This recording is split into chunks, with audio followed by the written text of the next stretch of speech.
Say, Mr. P, you mind if I grab another hiney? Look, Norton, if you're gonna hang out and guzzle my heinies, the least you can do is give me a hand here. Sorry, Mr. P, the contract says repairs only. You want repairs? I'll show you repairs. There.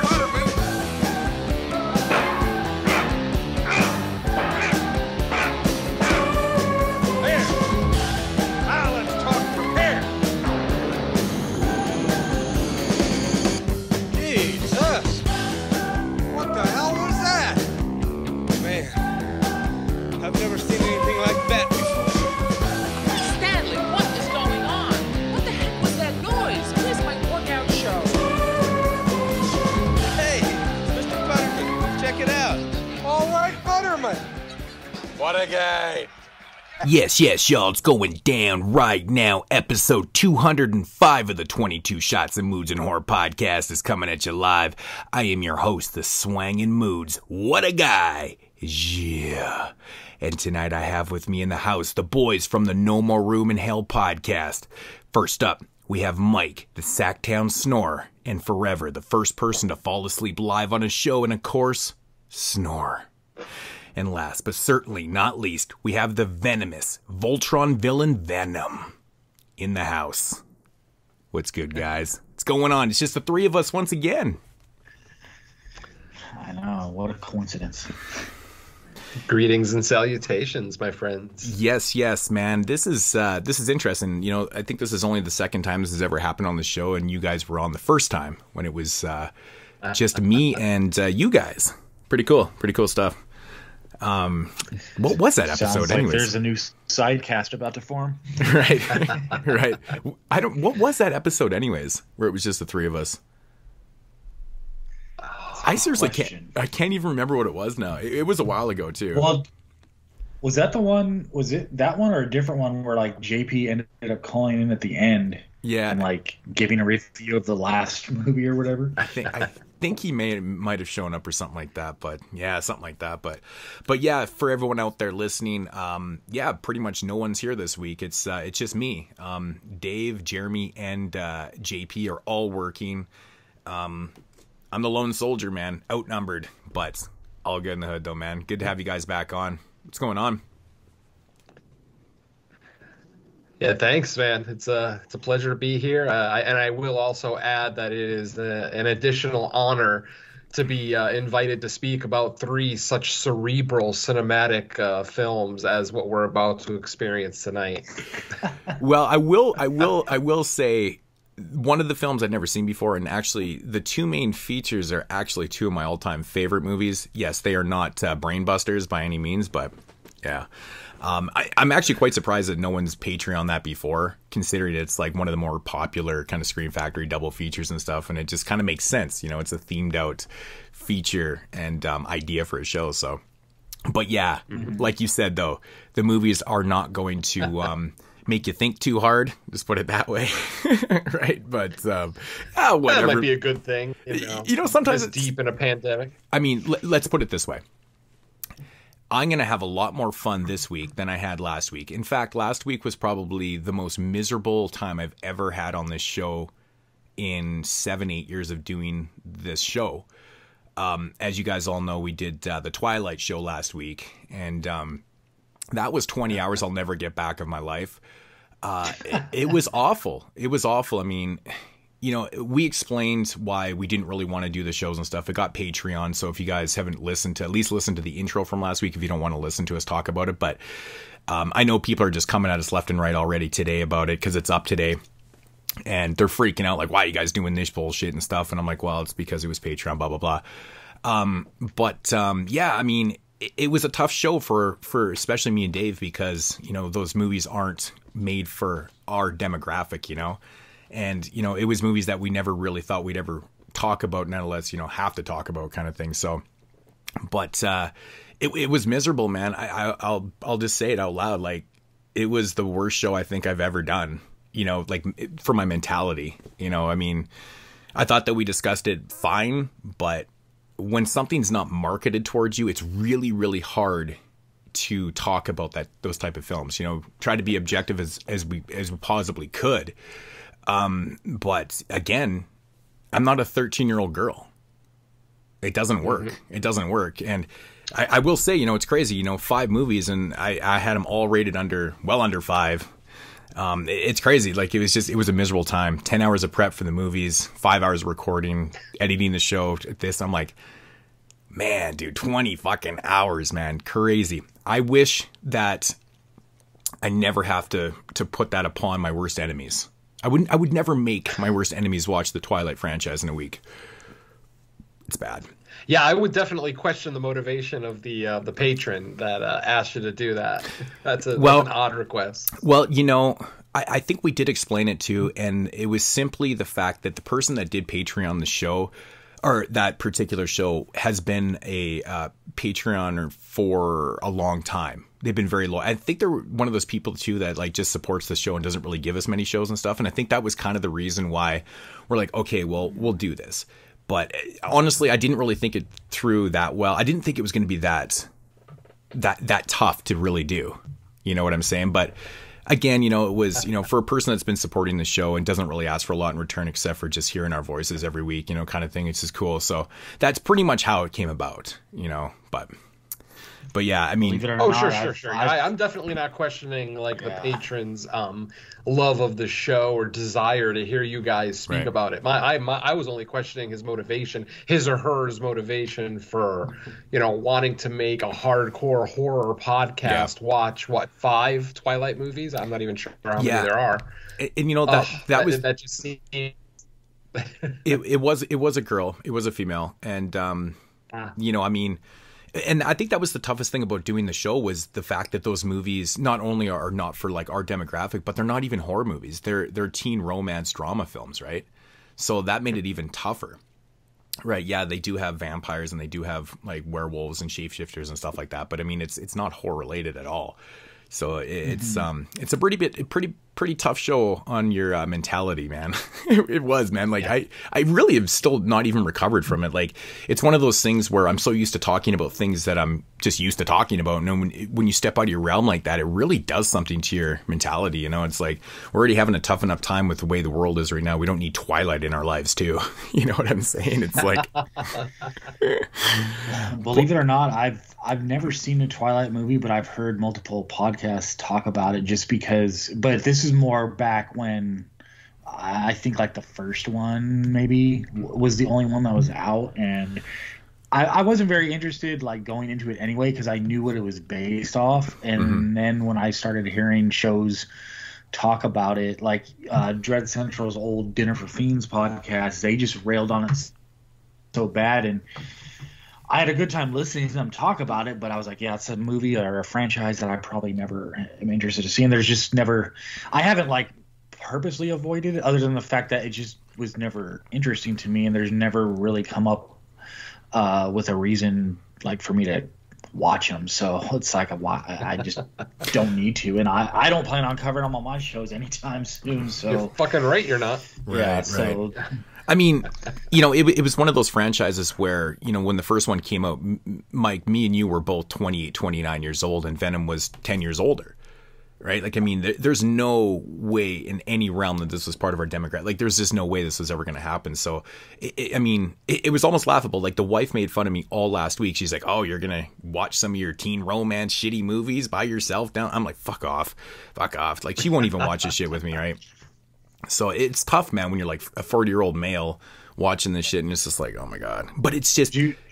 Answer me this, though. And if this is something you already spoke about on the show, forgive me, because I was going to listen to it today at work, but I was just doing a lot of troubleshooting stuff, so I didn't get a chance to really listen to shows. But was there at least, going into the first one, because it's a pretty blank slate. Like, obviously, you've heard what you've heard about him, but was there at least, like, that little bit of curiosity going to the first one? Like, well, maybe it's not good, but it's not as bad as I heard. But I bet once you got past that first one, you were like, God, if it's 4 more movies of this shit, like, what the hell? Well, to be honest, it was probably one of the most green franchises I've ever gone into. I really didn't know a thing about them. And I even stated too, when we were talking about the first one, like I'd always heard about the Twilight movies and the drama and the romance and all that stuff. But the one thing I always recalled when people talked about the movies was the sparkling vampires. And I never questioned what they meant until obviously I found out by watching the first one. I always thought it was literally vampires that were putting glitter on themselves, like sparkling vampires. But it turns out that's not what it is at all. It's when they're out in the sun. Been better. Yeah, when they go in the sun, they sparkle. And I was like, oh, man. But, you know, like I said, I mean, I don't want to talk about Twilight anymore. But I think the worst thing to answer your question is like, you know, I went in very objectively. I didn't know what to expect at all. Like I really didn't have any idea because I've never really paid attention to any, you know, specific talk about the franchises or about the movies and stuff. And, you know, I mean, they're not good movies though. That's the thing. They're not written well. They're not acted well. There's just a lot of issues with them. And the main problem is with it is that there's like a 2-parter to end the whole franchise. And the payoff is so fucking bad for the franchise. It makes the whole experience even more detrimental to your health, right? It's just, it leaves you going, what the like, this is the worst shit ever. It's that pull the rug from underneath you moment where you're like, I just spent 10 hours to get to this bullshit. Like, it's just unbelievable. It's one of the worst things I've ever seen in my life. So it's crazy. But well, if it makes you feel any better, Moods, I've literally just talked about Twilight more than I ever have before in my life. So you got me hooked in now. I even had a note in my notes here to like not talk about Twilight for more than 30 seconds. And yeah, what are we, 10 minutes into it now? Okay, that's it, man. We're moving on. No more Twilight talk. I've had enough of this shit, dude. Like I seriously can't do it anymore, man. But what's been going on with you guys? Venom, what's going on with you, man? I know that you're the man of like 100 different podcasts. Are you back doing most of those podcasts, or what's going on with some of them? A few of them are still kind of in a waiting pattern, if you will. Mm-hmm. But two have already returned. That would be Underwater Kaiju from Outer Space and in the Mike of Madness. Both of those were on long hiatuses because of, you know, personal issues or commitments, whatever. Right. And so those are both back in full swing. Underwater Kaiju is only a monthly show anyway, so it's not like we missed that many episodes there. In the Mike of Madness, we missed a bunch because the main host, Rebecca, is very busy in the indie horror community, both as an actress, a producer, makeup. I mean, whatever she can do, she's willing to do for indie film projects, especially for a lot of her favorite guys like Tim Ritter, stuff like that. So, right. And now she's even, thinking about taking up acting a little bit more seriously now, even potentially, going to school or whatever. So that's kind of the talk there now, as far as Becca on In the Mike of Madness. And then Mike and I, which I'm not sure if he's let you know already, one of our older shows is going to be back next week or the week after. We're going to be recording our first show in over a year, and that's for Theme Warriors, one of the only non-horror movie shows that I do. Right. Yeah, he did mention that one. Yeah.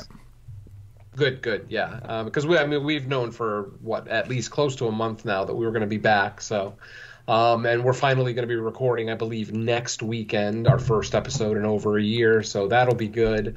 And then as far as other stuff I'm working on, I know me and Jerry Herring will periodically bring up Cult Unknown, a podcast that we had started about a year and a half ago that was going to be more like a conspiracy theory, cryptozoology type show.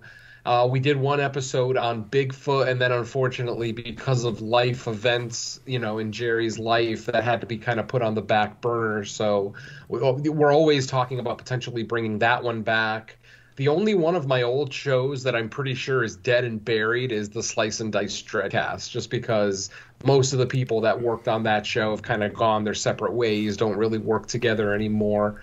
I know Joey and Bill were doing, what was it called, Mike? Club Dreadcast, I believe. I think Mike was on the very first episode as a guest, right? Yeah, Joey and Bill had Club Dreadcast, and from what I understand, that one's not totally dead. It's just more of like Joey he's just busy in life, so it's like whenever he gets around to being able to record. But yeah, exactly. We all know Joey. He's having too much fun to even worry about recording podcasts. Right. True. But he's a teacher too, isn't he? Or a professor. So, Yeah. I mean, the pandemic has got to be making his life harder too. So. Yep. So, I mean, as far as that goes, that's, I would say like 90% of my podcasts are back or in the process of returning. But I also, at my highest number, I was doing 11 shows. Damn. And most of them were weekly or bi-weekly. So it was definitely becoming a strain.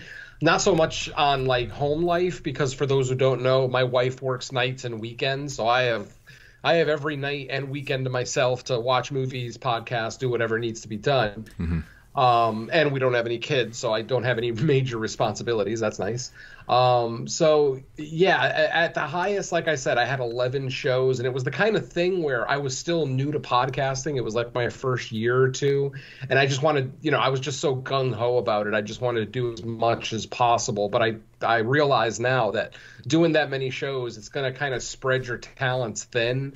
You're not really going to be able to do the research on every topic that you really want to. You're not going to be able to do your due diligence. So with that being the case, and, I don't want to say I'm a perfectionist, but Mike will tell you, I try to, right the ship as often as I can, and I try to keep it as pro as possible. But, obviously we're all podcasters. We're all just having fun. Mm-hmm.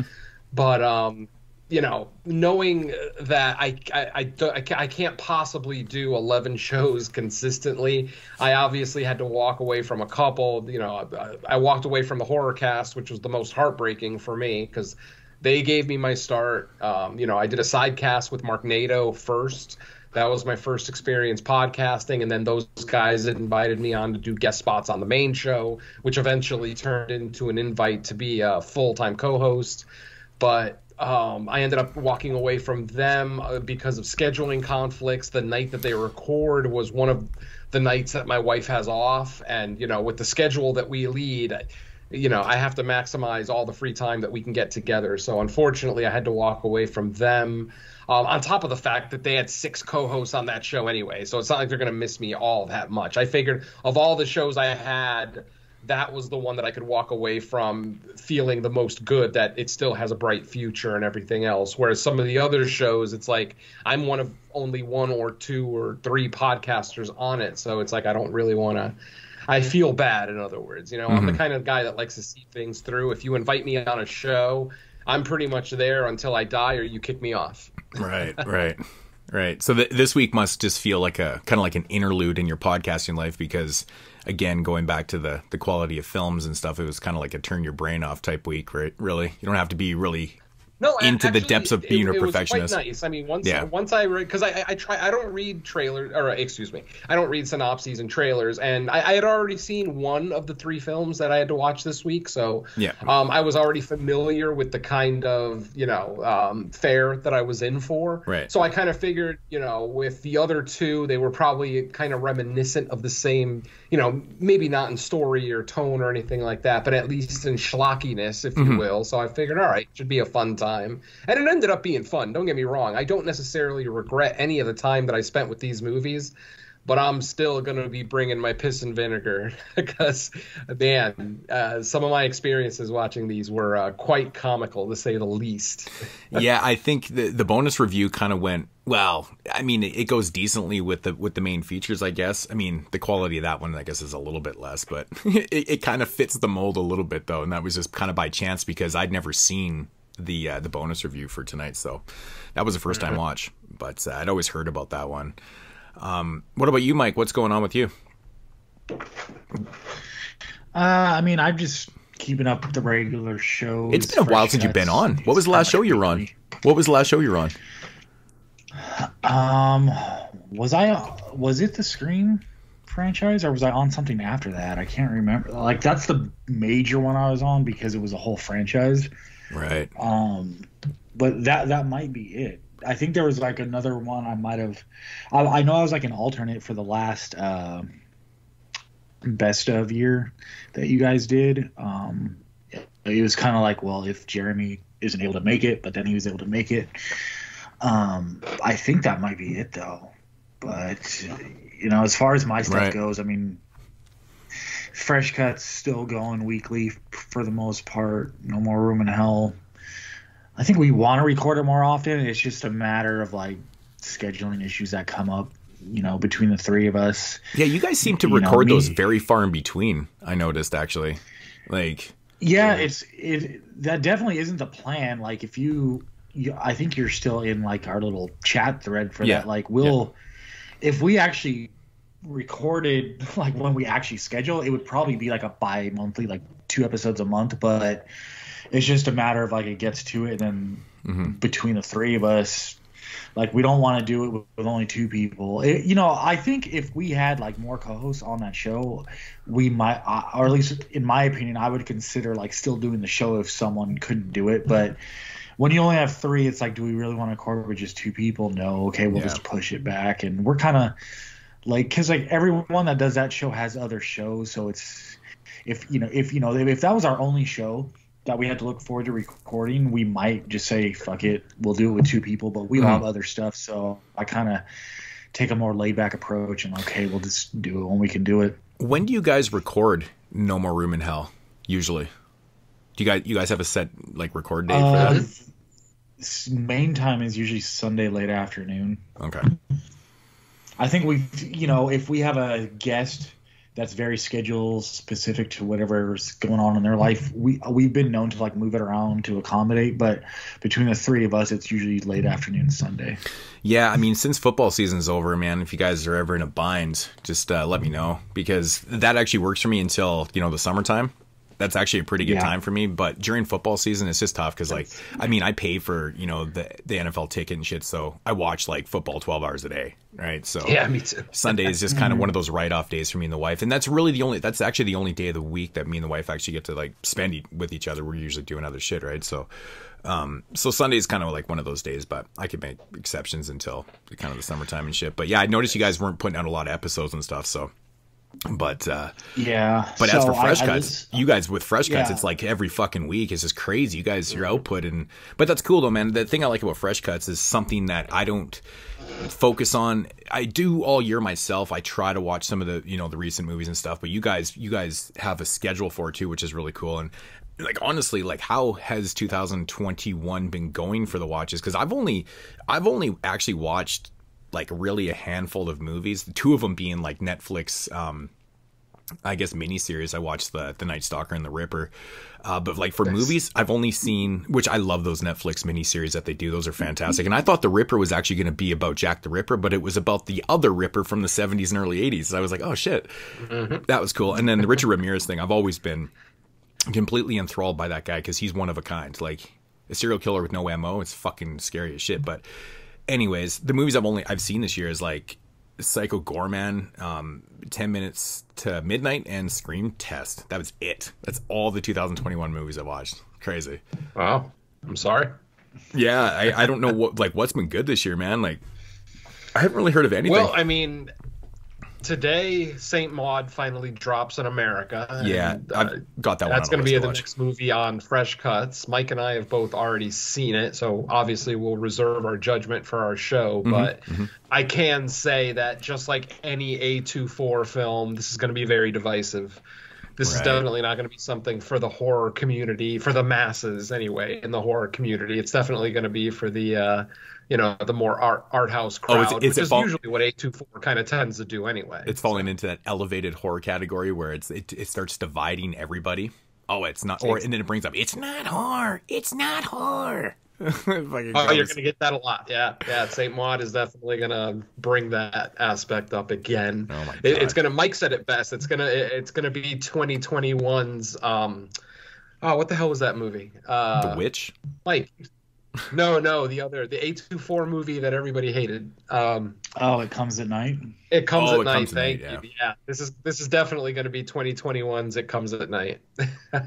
Right. Probably. I think this one might be even worse. Well, not the movie itself, but just the reaction. I think it might even tip, because I would say It Comes at Night was about 50-50, but this one might be 60-40 against it. But we'll see.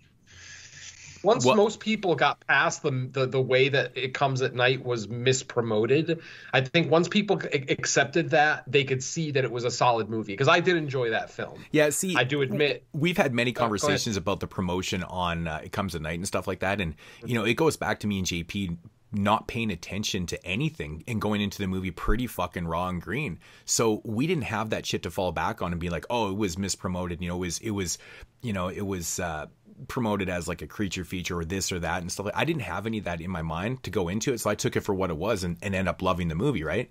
And that's a product of, you know, people watching trailers and just looking too much into the movies before they get into it, and they have that already embedded in their minds, like, oh, this is what I'm expecting and shit. And I just knew the company and the title, you know, and like, you know, as a fan of horror, I'm going to be watching this type of shit and stuff. So I think that what we do by avoiding all this, you know, the talk and the reviews and the trailers and the synopsis and all that type of shit, that it kind of benefits where we're coming from when we go into these type of movies. We don't have that pre-notion. We don't have any type of prejudgment, because no matter how you look at it, you can say all day that you don't have those pre-notions and stuff. But if you are seeing things, you're going to have that influence in your mind. Subconsciously, it's there. Right. And, oh, no, absolutely. And I just figured, like, everyone's biggest argument with the movie was that it was misleading. You know, it was promoted wrongly and stuff. And I'm like, man, like, none of that was even a factor with me when I watched it, because I didn't know a fucking thing going into it. I loved it. I thought it was a great movie. Yeah. And plus, people also miss the concept. They actually miss the point of the movie. Like, they're like, what the fuck even came at night? And I'm like, are you serious? Like, what came at night? Yeah. Yeah. So terrible. Well, I mean, you could even say the same thing going as far back as The Witch, because I remember it seemed like people were expecting the movie to be about like a scary witch in the woods running around killing people, and when it wasn't that, they were like, "What the fuck is it? So slow and nothing happens?" I'm like, but that's not the point of what that movie's not trying to be that. So no. You know, and I also think that what hurt it was, like, you know, the typical tagline advertise scariest movie you've ever seen. I'm like, well, if you're gonna buy that line, because that's said about what every third movie that comes out ever, it's the scariest movie you're ever gonna see, you know. So it's like, you can't, no matter what, you can't listen to something like that. It's one of 3 branded famous taglines: the scariest movie ever made, the best horror comedy since Shaun of the Dead. You know, Yeah. and then insert the third one. Like, there's a, you know what I'm saying? It's like, come on. But yeah. So like, what has been rocking this year? I mean, Saint Maud is definitely on my radar. It sounded, it looked promising. You know, especially who was putting it out. Right. I'm a fan of the films and stuff usually, for the most part. So that one was definitely on the watch list. But I haven't really heard a lot of buzz. It was kind of like last year. Like, there wasn't a lot of like major buzz on like indie films and stuff. It was just a lot of films that I just ended up watching. There wasn't like that crazy buzz, you know. That one seems to be. Without festivals, you're losing a lot of that kind of indie buzz. I mean, festivals are what create a lot of that buzz, right? So that's true. Without that, but I mean, there was still no shortage of great indie horror last year. Mm-hmm. I mean, any of our top 10s from the 6 of us on our show will tell you that. I mean, mine was 70% indie, obviously, right, because of, you know, without theaters open in 2020, blah blah blah. But my lists always are still out there. You just got to find them. Yeah, my list were always, I mean, that's the thing. I mean, I watched 151 movies last year, so I pretty much covered every basis. Like, looking at everyone's top 10 lists, I probably saw 98% of everyone's movies that were on their list and shit. It varied though. Like, it's crazy, because there was movies that were high on people's lists that I didn't like at all. You know, and it probably went the same way with my list. It was crazy. Like, people had in their top 3s, and I was like, I didn't really care for it. And I had, you know, things on my list, and people were like, I didn't care for it. It was a weird year like that. You know, it was very divided in the type of lists and stuff. And I thought, like, even for our top 10 show, like, the lists were quite different. Especially number ones were quite shocking, who had what at number ones, and like JP and Dave and Jeremy's list was out to fucking lunch, and like all of our lists were so different. It was just crazy. And that's what I liked about 2020, is that there wasn't like those specific films. It was a broad range. And, you know, overall I was complaining about the year pretty much all year, but then when it came down to it, I was like, man, I have a lot of fucking movies that were kind of mid-level heavy, you know, between that 6.5 to like 8.5 range. There was a ton of films that were in there that were solid. Like, really, really solid films. And, you know, that was my thing. Yeah. I thought my top 10 list, it was like, 1 through 3, maybe even like 1 through 4 were movies I like absolutely just really loved, and then the rest of my list was like there were so many movies that could have been on it because it was just one of those years. I felt overall, comparing it to like previous years, 2020's top 10 for me personally, I didn't have many like, you know, out there hidden movies that I discovered at the end like I did like the previous couple years, because I just felt like because it was primarily, you know, VOD and watching everything at home, I pretty much watched what I wanted to watch that year. Right. I didn't have to like do a lot of last minute searching. Like I tried, like once we hit November, I was reaching out to people in all the chats were like, hey, what else is out there? And everything that people would list off it was stuff I had actually already seen. So I felt pretty good by the end of the year, like, okay, this is going to be my list, and that's how it is. Right. Yeah, I mean, I didn't really have a problem even making, we did our extended list to top 25s and stuff, and that was actually even hard to break that down too. I had so many films that could have went in from 11 to 25. It was kind of crazy. It turned into a pretty solid fucking year, man. Like, I mean, a lot of great foreign films last year. A lot of great foreign films. Oh yeah. So 6 of my 10 were foreign. That's usually how my lists are. I think almost every year, I think 6 to 7 are always foreign. Yeah. And I always make a joke about it too. I always consider Canadian films to be foreign because most of our audience is actually American. So I always consider it to be foreign, and I always write that in there. So, but it was good, man. Like, what were your guys' number one films from last year? I actually don't remember. I think I knew, but I don't remember. The thing that struck me about this year's top 10 show is that we had 6 total hosts on, and no one shared a number one. We had 6 separate number ones. I think that's a great sign of how eclectic the year was. We didn't have like a Hereditary or a Midsommar kind of controlling the top of everyone's lists. So I thought that was really cool. Oh, and then to answer your question, my number one was Joe Bago's VFW. Yeah, okay. So we had 5 people on. We had the listeners also, but out of the 5 people, we had 4 different number ones. There was one repeated number one. So, but yeah, I had VFW. Mine was Possessor. Yeah, so that was my number one, and VFW was my number 2. So yeah, there you go. Great minds. So it rounded out. I had The Dark and the Wicked at number 3, The Golden Glove at number 4, Black Bear, which I consider to be horror. I think the movie's phenomenal. Number 5, Vivarium. Number 6, Anything for Jackson. Number 7, The Day of the Lord. Number 8, The Platform. Number 9, and Monstrum. And number 10. Very Dark and the Wicked. Dark and the Wicked was 3. You said. Yeah, I loved it, man. I came up with it. It was number 2 on mine. Yeah.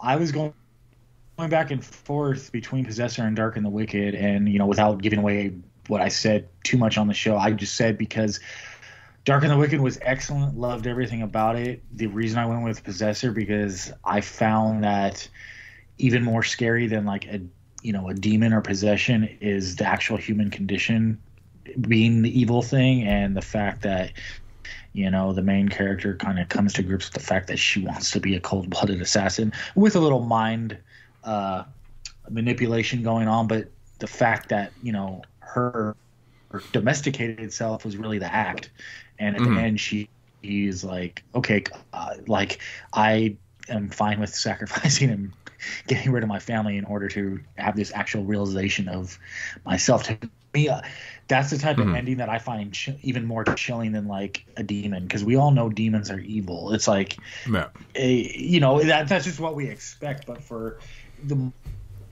when it reflects more on just humankind itself, it's just like, wow, that's the kind of stuff that leaves the impression on me. Right. I'm just so happy that I could still have a film with Fred Williamson in 2020 in my top 10. That's just like made my whole year.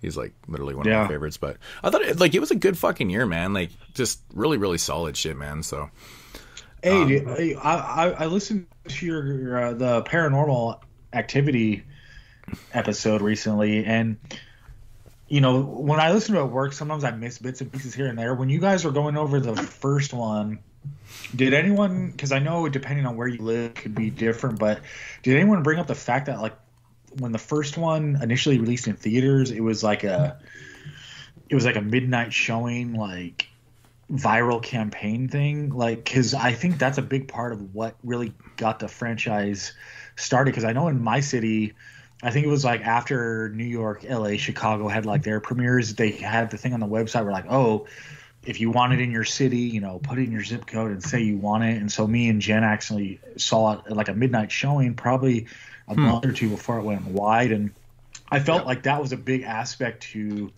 the first one's popularity and the curiosity and the intrigue. It almost felt like a not quite the same as Blair Witch, because the internet was such a newer thing when Blair Witch came out, but it was a similar kind of like viral thing. And I would say it's very much like Blair Witch, because even though Blair Witch came out in the late 90s, that website came out a year before the movie came out. And I remember just countless people in my circles talking about this Blair Witch project thing and everything else. I mean, I felt like I already saw the movie by the time I actually went and saw the premiere. And really the franchise model of releasing movies, it kind of took over for the Saw franchise, because before that, Saw franchise was the one where like it was like every October you would get the sequel, and then that franchise started to die out at the end, and then all of a sudden here comes Paranormal Activity. Well, okay, let's do the sequel every year. So they kind of took over that business model, and it made it popular.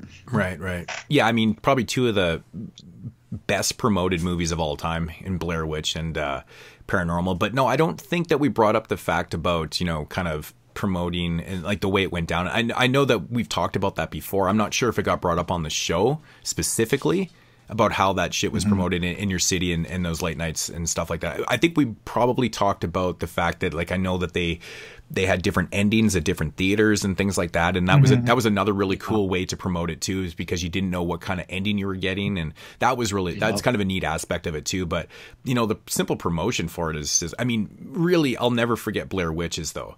Blair Witches was crazy. Like, it was actually mind fucking, because you know, even to the point when after the movie came out and shit, people thought that it was real.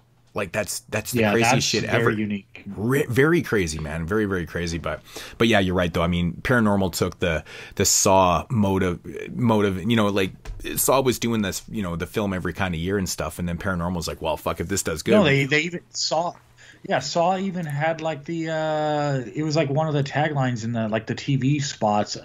I can't remember if it said October or Halloween, but no, it was Halloween. If it's Halloween, it means Saw or whatever the hell. It must be Saw. If it's Halloween, that's right, because they made a point of releasing all their films in October, right? Which was another really fucking cool thing, because obviously that's going to get the attention of, you know, the hardcore horror fan, or even anybody that's just interested. It's that month, and everyone knows that too, right? It's great promoting. It's great promotion for the films and stuff. But yeah, you're right. I mean, the 2000s, like, for franchise wise, was Paranormal Activity and the Saw franchise, man. They kind of own the box office and shit. So, but you know, I mean, talk about promoted. About flipping a profit. Paranormal Activities is how to flip a profit. Well, there's no movie franchise in history that's done as well as that one. I mean, every movie, you know, the first couple were like 10 grand, like 5-10 grand and stuff, and these movies were, you know, they were bringing in hundreds of millions of dollars, and it's crazy. Like, the profit margin on those was just insane, man. Like, nothing will ever beat that. You probably will never see that again. But Venom, do you remember what ending you got for Paranormal Activity in the theater? I got the Katie jumping at the camera one. That's what most people got, yeah. Yeah. Okay. Yeah. Yeah. I didn't get the one where she got shot dead. Did anybody actually get that in theaters? I thought that was just that was the alternate ending that we got on the DVD when it was released. What about the one where she slices her own throat? Somewhere? What about the one where she slices her own throat? That I've never even seen. Yeah, I didn't get that one either. That's an alternate ending, actually, on one of the media releases. There's an ending where she fucking does her shit, comes upstairs after stabbing her boyfriend and stuff, and walks straight up to the camera and just fucking does her neck in, man, and drops down. Yeah, so we get two endings where there will be no franchise, and they're like, wait a minute, we gotta scrub that. Well, that's exactly sequel potential. That's exactly why they went with, you know, what they did and stuff. So, but have you guys actually ever seen all the movies before? Paranormal, absolutely. I've seen every one. I've seen them all. Yeah. So the later ones in the franchise I've only seen once, so some of the details are sketchy. But I've seen them all in the theater. Yeah. Right. Yeah. It was very green for me. I'd only ever seen the first one, and I wasn't really the biggest fan when it came out, and you know, I just kind of stayed clear until we did the show, and then I was pleasantly surprised to find out that all the movies had continuity, and the type of continuity that they had was crazy. Like, I still think the ending of the Mark ones is crazy. It really is remarkable what they did with that, and like how they tie that shit in. And, you know, honestly, there's a lot of little things throughout the whole franchise, but overall, there's no franchise like Paranormal Activity in the sense of continuity, though. Right? There's always franchises that stray so far away, and sometimes sequels are just a name only kind of thing. But this one kind of sticks to this narrative. You know, it's really cool, man. Even if you don't like the type of movies and stuff, like I don't think any of the paranormal movies are mind-blowingly good. And like I even said in the review, I said what makes the first one really good is honestly the following sequels, and the way everything kind of explores the narrative and it, you know, just kind of creates this whole thing and stuff. I think it's really cool how they did it. So. But, you know. Yeah, I just remember all the hype around the first one. I mean, to the point my wife didn't want to turn the lights off that night. Mm-hmm. I can see it, though. She wanted to sleep with the bedroom lights on, yeah. I mean, I remember walking out of the first one absolutely loving it. Yeah. And actually hoping that they did sequels. But obviously anything that makes money these days is going to get a franchise, so whatever. Right. I feel like the Paranormal Activity movies, and maybe Lacey brought this up on the show. I can't remember, but those are the type of movies where I'm not so much like scared watching them in a theater. It's after you get home and you're like, you know, walking from your car to the house and you hear little cracks in the leaves or a branch, or you get in your house and a creak here, a creak there. That's when everything from the movie gets in your head and you're like, what the hell? Like, and you know you're being stupid about it, but still, it's like, to me, movies like Paranormal Activity, that's when it affects you more so than even just when you're watching it. Yeah, no, I agree. I definitely agree with that. But yeah, no, like I watched them, you know, basically throughout like 5-6 days kind of thing, and I was pleasantly surprised. And you know, the franchise definitely gets a lot of hate because that's kind of the cool thing to do, is to hate on those movies and stuff. But I feel like a lot of people are hating on the entire franchise without really having seen all of it. Because I mean, if you really watched all the films and dug into and kind of understand the core narrative of it and stuff, and how it's written and how it's developed and stuff, it's not perfect, but overall, as a whole franchise, it's pretty well done. You know, it is pretty cool, man. And I'll give them mad credit for, you know, just exposing that to the audience and just and just keeping it like that. You know, there's just nothing like it. You know, I give them all the credit in the world for. They could just make, you know, offshoots and things like that. Even the craziest thing about the franchise is the side squeal, whatever you want to call it, the Tokyo Night one. It came out around the same time as Paranormal Activity 2, like the actual sequel to the part 1. So this one was dubbed as Paranormal Activity 2 Tokyo Night. And oddly enough, this one actually ties into the original movie at one, you know. They do it. It's kind of clever, but at the same time, it's kind of laughable. But the movie itself is just pure trash bags. It sucks. It totally does suck. But the fact that they even tied it into the first one is kind of crazy. So, kind of makes me laugh. But yeah, man. I don't know, man. I'm just. We got more franchise coming up on the show and stuff. It seems like that's what people want to hear. They love the franchise shows. Maybe not so much Twilight. That's the last time I bring it up. I swear to God. Not bringing it up anymore. That's enough of that shit. But but yeah, are you guys planning on doing like any franchise shows and stuff on No More Room in Hell and shit? Like, or you guys just kind of keep it more simple? You guys ever think about doing stuff like that? The closest we've done to a franchise is the very first episode. We did the original Dead trilogy. We didn't want to do all 6 at once. So, you know, we could finish that out eventually. I don't know. I mean, I'm not opposed to doing franchises, but if we do, and it's like, you know, a lengthy franchise, yeah, I would imagine that we will not do the 22 shots method where you do the entire thing in one, and we will probably break it up just depending on what the franchise is. But I don't know. I mean, the way we've been doing things is we tend to, you know, whoever's picks they are, they tend to follow a theme with whether it's 2 or 3 movies they pick where they all kind of follow in line. So a franchise would make sense in your picks. It's just we haven't really discussed, okay, well, if someone picks a franchise with their choice, how are we going to actually tackle it? Because that's another thing is like if let's say we do Friday the 13th, I don't want to do it all at once. but I also don't want to go like a month and a half, 2 months between episodes, because I feel like a franchise, if you're tackling a franchise, it should be done, pretty close to each other, so it keeps it, consistent, at least for the franchise coverage. So right. I don't know. I'll say I'm not opposed. I don't know, Venom. What do you think? I'm opposed. If I have anything to say about it, I would never do a franchise show, especially anything more than a trilogy. I cut it off at a trilogy. I'm very streaky when it comes to how I watch my movies. Like, I don't like watching. I'm the opposite of streaky. I don't get into those kind of, get into a rut where I'm watching the same kind of movie for too long. So for example, on In the Mike of Madness, we did the Friday the 13th franchise, but we did one movie per episode so that we could really delve into every one, because we're all huge Friday the 13th fans. So we did like 2 to 3 hour episodes per movie. Yeah. That just felt kind of natural for us. But yeah, as far as I'm concerned, I will never do like a 6-movie franchise in one episode, because eventually something's not going to get the attention it deserves. If we do Nightmare on Elm Street, we're not going to be able to give, part 5 the attention that we give to the original classic, So I'd rather split them up so that we can give the movies the attention they deserve, or if they're not good, then at least give them the hate that they deserve. Yeah, like the only franchise that we ever recorded separately was Saw, because of how it's done and stuff. I just felt like, if you're going to watch all those movies in one sitting, shit's just going to all run together and stuff. But we do when we do Nightmare on Elm Street and Friday the 13th, we're actually going to record everyone separately. So I'm pretty sure each movie's probably going to be like a 2-hour review, guaranteed. Especially on Nightmare on Elm Street. Like, it's going to get to the point where, because like me and JP kind of knows movies like inside out, seen them like hundreds of times and shit. So get into all the type of shit. So we're actually going to record. That's kind of the plan, is to do that all separately. If we probably end up releasing those in 2 different shows, of probably like 10-hour shows, even recorded separately kind of thing. Who knows? But yeah, I would never want to record those type of things together. Some of the other franchises, I don't really care. When you do The Howling, I don't give a fuck. Children of the Corn franchise, I don't give a fuck.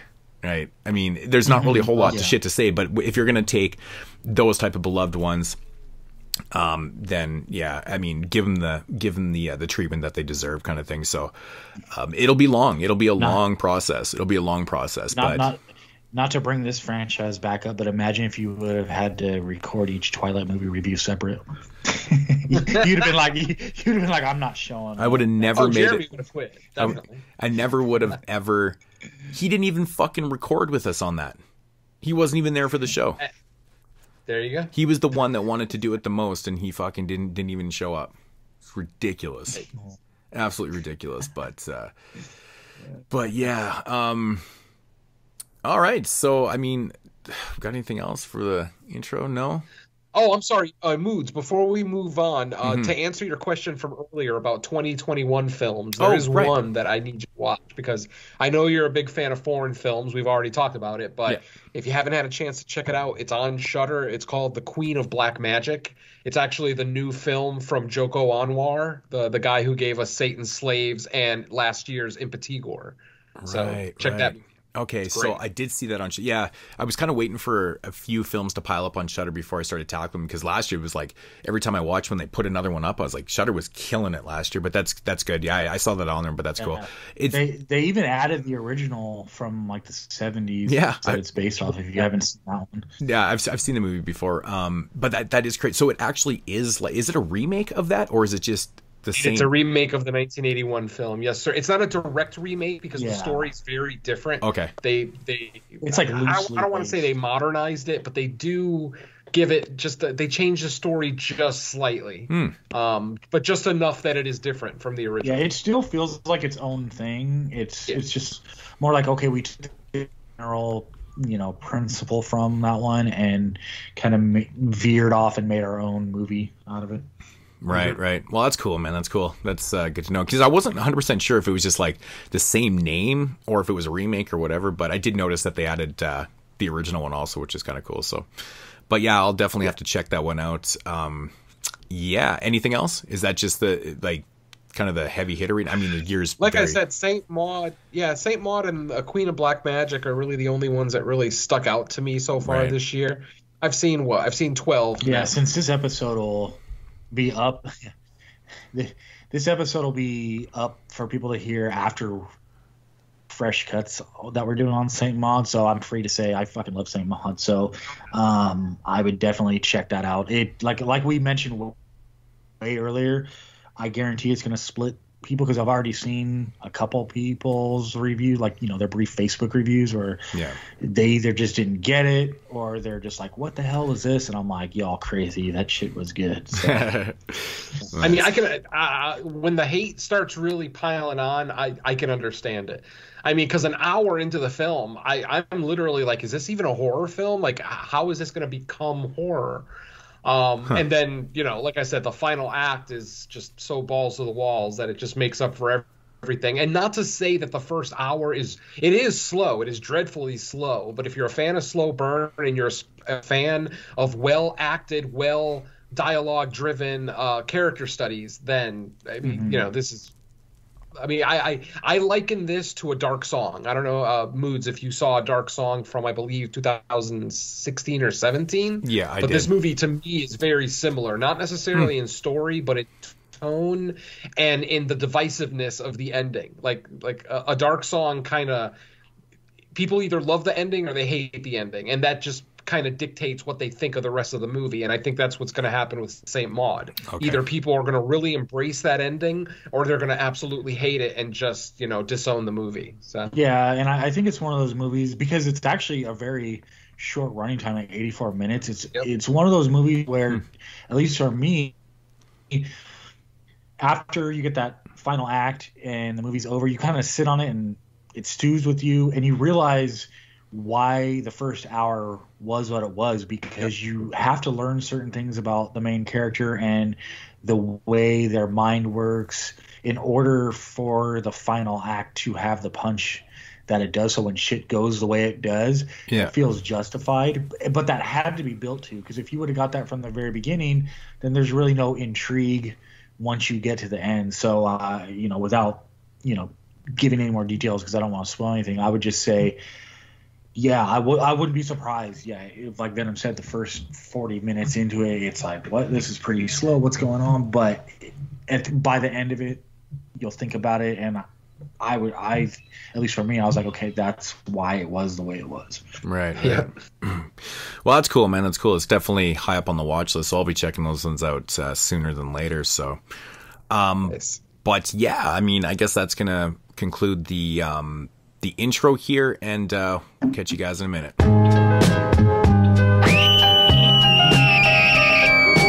22 shots. Alrighty, guys, we are back, and we've got Mr. Calvin McCarthy in the house. You might recognize that name from such classic episodes as the Ruggero Deodato episode. Was that the latter episode for the Italian month, I believe, was the one you're on? Yeah, I think it was the last or second to last. I think it actually was the latter. I think it was the last episode, but that was a fun episode, and that episode always has a special special place with me, because there was a lot of people out there that thought that we hated each other before we even did that episode, and they're like, what the fuck's that guy doing on the show, blah blah blah, and then none of us really knew how the show was going to go, because you were first time guests and stuff, and then the show went really really well, and we got such great positive feedback from that episode, and yeah, it was just a really fun experience to have and stuff. So, but welcome back to the show. What do you got for us tonight there, Calvin? Oh, well, thank you so much for having me back. Yeah, I just wanted to come on really quickly. You guys were nice enough to have me on here and let me plug the upcoming Indiegogo campaign. You know what? By the time this episode launches, it actually might be live for my next film, Mutant Vampires from the Planet Neptune. Yes, it is the first feature film to be produced through Video is the Future Studios, which is an independent film studio that my business partner Michael Gibson and I opened up in Portland, Oregon. It is very much in the style of Don Dohler films. Oh, excellent. It's sort of my love letter to Don Dohler, actually. We spent quite a bit of money on getting a really nice latex mask that's fully articulated. We spent a lot of money on special effects. And really what this is one of those kind of crossover Friday the 13th meets, you know, the Incredible Melting Man type of movie. It's got a little bit of Killer Clowns from Outer Space to it. Just about some college students that go up to a cabin for a weekend of partying where, unbeknownst to them, there is a murderous space vampire on the loose. Naturally.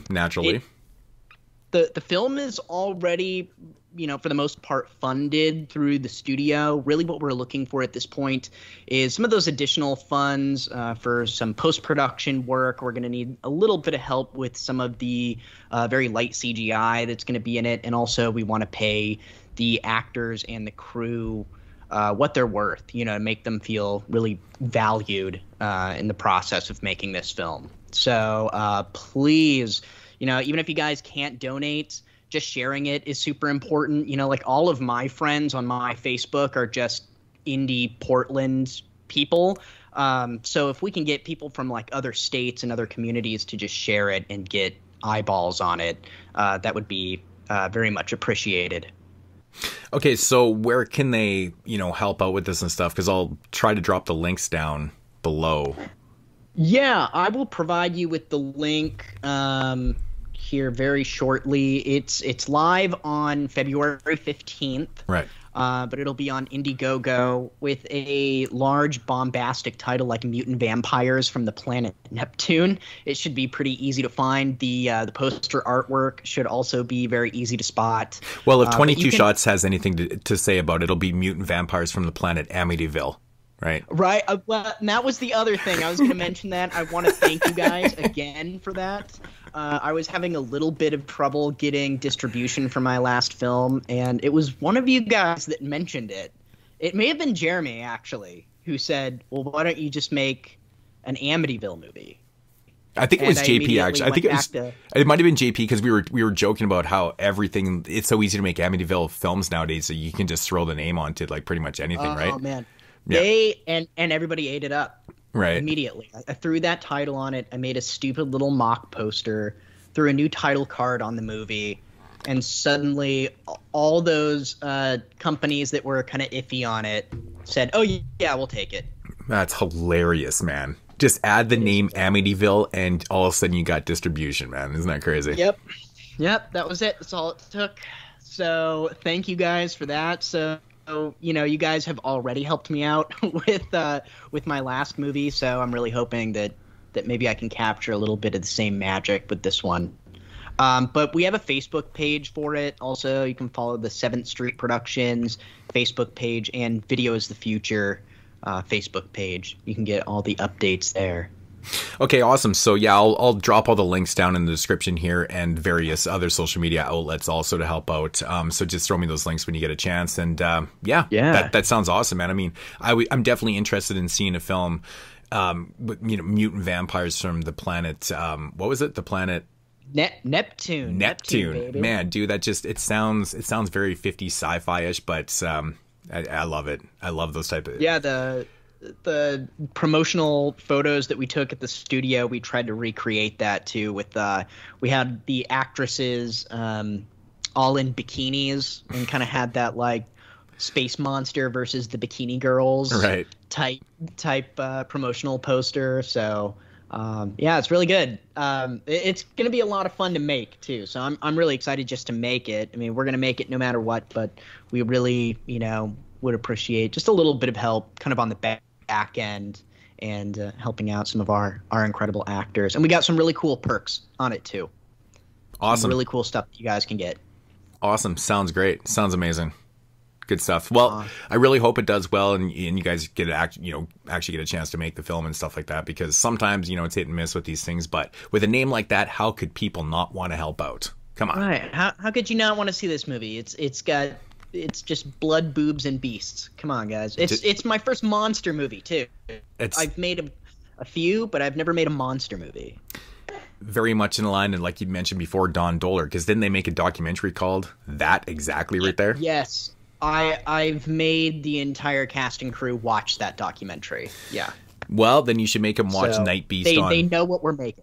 Right, the Alien Factor, and I don't think he actually directed that. I think he might have just produced that. I'm not sure if he did. But Night Beast, though, man, is actually one of my favorites. Yeah. So I had the crew. I had the producer and our lighting guy and our assistant director. We all watched Night Beast together, because that was another good example for, you know, kind of what we're going for with this movie. Right. Come to think of it, I think he actually did direct the Alien Factor. But anyways, awesome stuff. But anything compared to Don Dohler, rest in peace to Don Dohler. But again, out there, people, go and help out, do your duties. And Calvin, thank you once again for stopping by the show, man. It was good to hear you back on. Thank you so much, Moods. You have no idea how much this means to me. No problem, man. No problem. Anytime. And hopefully get you back on an episode in the near future also. So. Oh, yeah. Hell yeah. Anytime. All right, man. Take care. All right. Take it easy. Bye-bye. Yeah. All right, so moving along with episode 205, and here's something we haven't done in a long time. Haven't really had an opportunity to get to any knowledge segments. The word I bring to you today is knowledge reigns supreme. You got no time to joke and play, because knowledge reigns supreme. Considering the type of shows that we've been doing, but this is an idea I actually had a couple months ago that, of course, didn't get to do, and I really wanted to do this one, and I'm glad I'm doing it with you guys also, because it sounds like a kind of a fun idea. So basically what this is, I have a Rue Morgue episode, a Rue Morgue magazine from last year, it's the September-October issue, and they did a kind of a segment right up in here called the 50 horror films you didn't see. The Millennium edition, but the Millennium edition. So this is 50 movies that, you know, according to them, may have just been overlooked by people, or quite possibly just didn't get to see it all. So basically from 2000 to 2019. And so yeah, I'm gonna run through here. We're just gonna, you know, just talk about the films, whatever, and stuff like that. But I thought this was kind of a cool list when I read through this, and I was like, you know what? I mean, sometimes when you see these lists, you're like, oh, okay, I've probably seen everything on here, but I'm curious what your guys' thoughts on here. So first movie up on here from the year 2000 is a movie called The Isle. Have you guys ever seen this one? It's I want to say maybe this is probably it's done by Kim. So I'm assuming this is probably Korean. It doesn't actually say. It doesn't really have much on it, but The Isle from 2000. This is one on the list I actually have not seen. Never even heard of this one. So that was kind of a curious start to this. This is what kind of got me into this, because I always like these type of list type things and stuff. But have you guys ever seen it? No. Does the article put any like blurb with the movie, or is it just a straight list? No, it does. It does. It says The Isle became notorious on the festival circuit due to its horrid scenes of animal cruelty and brutality imagery involving fish hooks.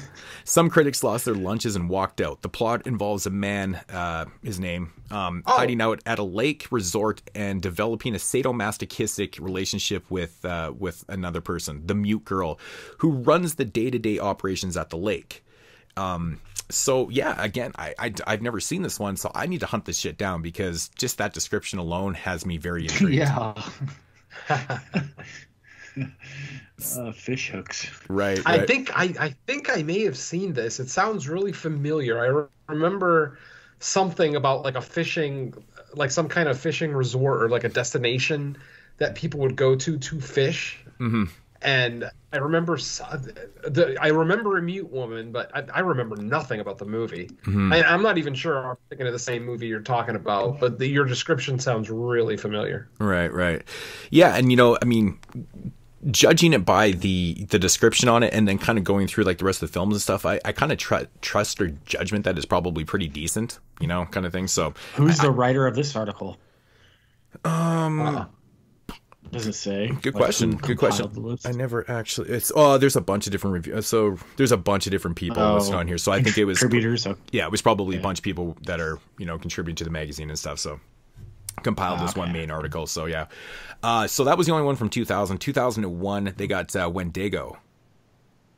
Yes. Yeah. The Larry Fessenden film. Yeah, so I was shocked to see that on here, man. I'm a big fan of Larry Fessenden. In fact, all of his films that he's directed, I'm a big fan of. And you know what I really like about him? I like him as an actor too. I think he's a really good actor. Yeah. Oh, he's great. Yeah, he's just he's a fun personality, man. And you know, his films, he always does something different. He always does completely different things, and so that's cool, man. Wendigo, that's one I've always liked. From 2002, we got Demon Lover. This is one I have heard about, and I believe that Arrow Academy actually released this Blu-ray in the UK just recently within the last couple of years. This is another one on the list I have not seen before. It says it's Olivier Assayas's entry into the early new French extremity cycle, owns a debt to Cronenberg, you know, Videodrome, blah, blah, blah, and stuff like that. Demon Lover is an obsessively set in a corporate world with several international companies vying for the service of a Japanese anime studio. Things take a turn for the nightmarish when the protagonist, high-flying executive Diane, played by Connie Nielsen, discovers a snuff website. So I've heard people talk about this movie before, never seen it. Have you guys checked this one out? What's the name of it? Isn't Chloe what's her face in this? Wait, what's the name of it? Demon Lover. The movie itself, I mean? Demon Lover. Demon Lover. Yeah. Demon Lover. I do recognize the name Connie Nielsen, though, man. I can see her face right now. I'm not sure who else is in the movie, but no, this is one I actually know about, never seen, and I was looking it up yesterday just to see if there actually was a good release, and sure enough, man, Arrow Academy has actually released a Blu-ray of this, so I'm going to have to probably check that out, so... Pretty cool stuff. If it's the movie I'm thinking of, that it's the not Chloe Grace Moretz, but the Chloe with the last name I can't pronounce. Sevigny? You know Yes, what? thank you. Oh, I think she Isn't actually. she in that? There's somebody along those names, but yeah, we'll come back to that. I'm pretty sure you're right, though. There is a Chloe. There is a Chloe in that movie. I'm pretty fucking sure. So, okay, so that's Demon Lover. 2003, we got Dead End. I think we've all seen Dead End before. In fact, didn't you actually review that on this show? Venom? I did. Yeah. Yep. That's Christmas weird. movie, right? That's weird. Yeah, Dead End. That's cool, man. I was surprised to see that one on here because I always thought that it kind of got talked about a little bit, but yeah, it is what it is. In the Cut. This is another one that I've always known about, never seen this one, and I've always wanted to check out because I was super intrigued because Meg Ryan was in this one from 2003. Shows her titties in it. Maybe. I don't know, but I've heard people talk about this. No, I remember going into it. That's what people were like. I mean, don't get me wrong. I was like, okay, well, but there was all this buzz because she's like did nudity in it. But I didn't even know that was a horror movie. I thought it was more like a drama thriller. But I know what it is. I haven't seen it, but I know what I remember advertisements for it and stuff. Right. So, I don't think this movie's horror at all. I remember this being like a murder mystery. I always thought it was more of like a thriller serial killer. Like I knew what it was about and stuff, and I was kind of shocked to be in here too because it says, "In the Cut" begins with an English teacher witnessing an illicit blowjob in the basement of a local bar, unaware that the event will draw her into an orbit of a serial killer. And it basically goes on to say an erotic thriller with a feminine eye kind of thing, right? So yeah, I mean, it even dubs itself as being a thriller, just kind of serial killer type hunt movie kind of thing. So I don't know. It sounded interesting to me. I was like, Meg Ryan in a movie like this, it just didn't. It just sounded intriguing. So, then we got The Last Horror Movie. Have you guys ever seen this one? Oh yeah. Mike, have you seen it? I don't think so. It's fun, man. I like The Last Horror Movie. It's a good one. I was shocked to remember that it came out in 2003. That's crazy. It's so long. Oh, I might be thinking of the last horror film. From 1980 something. Oh yeah. No, that one is that one is. That's what also known as Frantic. It's got yes. Yeah, no, the Last Horror Movie is a completely different type of film. This one's actually really good. You guys should check this one out. Definitely worth the watch. It's cool that they put that in there because I do feel like people don't really talk about that one. But 2004, we got Love Object. I was like shocked to see this one in here. That's crazy. I love this. Real dolls, life-size sex toys with realistic weight and autonomy are creepy as fuck. Oh yeah. It basically dubs it as like a psychosexual nightmare and stuff like that. It's an okay movie. I mean, I don't really remember it too well, but I remember digging it though. Into another one I have not seen. I actually have had this in my Amazon cart for so long because it's part of the Asian, the Tartan Asian Extreme line, and that's R Point. I've heard that title. I don't think I've seen it. Yeah, it's a Korean, I think, takes place like during the Vietnam War or something like that. So it's supposed to be pretty crazy, man. Need to check that one out. And have you guys seen My Little Eye? Nope. Okay. Yeah, that one. Tell me about it though, because that sounds that almost sounds like a funny title. My Little Eye, man. I remember being decent. Okay, so it says discarded by its U.S. distributor. This one's an exercise in unease. The framework is a Big Brother-esque webcast in which 5 young people must spend 6 months in a remote house under constant camera security. So you got to remember, this is like 2004 also, right? So this idea has been done many, many times. Actually, even before this was even done too. It's kind of interesting. To receive $1 million prize. So it's basically kind of one of those type little things. I remember it being decent, for what it was. I mean, I think I like Call of Us a little bit more than this one. If you guys remember that one, I think it was from 1999. Kind of on the similar type page and stuff. So 2005, which this is relevant to our prep that we're doing right now, and I agree, this movie probably hasn't been seen by a whole lot of people, which it probably should be now if you subscribe to Shudder, because I believe it's even on there, and that's Nori.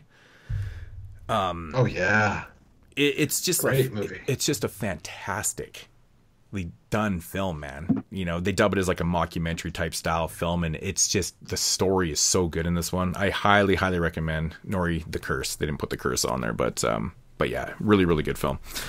2006, Severance. Yeah. Oh yeah.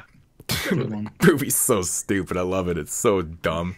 It's actually pretty damn funny. It's though. fun. Yeah, it's fun. It's a fun. And I think I went into that one, if memory serves me correct, like just pretty blind.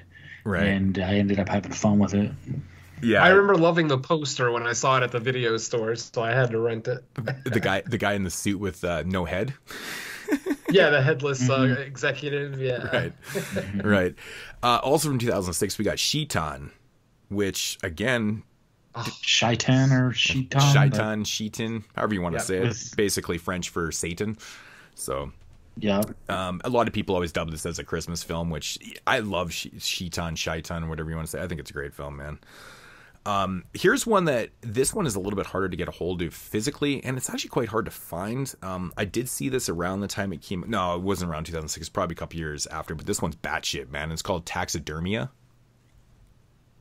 Have you guys seen this one? No, but I can imagine what it's about. But yeah, dude, this one is just, all I got to say, man. If you're into like more extreme kind of, well, extreme is probably the way to describe the type, or this film is, it's definitely in your wheelhouse, man. It's nasty, but I recommend it though. It's cool. 2007. This is one I was shocked to see on here, which is Joshua. This is the little Joshua kid Tree. No, not the not the action movie. The U2 album, Joshua Tree. Right. It's a great album, man. Right. No, yeah. Yeah, this is like I think it's like a killer kid type film. I think there was 2 movies that came out around the same time with similar titles, but this is Joshua, killer kid type thing. So yeah, because I remember that other one called Mikey, wasn't there? Yeah, Mikey. Yeah, Mikey came out, I believe, in 1991 or something like that. Yeah, but yeah, this one is definitely not as good as Mikey, to be honest. But yeah, I don't know. But they thought it was. 2008, which is The Children. Man, what's with all these Christmas horror films on here? I just realized that there's like 3 now that could fall into that category. So The Children, excellent film. We recently reviewed that one. That's pretty good shit. Now this one, I don't even know. I didn't even try to look up, because trying to look up a movie with this title is just so generic, and it's called The Living and the Dead. It's obviously a zombie film. It says the title suggests a zombie flick. Oh, it's actually not. The title suggests a zombie flick, but the horrors here are very human, and it's an exploration of damaged psyche feels heartbreakingly authentic. Okay, so it's maybe not even like that, but I don't know. What year was that one? 2008. 8. Yeah, The Living and the Dead. I don't know. Didn't know about that one, and that's another one I haven't seen. I think that's like 3 now or something. And then here's another one I have not seen. I have heard of this one. I did not even know that this was any good, but it's called Paranomal. Paranomal? Yeah, or Paranomal. Yeah, Somnia. Yeah. It sounds like a prog rock band or something. It does, man. A young woman stumbles upon a sleeping beauty, a girl suffering from paranoia, a rare disease that makes her sleep through most of her life. Oh. He kidnaps her from her asylum, where she'd been subjected to crazy experiments. But then she is pursued by a killer whose hypnotic powers turn her dreams into surreal nightmares. Sounds kind of interesting. Because I like movies that have to do with, like, you know, dreams and shit like that. I'm not a big fan of, like, dream sequences in movies, which is kind of weird, right? I don't know. Anyways, that sounds intriguing. But 2009 continued Triangle, the movie with Melissa George. It's kind of like... Oh, yeah. It's kind of like a horror version of, like, Groundhog Day in a sense, right? Because she keeps reliving the same shit, right? On the boat, which is cool because I like those type of reoccurrence type nightmares and shit like that. And it takes place on a boat, which is bonus because I like boat horror. 2010. Now, this movie's fucking batshit, and I highly recommend this to anybody. And it's called Dream Home. Have you guys seen it? Oh, yes. Yes, Dream Home.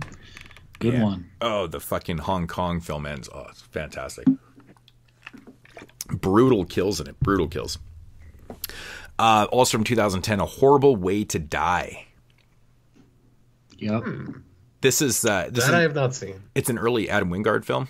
Of course, it did The Guest and You're Next and stuff like that. It's a cool film, though. I recommend it. Yeah, I think that's one I went back and found, like, after I saw The Guest. I was like, let's see what else he's done, and that came up, and yeah, it's good. Here's an underrated one for sure, man. The Shrine. I like this movie, man. It's pretty cool. 2010. Yeah. Shrine is solid. Yeah, good stuff. 2011. Actually, here's two I have not seen. A Lonely Place to Die. Don't know anything about this one. Oh, and you know who's actually in this one? Melissa George is in this one also. She was in. She's the star of Triangle. Very, very interesting. So I don't really know much about that one, and then this one, I honestly couldn't even bear to myself to even try and look it up because it's called Vampire. Like, could you imagine trying to Google a movie called Vampire, even from 2011? You're just going to get everything else. Yeah. Weird, right? Doesn't sound familiar though. It doesn't actually. It totally doesn't. 2012, Black Rock. This is a good movie. What's the little description on that one? Because it sounds familiar. It says it's like a lo-fi spin-off of Deliverance. Sees three gal pals. Okay, who says gal pals? On a weekend trip to an island off the coast of Maine, where they spent many idyllic summers in their youth, intending on the outing to be fun, stress-free, emotional, and regression. Black on the child. Things turn for the nasty when the three ex-soldiers out hunting deer turn up. And yeah, it's basically the equivalent to like a female version of Deliverance kind of thing. So it's good though. It's good. I enjoyed it. These two movies definitely need to be on here, and I always talk about these movies. I put these on many lists before actually, which is Byzantium and Kiss of the Damned. Two really interesting vampire films that came out in 2012. Have you guys seen either one of them? Kiss of the Damned. Damn, definitely. Yeah. Yeah. I really enjoyed that one was good. I liked it. Yeah. Like, it was so much more than what I was expecting going in. By the end of it, I think isn't that a scene where like one of the main vampire chicks, she's just like walking along, get burned to death. But yeah, I loved it. It was pretty good. Yeah, it's kind of a hidden gem actually. And you guys, it felt like a throwback style too. Like it kind of mixed like a little bit of old with a little bit of new. Mm-hmm. I liked it a lot. Yeah, I haven't seen it in a while, but it left an impression. Right. And then Byzantium. Have you guys seen that one? Yep. Mm-hmm. Unfortunately. Oh, you didn't like it? I love Byzantium. I think this... I remember, I've only seen it the one time, and I remember, and I will admit I was very inebriated, but I just remember walking away not really enjoying it for some reason. Right. It probably deserves a rewatch, honestly. Yeah, it probably does, man. I think it's actually quite intriguing. That's cool stuff. 2013, Afflicted. I think this movie just Oh yeah. Yeah, someone movie. someone just brought this one up. I think even last show or something. I don't know. Recently, it got brought up. But yeah, you're right. Afflicted, great movie. I was surprised to see this one on here because this one recently got brought up too, and someone said they hated it, and that's All Cheerleaders Die from 2013. Oh, I kind of didn't hate it, but I didn't love it either. No, I didn't like it or love it either. It's probably some of the worst stuff that Lucky McKee has done, but I enjoyed it for what it was. I thought it was just stupid nonsense, but I can see why people wouldn't really care for it too much. But these next two from 2013, both phenomenal. Found. Have you guys found? Oh, it's fucking excellent. And Jugface. This is another movie that I've recommended to numerous people over the years. I saw Jugface at the Fangoria Weekend of Horrors back in Pittsburgh. Oh, God. What year did Jugface come out? It says 2013.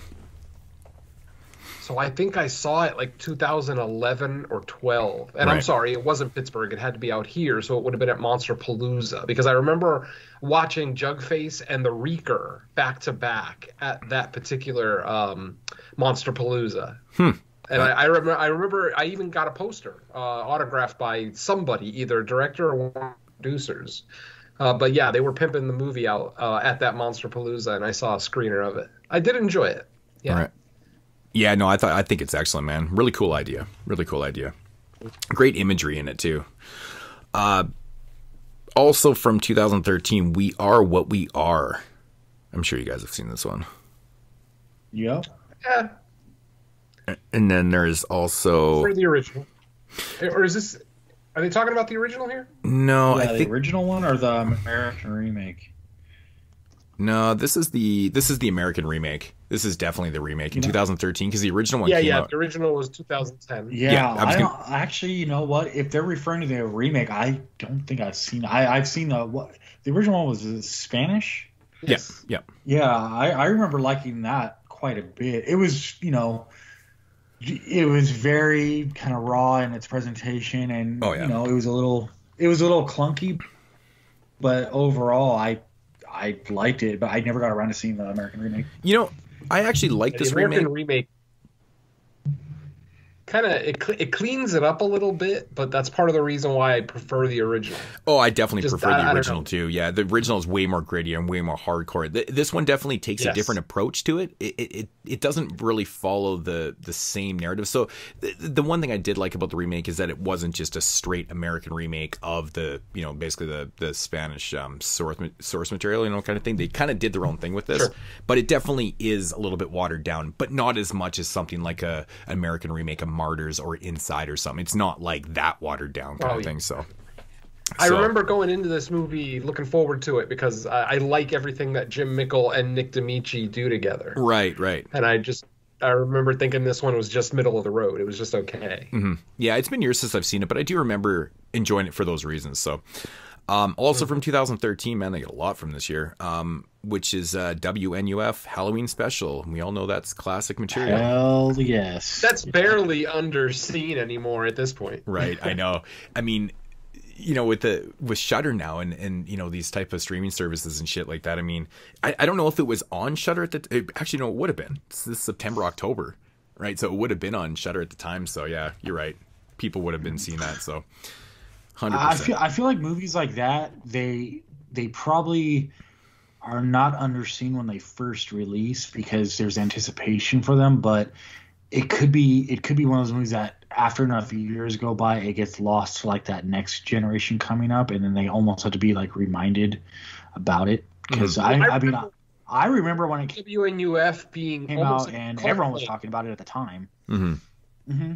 Yeah, I mean, I remember it being almost like a cult thing, like the Poughkeepsie tapes, that only a few people saw it early, Right. and they were raving about it. And then finally, when it became readily available, people started seeing it because the Poughkeepsie tapes didn't have a physical release for a few years. It was only available on YouTube, and you had to be sneaky because it wasn't listed under the Poughkeepsie tapes. Right.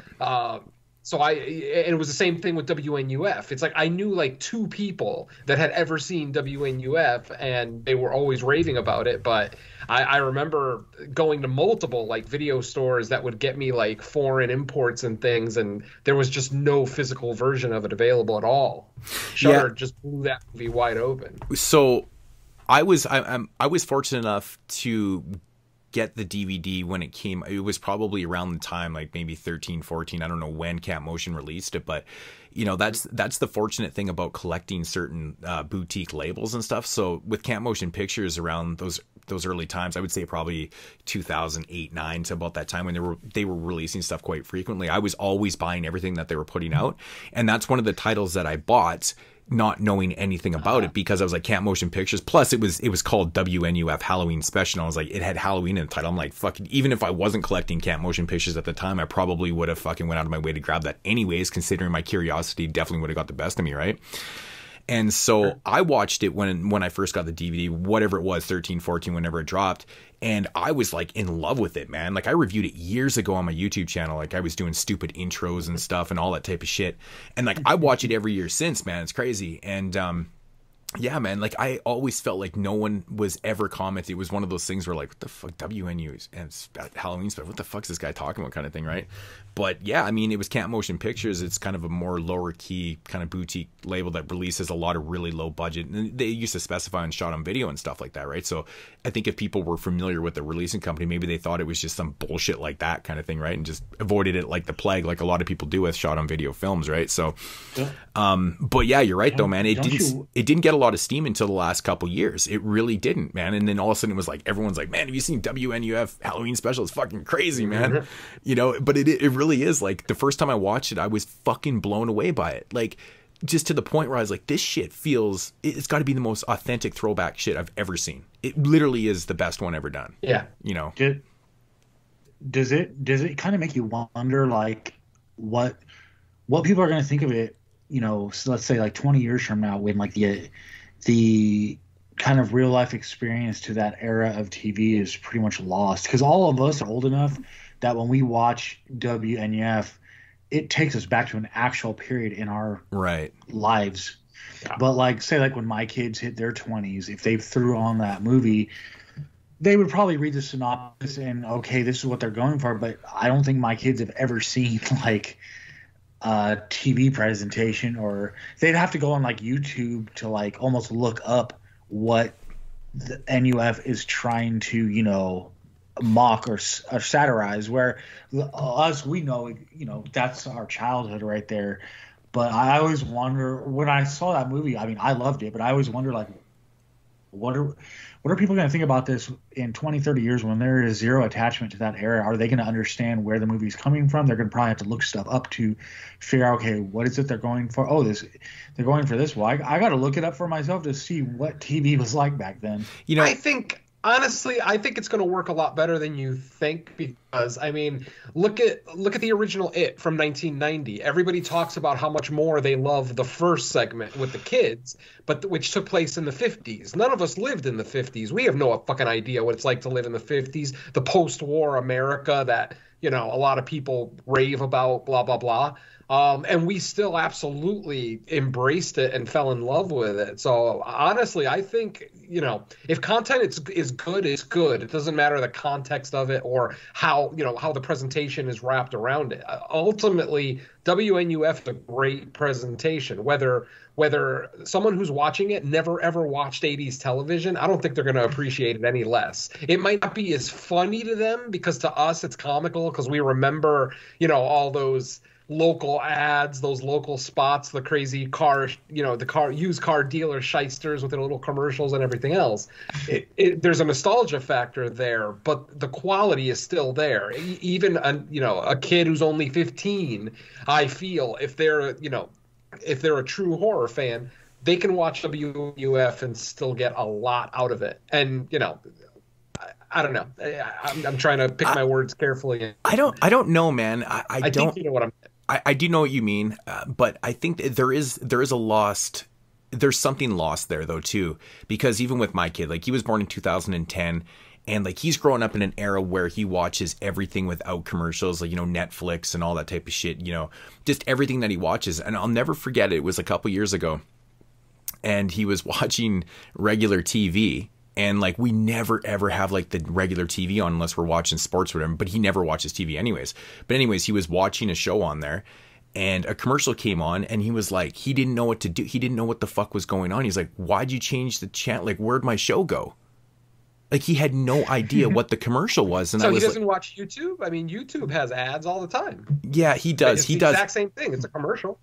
But it's not, I don't know. It's not really, I mean, with YouTube and stuff, you can just skip ahead, right? You know, but at this moment, like, sometimes. yeah, sometimes, but you know, at this moment in time, this was the first time he had no idea what the fuck was going on. He was so lost. He lost in translation, man. I'm like, dude, it's just a commercial. Right? Because like you never. So well, you said he was born in 2010, so I guess he's probably not the most seasoned social media guy. That's what I'm saying. It's like no, most not of at all. us who are used to like YouTube and different and Vimeo and you know shit like that, where they have like you know user created content. At this point, we're all used to ads because those are all free sites. That's the only way they can generate revenue is with the ads. So I'm actually a little surprised that's you know somebody who's whatever 9 or 10, if he's ever been on YouTube. He's never seen an ad or didn't understand what the ad was when it popped up. At this point, I mean, you know. at this point, a couple years ago, no, he wasn't on there. He wasn't. A couple years ago. Okay, yeah, this is a couple years ago. So he's on YouTube like every day now, but this is like 2 years ago, and like you know he was probably 8, and like he only ever watched like Netflix and shit without commercials and stuff. Sure. So when that came up, he was like, "What the hell happened here?" Right? Because he was that kid, he never watches TV. So just going back to, you know, in 20 years where I think, you know, there is a lot of kids that are definitely not going to have that nostalgia factor like we do too, because, you know, when I watch a thing like WNUF, like it's literally like reliving that time period for me because we all know you throw on a tape, if you recorded something, it would have like those stupid commercials and like just the whole quality of it too. Like even literally the VHS picture, you know, the tracking, all that type of shit, the TV commercials, all that shit, like everything's a lot different now. We don't have commercials for the main reason why that movie put a smile on my face the minute I turned it on is because I know the three of us, you know, we can only speak to certain people, but that immediately it's familiar. There's a familiar aspect to that when we were growing up. Now to Venom's point, that doesn't mean that, you know, the following generations aren't going to watch it and still get nothing out of it. They could still say, oh, this is like a, you know, a solid story and presentation, but lost on them is probably like they're not gonna it's not going to actually remind them of something from their actual like it's not going to strike in their brain the way it did to us. Like this is literally the kind of stuff that would come on every October or Halloween on our local news networks where some, you know, Yahoo newscaster is visiting a haunted house and no, that doesn't mean that stuff still doesn't take place in the modern era, but the presentation, like another example is like, I was picking up my kids and a song came on the radio referencing burning songs onto a CD-ROM for their kids. Now my kids don't know what the hell a CD-ROM is. Like, I don't even think my kids would necessarily know what a DVD was unless I had like a rack full of movies that I could tell them, hey, my kids lost. Like they don't. Technology from when we were kids to now, it feels like it advanced so quick that my kids were not even alive in like the internet 1.0 era. Like their entire lives YouTube has existed, you know, so they don't even know what the internet was like before you could go to YouTube and look up any damn thing you wanted. That's how different it's become, not just the internet itself, but the modern internet. Because I consider today's internet a completely different animal than what the internet was when you know we got it in like the early mid 90s. You know, the dial-up and all that type of shit. Of course, but I mean, honestly, doesn't every generation deal with that though? When we're watching media, be it television, movies, and we're watching something that's set in a world that we've never experienced. I mean, it's not like we freak out. It's not like our brains, you know, frizzle out on us because we don't understand. Oh, yeah, I think it's more about the technology. I think it's more about the technology. Like even my kid, man, like I remember we threw on a movie one time and it was in full screen or whatever. And he's kind of looking at me. He's like, where's the rest of the picture? Like he's like this is garbage. It looks like shit. Like, you know, he's confused. He's like, why is there parts of the picture missing? I'm trying to explain to him, like, how do I explain this to him that he would understand? I'm like, it's just the way it's the way the aspect ratio is fourth. You know, you try to use simpleton terms, right? It's like, that's just the way this one's presented, kind of thing. And he's just like, what the fuck? Why isn't the whole screen full of picture? You know, he's like, just doesn't get it, kind of thing. It's like going back to the whole thing with music, like, you know, just the other day we even had this conversation. He's like, I own that song. And I'm like, no, you don't. You have it on your computer on iTunes. He's like, well, I own all these songs. I'm like, no, you actually don't own any of that shit. You subscribe to Apple Music and you get to play your shit or whatever. I'm like, you see my room here? You see these 10,000 albums that, like, I put in like tapes for him and violence. And he's just like, what? He stares at it like, what the fuck are you doing? He doesn't understand how it's playing. He doesn't get it at all. I can't even explain to him at all what I'm doing. I'm like pressing play and he's like, what is that machine? Like, what's going on? It's crazy. Like every kid at That's funny, Mike. It's just, it blows there was my mind. that scene in Queen of Black Magic, remember, where the little kid sees a VCR for the first time? Yeah. Little 10-year-old kid, and he's astounded by the fact he actually thinks that the videotape is like a hard drive. He's like, oh wow, look at that. It just takes automatically. Right? Great little scene. Yeah. Yeah, it's like you know, the kids now with music and on the internet and stuff, they think everything, it's just all individual. It's all songs, right? He thinks that like me holding this tape or this record, it's like one song. He doesn't get the whole album thing, right? Well, everything so now weird. is like catered to the consumer, basically. Like you get exactly what you want when you want it, and none of the stuff you don't want. It's a whole different world for like consuming entertainment. Right. You know, yeah, I think like I said, I feel like every generation deals with it. I mean, for us, it was the VCR, at least for my generation. Maybe not so much for you guys, but for me, the VCR was fucking revolutionary. What? I can watch a movie at home anytime I want? Are you kidding? So, I mean, you know, I understand both of your points, but I think that because of your familiarity with your own generation, you're kind of misjudging how other generations also handle basically the same thing. I think every generation deals with new technology, new blah, blah, blah. And we hear and say that, oh, yeah, technology's advanced more over the last 10 years than in any 10 years in history. But you can't quantify that statement. That's your opinion. You know, well, I'm thinking more, will they get the same thing out of old, outdated presentations of technology that they never experienced? New technology. Right. Well, that's the is same totally thing with us with black and white movies. We were never raised with black and white movies. Do you remember the first reaction you had to a black and white movie? I bet you don't, because we were probably really, really damn young. But it's the, you know, like I said, I feel like every generation thinks that their generation is like, you know, whatever, the newest and the hardest to learn, or the biggest cultural jump, whatever, blah, blah, blah. And honestly, I feel like if you spoke to a historian, they would probably be able to set you straight more on how human technology and everything else has advanced over time, and that, yes, we're in a golden age now, but we're kind of always in a golden age. You know, whatever age we're in, we have the most advanced technology humanity has ever had.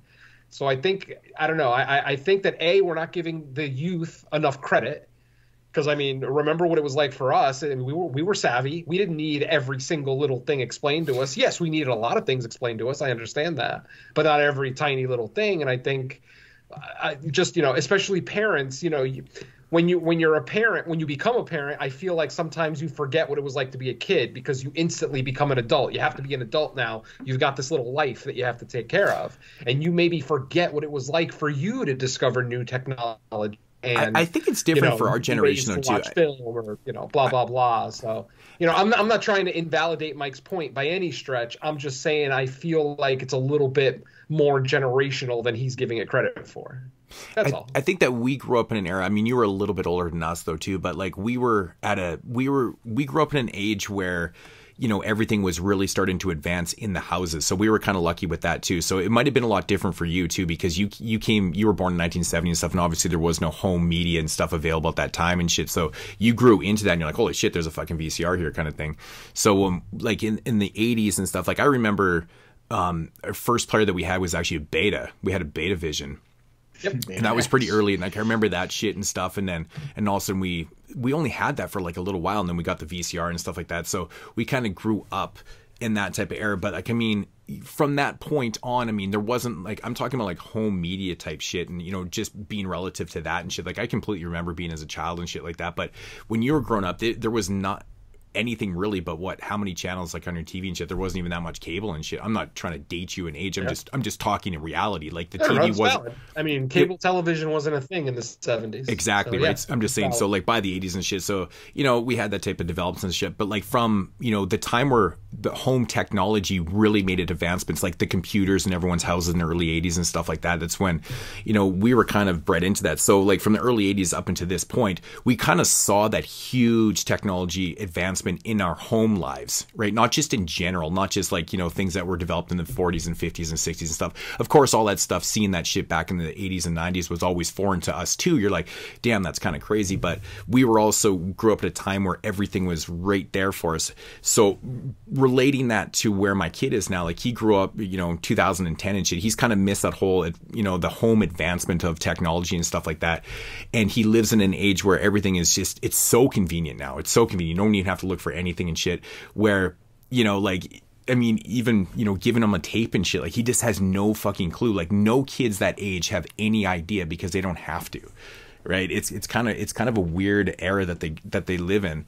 And it's strange growing up in a world where everything is right at your forefront. You just kind of, it's not like they're taking things for granted. They just they just don't have anything to take granted for because they never had that experiences and shit like that. So it's kind of hard to explain because, like I said, where we were growing up from the 80s to now, like we kind of grew up in all these advances. Like I remember getting my first computer in my house, like, you know, modems and dial-ups and all this shit. Like we lived through all that type of shit, right? Like every kind of home technological advancement, where he didn't. You know, he's born into this era. He already missed all that type of shit. So trying to explain that to him, like I've even tried to explain to him with the internet, like when I was at home and someone would pick up the phone, the internet would cut off, and he's like, "What do you mean?" Yeah. Because he's never even had a phone in his house. We've never had a house phone. Right.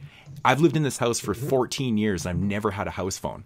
In fact, the last time I had a house phone, which I probably mentioned, was in the year 2000. I've had a cell phone since the year 2000, and like that's the type of shit too. So he's never even seen a house phone. So like when he's watching our movie, like he's questioning, he's like, "What kind of phone is that?" Right? Because it's the things as parents you don't really think about, suggesting that you talk about like the past advancements. Like, oh, back in the day, dude, they used to have, you know, cell phones that were connected to a wall. You know, in your fucking house. It's like you don't even realize that they missed all that too. It's crazy. Like I remember a home cordless phone was like the greatest thing. Right. Like, oh, I can walk around now without a cord attached to the phone. Like, this is the best thing ever. But yeah, I remember those dial-up days. It was a gift and a curse. Me and my sister are 2 years apart. I remember I would be on like the computer after school or something, and if I was on there too long, she would straight pull the jack out of the wall because she wanted to be able to have her friends call, and they couldn't if I was online. Right. I would get so pissed. You know, I'd be in the middle of download, you know, whatever I was doing, and all of a sudden you see your little fucking dial-up thing go red, and I was like, what the hell? She's like, my friends want to call me, and it was you know, right, man, 90s. Yeah, it's just, you know, it's just one of those things. It's just, you know, everybody has a different view on it and stuff. It's just depending on exactly where you grew up in time, right? And I just think that the time that me and Mike especially grew up, like you too, Venom, though, like by the time you were 10 years old, like shit had changed drastically too. You know what I'm saying? But well, like, I mean, and think about like our parents' generation. Yeah. Think about how the television changed the world. Right. I mean, we talk about the internet, how the internet has connected us. Think about the television. I mean, this magic box that's showing us content from around the world. I mean, you know, that had to be, you know, like magic to that to people in the 40s and 50s. I think, yeah, going back to my original point, it wasn't so much me questioning whether new generations would like the movie. That's, you know, up to whether they just, you know, their personal preference. I think my hypothesis or question was, is there an aspect of it that's lost? Kind of like, let's say, you know, when the first time I watched like part of like the Woodstock concert, like, you know, the actual footage from it, I like the bands, I like the music, but my dad, on the other hand, can literally, he has that personal experience with it where like, well, he was growing up when these bands were first hitting. He's been to like their concerts in their prime. So there's little bits and pieces of it that he can get out of it that I cannot replicate in my conscience, because I can never, like, I can imagine myself going to those concerts, but I can't replicate the feelings and emotions it probably brings out in him, because he has that life experience of that era. So for us, when we're watching WNUF, we can literally in our minds go back to the time of life experience, saying, I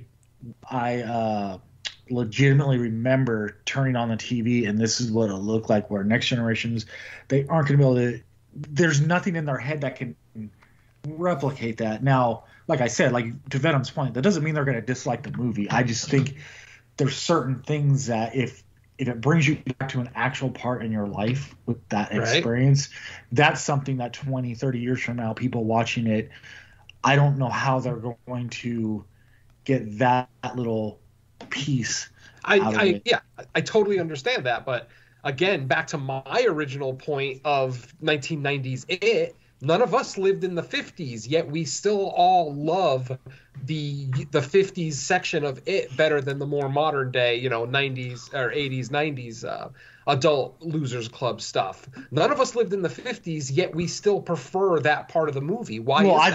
Well, I love the movie, but that's what I mean. Here's the difference. No. But to your point, we can still love the movie. My point is when they're writing, Smokey Robinson comes, or whoever was on the soundtrack, as soon as that music hits in the movie, I guarantee my dad is getting a vivid memory of his actual life. But I can't get. But what I'm saying is I can't get that. Deals with this, all of us.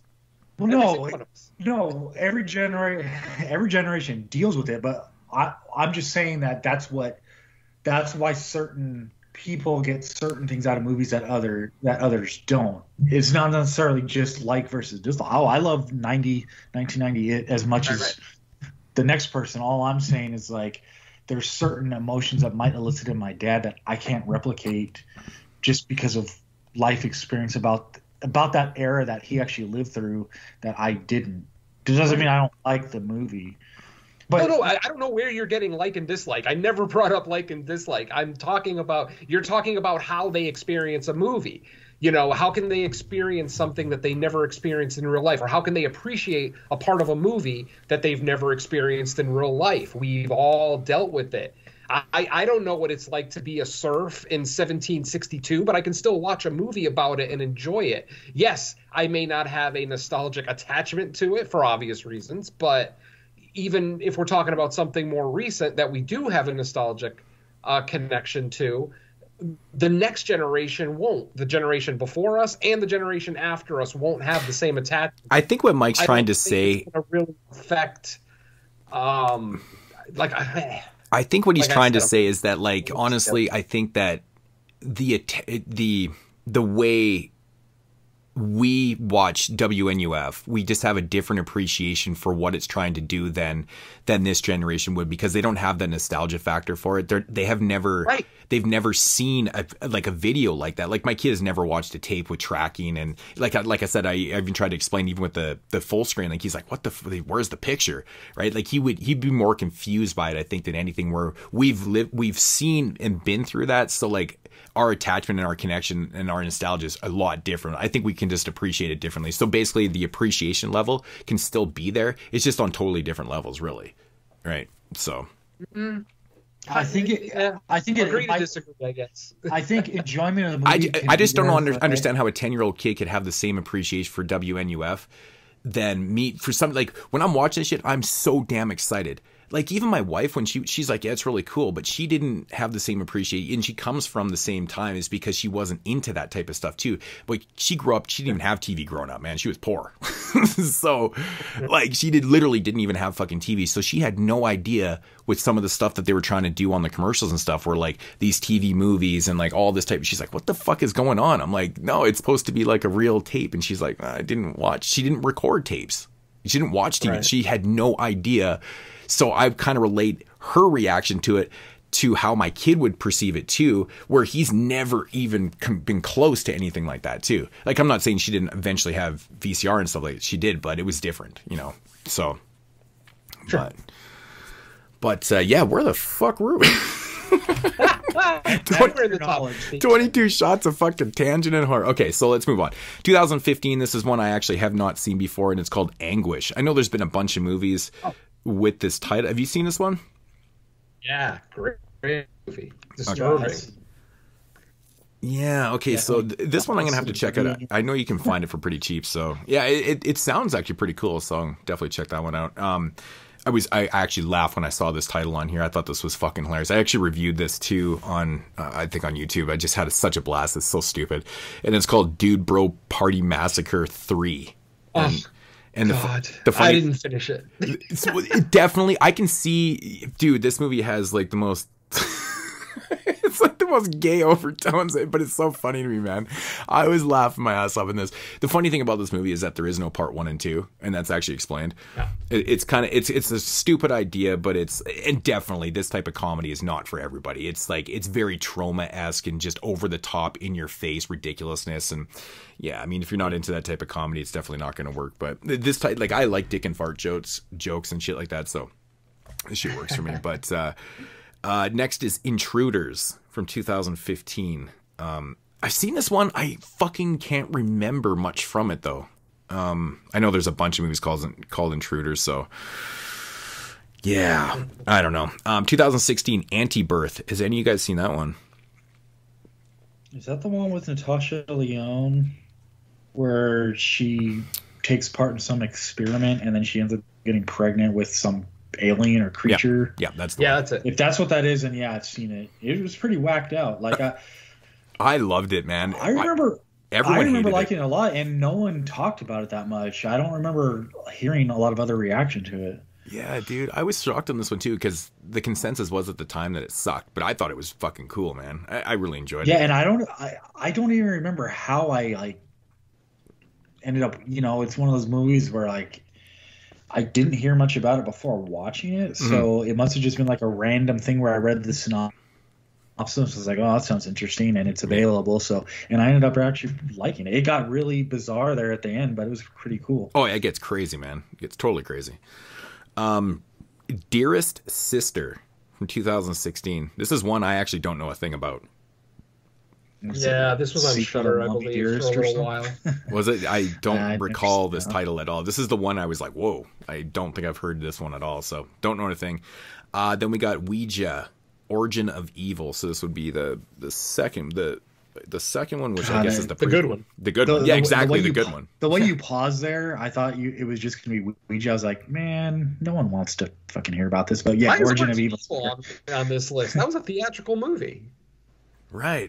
Yeah. Mike Flanagan directed this one. Like, you think that people would have said, I guess whoever wrote a blurb on this must have thought that maybe people kind of overlooked it. I don't know. Weird one. But yeah. I mean, I wouldn't be surprised if a lot of people didn't see it based on the first one and thinking this was like, going to be more the same. I could see that. That's actually a really good point, Mike, because I saw the first one too and I thought it was junk. And when the sequel came out, I didn't even really connect Flanagan to it. Like, I probably just saw a sequel to a Ouija, and I was like, blah, fuck, whatever. And then the consensus was it was good, and I was like, really? And then the name came out. I was like, okay, well, I'll check this out. And honestly, dude, this is a pretty fucking solid movie. It's pretty good. Yeah, it's great. I love it. Prevenge. I'm pretty sure you guys saw this one. Yeah. Oh, yeah. Yeah, it's funny. I reviewed that on some show. I forget which one. Yeah, it's pretty fucking funny, actually. What's the chick that stars in it? Didn't she write it too or something? Yeah, she wrote, directed it, Alice Lowe. Filmed it while she was really pregnant. Yeah. Yeah, she's funny, man. She has that natural. She's like one of those natural comedians. You know what I'm saying? Like, she just has a natural look to her. She has like a natural comedy type flow to her. I don't know. There's something about her, man. The English have that dry wit. So. Right, but the way she projects the dialogue, it works totally, man. And you're right, though, man. English comedies, especially in the recent years, have been more or less pretty bad. In fact, it seems like most British horror movies they're very hit and miss, man. Which just sucks, man, because I'm a big fan of like old British stuff, but man, I don't know. I'm sure you guys have seen this one too. I really enjoyed the fucking shit out of this. I need to get a physical copy of it, and that's The Untamed. Oh yeah. This is a great fucking movie, man. Great movie. I do feel like people didn't see that one, so that's kind of a cool entry on here. 2017 with Pie Wacket. I feel like that one got talked about a lot. I'm not 100% sure, but... it got talked about a lot because it actually made some top 10 lists. It was very close to making mine. Mike, I thought it was on your top 10. It was one that I had heard about that year. It wasn't available for whatever reason for me to like grab until the very end of the year. And I even made a comment. I think like I slipped it onto my list at number 10, but I said, if I would have seen this sooner or had more time to sit on it, it could have been higher on my list. Right. I just didn't want to make like too much of a knee-jerk reaction and say, oh, I'm putting it at 5, or something like that. But I liked it a lot. Like it was kind of like the slow burn, and then the way the manipulation happened in the movie. It just, to me, that kind of take on like, the witch subgenre and how it just played. I just thought it played out really well, and the end was like oh shit, like that kind of ending, and I liked it a lot. Yeah, I got to see that in theaters out here.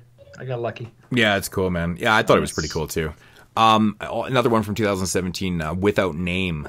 I know it was the same guys that did, I think they wrote Vivarium from last year or something like that. You guys see Without Name? It's like, it's folklore, basically. Have not, no. I don't think so. Yeah, it's very atmospheric. Like, it's set in the woods. It's very atmospheric and shit. It's fucking good movie, man. I thought it was pretty cool, so. 2018, with The Cleanse.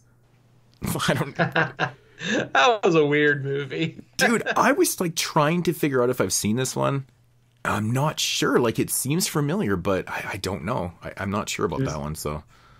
It was the one where like 4 drug addicts went to a cabin to try to get off of drugs. They all took something.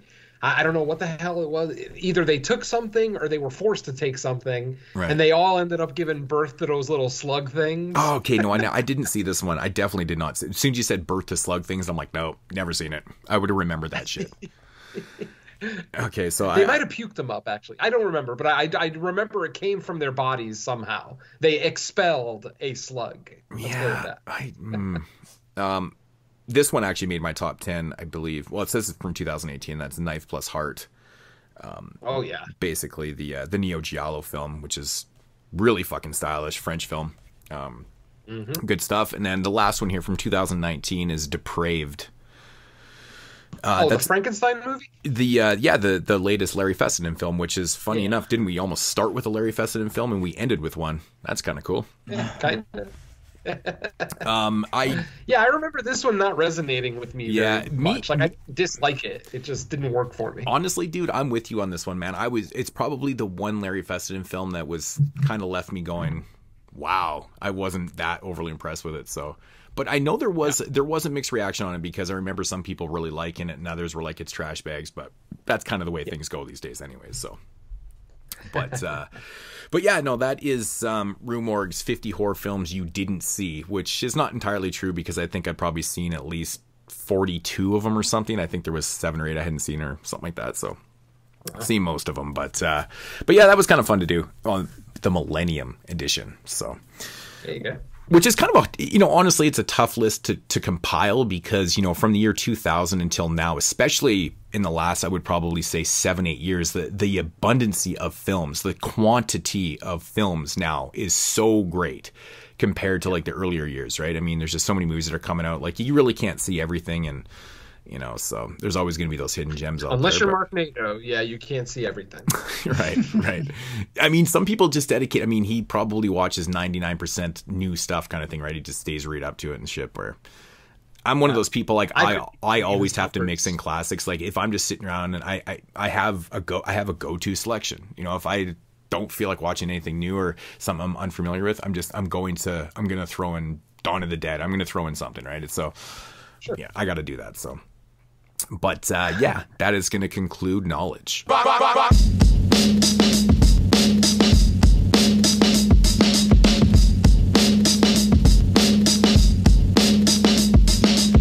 For those listeners who didn't feel that, we just had another one, baby. Hey yo, it's about that time for the 22 Shots crew to get buck wild and do what we do. You got that fatty in hands, so throw us a few, and we gon' hit your ass up with a bonus review.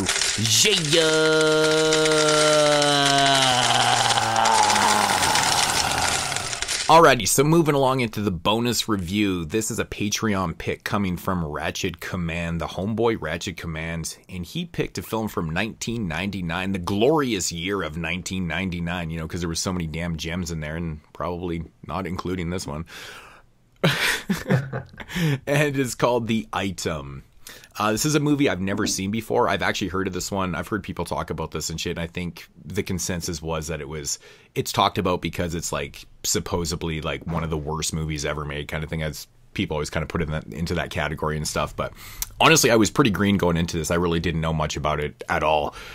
Directed by Dan Clark, who I believe actually stars in this movie too, if I'm not mistaken, or maybe he does. I don't know. No, he does. He's Alex. Yeah, he's the main guy. So, okay, I was right. Ooh, I thought I was talking to my ass there for a second. But, all right, so quick little synopsis here. 4 convicts become embroiled in what seems like an easy way to make $1 million. Enlisted to pick up a sealed box and guard it for one day, the 4 men let their curiosity take over and decide to look at its contents. All right, so thoughts on The Item from 1999. Venom, why don't you start us off? All right. Well, just like you, I had never seen this before. First time watch for me, and more than likely last time watch. Yeah. The movie's not completely unwatchable, but it is pretty damn bad. And the thing is that I feel like this movie doesn't know what it wants to be. Does it want to be a horror film? Does it want to be an action film? Does it want to be a heist movie, a comedy? Either way, whatever it's trying to be, it fails on almost every attempt. The dialogue is just painful at times. There's a conversation in here. Oh, what conversation was it? I thought I had written it down in my notes, but there's one conversation in here in particular that I literally felt my brain dying as I'm listening to it. Oh, it was the third person conversation where they're all sitting at the table and one of them says, "Would you please tell Alex this and this?" And then Alex is like, "Well, would you please tell her?" Oh, this? yeah. Oh, God, that scene is so goddamn painful. Yeah, I know. And it's just one of many painful scenes in the movie. Now, not to say that there's not some decent qualities. I actually like the creature. I like the creature design. I thought it reminded me a lot of Elmer from Brain Damage. I don't know if there's any Henenlotter fans out there, but for Brain Damage, kind of the same thing. It's you my know, favorite a Henenlotter kind of movie. Phallic-looking creature that could talk, that had, you know, some kind of telepathic connection with people, blah blah blah. You know, obviously the story went into different places, but so that element of this movie I did enjoy. I actually like the choice of the voice. I thought having that very almost demure female voice I thought was a nice choice. I have no major problems with the design. It actually looks slightly better than Elmer. Obviously, this movie's a little bit newer by 9 years from Brain Damage, I believe. So around there, yeah. So yeah. Overall, you know, all in all, I didn't hate this film by any stretch, but it's definitely hard to get through because there's a lot of dialogue-driven scenes in here. And since the dialogue is kind of poor at times, it just makes it really hard to get behind anybody in this movie. To, you know, there's almost like no real protagonist in this film. You could almost say The Item itself is the protagonist, honestly. Right. But yeah, overall, you know, nothing that I'll really, you know, rave about ever, but by any stretch the worst thing I've ever seen. Mike, what'd you think of this one? So kind of like the setup when we first get introduced to our gang of characters and they get that box and, like, you know, they're all curious about it.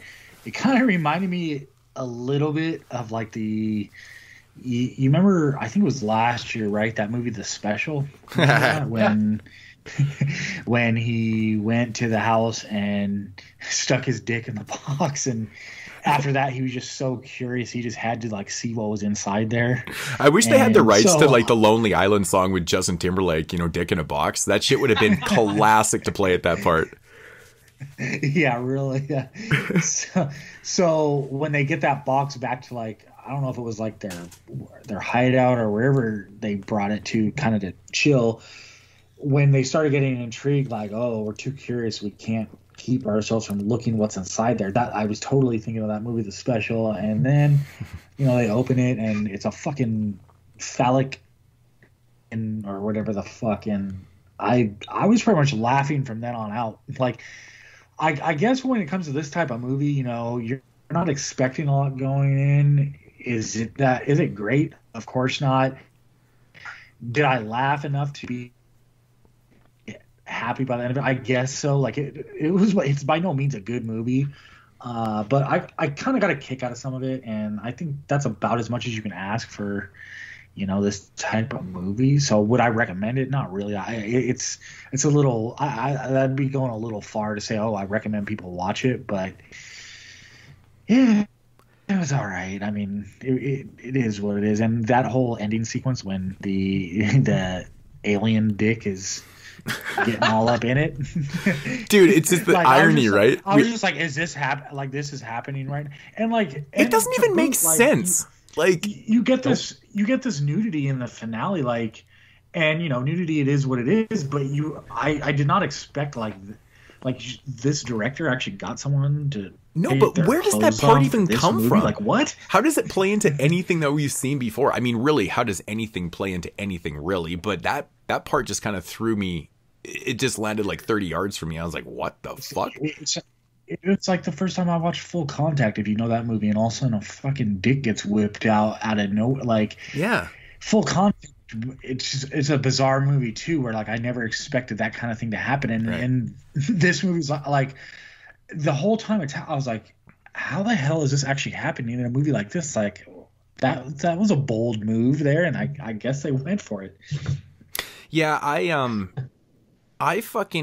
totally agree with what Venom said about you know, this movie not knowing what it wanted to be, because that's like the first thing I jotted down. I said, what the hell is this movie trying to be? Because at first it definitely comes off as like this crime film about these guys that want to make some money, but like the whole setup doesn't even make sense. They're working for some people that they don't even know. They just willingly decide to, you know, go and pick up this thing and work for people that they don't have any clue who they're working for. Like, man, if you were a criminal and shit, like, that's already suspect as shit right there. Right? Like, what the fuck? And like, and the whole setup is kind of fucked up to me, because like, why are these people getting middlemen to hold this box for them and stuff like that? Like, nothing's really explained in that aspect of it. It's like, did they know that this thing was this weird kind of telepathic phallic fucking worm penis?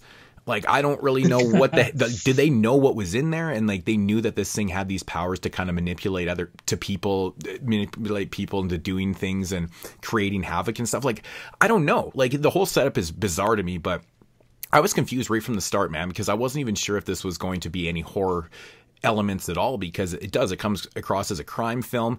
And then quite obviously you get the notion that it's going to be very actiony with like a lot of gun action, a lot of shooting and stuff. But then there's all this ridiculous over the top comedy in there and too. And I'm like, what the fuck am I watching? Right? Because we don't get exposed to what's inside the box until, I don't know, probably half an hour into the film. So, you know, we're a good part into it or whatever. And then we get to see this worm penis thing that has like sewed on eyes and shit. And it has these kind of weird telepathic powers. You know, okay, well, I guess that's the horror. I mean, overall, the movie doesn't really have a lot of horror elements to it at all. It's a goddamn. It's more of like there's so much drama involved in this film, because this thing is basically kind of manipulating what's the situation, like how the situations play themselves out and shit. But I was like lost in translation. I'm like, what is the point of this?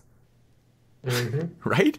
because the one part I did laugh at though was the fact that they all thought it was a monkey in there, and then and then when they open it up and this like penis thing comes flying out with these eyes, and I just started laughing. But the Asian chick made me laugh so hard. She's like, because she's already laughing, and she goes, and then she's killing herself laughing, and she goes, now what am I gonna do with all these bananas? And I fucking just lost it, man. I was like, what the fuck? I'm like, this is so ridiculous, man, so ridiculous. But honestly, with it being it showcasing a lot of like action scenes and kind of like, I mean, there's not really a lot of gore. There's a lot of blood. I guess there is one scene with a little bit of gore and stuff, but it's kind of like unnecessary violence and shit that just happens. It's kind of, it's there for the sake of being there, you know, kind of thing.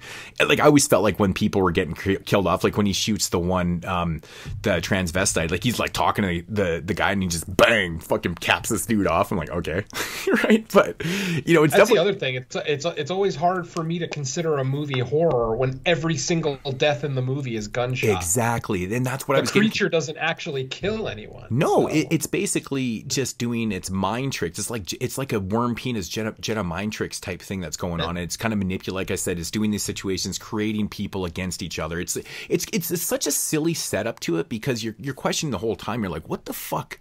Why were these people gonna pay these criminals $1 million to hold this shit until they picked it up? Like, what were these? And I kept thinking to myself after the movies, and I was like, what were these guys going to use this shit for? Because they knew what they were buying. They had to have, right? I think they did, yeah. Right. So what the fuck? What were they going to use this phallic worm penis for? Like, I don't like the whole thing just felt very odd to me. But man, I think the biggest problem with this movie though is that not only doesn't know what it wants to be, there's way too much terrible. I mean, to the point where I just wanted to rip my fucking ears off my head. The dialogue is horrible in this movie. It's, you know, I love movies with lots of dialogue. Huge Tarantino fan. I'm a huge fan of movies that have nothing but dialogue if it's interesting, right? Like The Interview from last year, Fred Vogel's new movie. The whole movie is two characters facing off each other, and it's all dialogue, and it's the most intriguingly suspenseful movie I've seen in so many years. It's amazing. And this one, like, it just, I don't know what the fuck, man. You have an idea here, but the whole movie plays out with ridiculous dialogue. And I can't get involved with any of these characters. All the characters suck. And that's the other thing too. No one's likable because, first of all, we're dealing with fucking criminals, but they're not even the likable criminals. You know, they're not Mr. Pink. They're not Mr. fucking Pink. You know, and like they just suck. Everyone sucks in this, man. I'm like, and the way the situations go down too, it feels so forced by the end. Like, hey, we have this running time, and then everything kind of forces itself into it and shit. And I'm not believing it. I'm not believing what this thing is controlling and what it's manipulating and shit. And I'm just like, oh my god. And that's one thing. The production value in the film is obviously quite low. I have no problem with that because I love these low budget type of. I mean, this was probably shot. It's not video.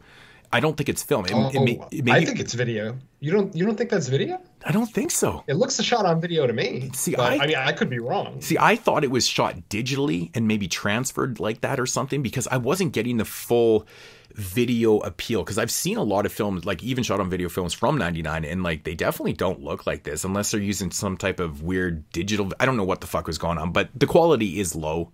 It's really, really low. It's not 80 shot on video, but I don't really know. I'd actually like to know what they shot this on. But yeah, the acting is, I would say pretty bad.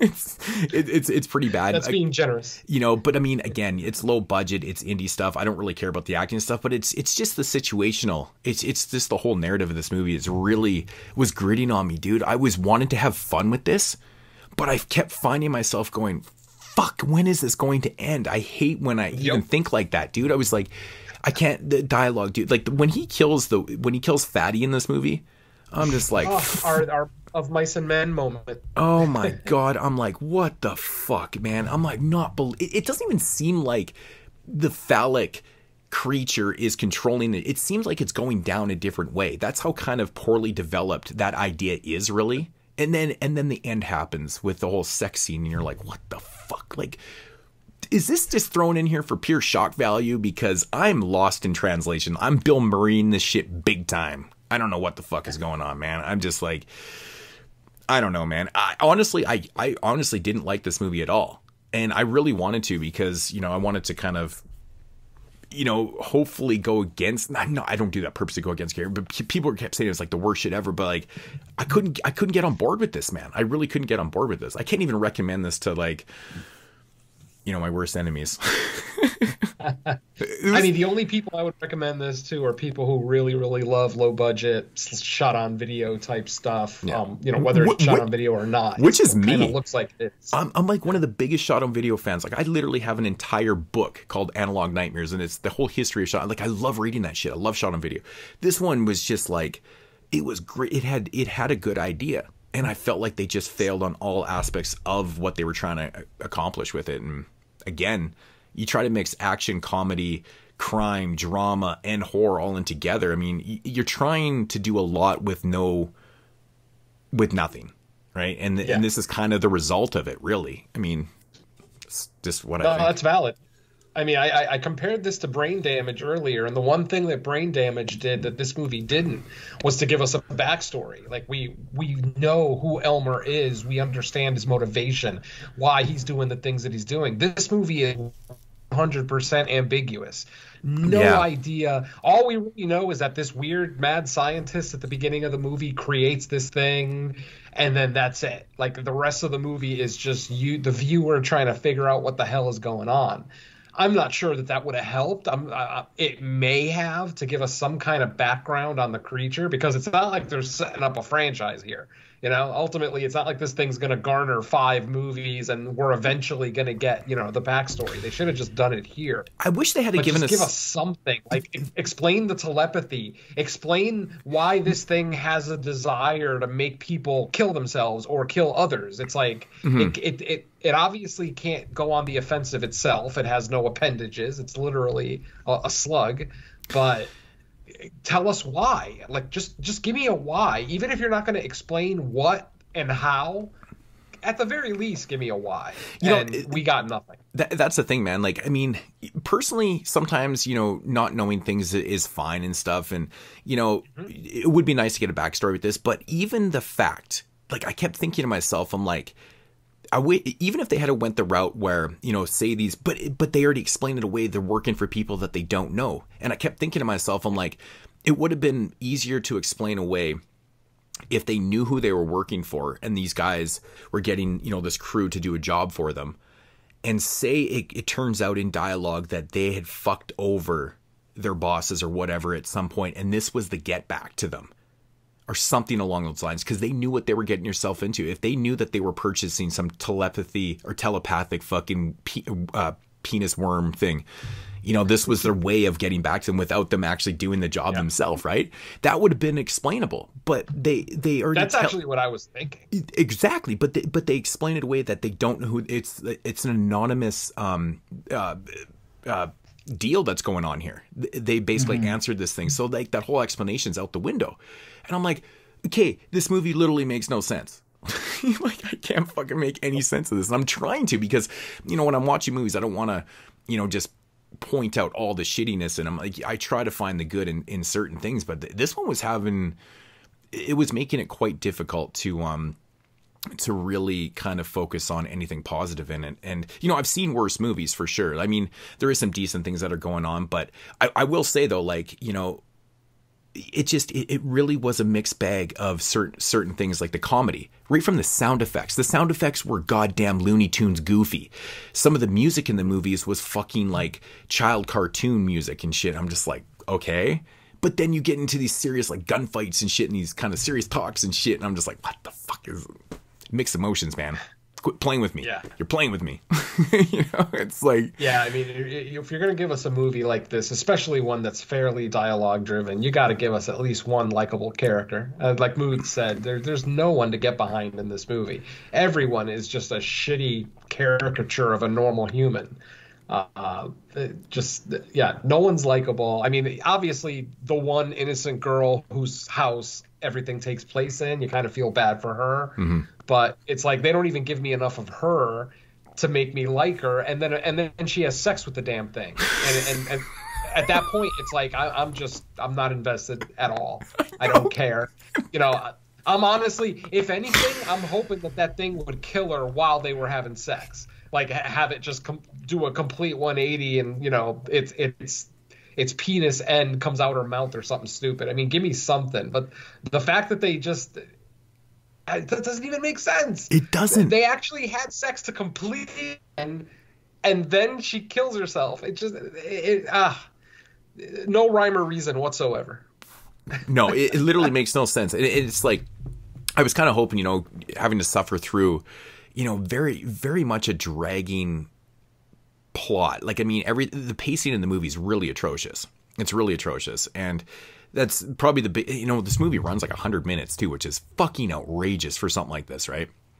You got to have interesting dialogue and characters to elongate a film up to 100 minutes kind of thing. And that's just a product of indie filmmakers trying to put everything that they shot into their movies and stuff. And it just essentially bogs it down hardcore. But yeah.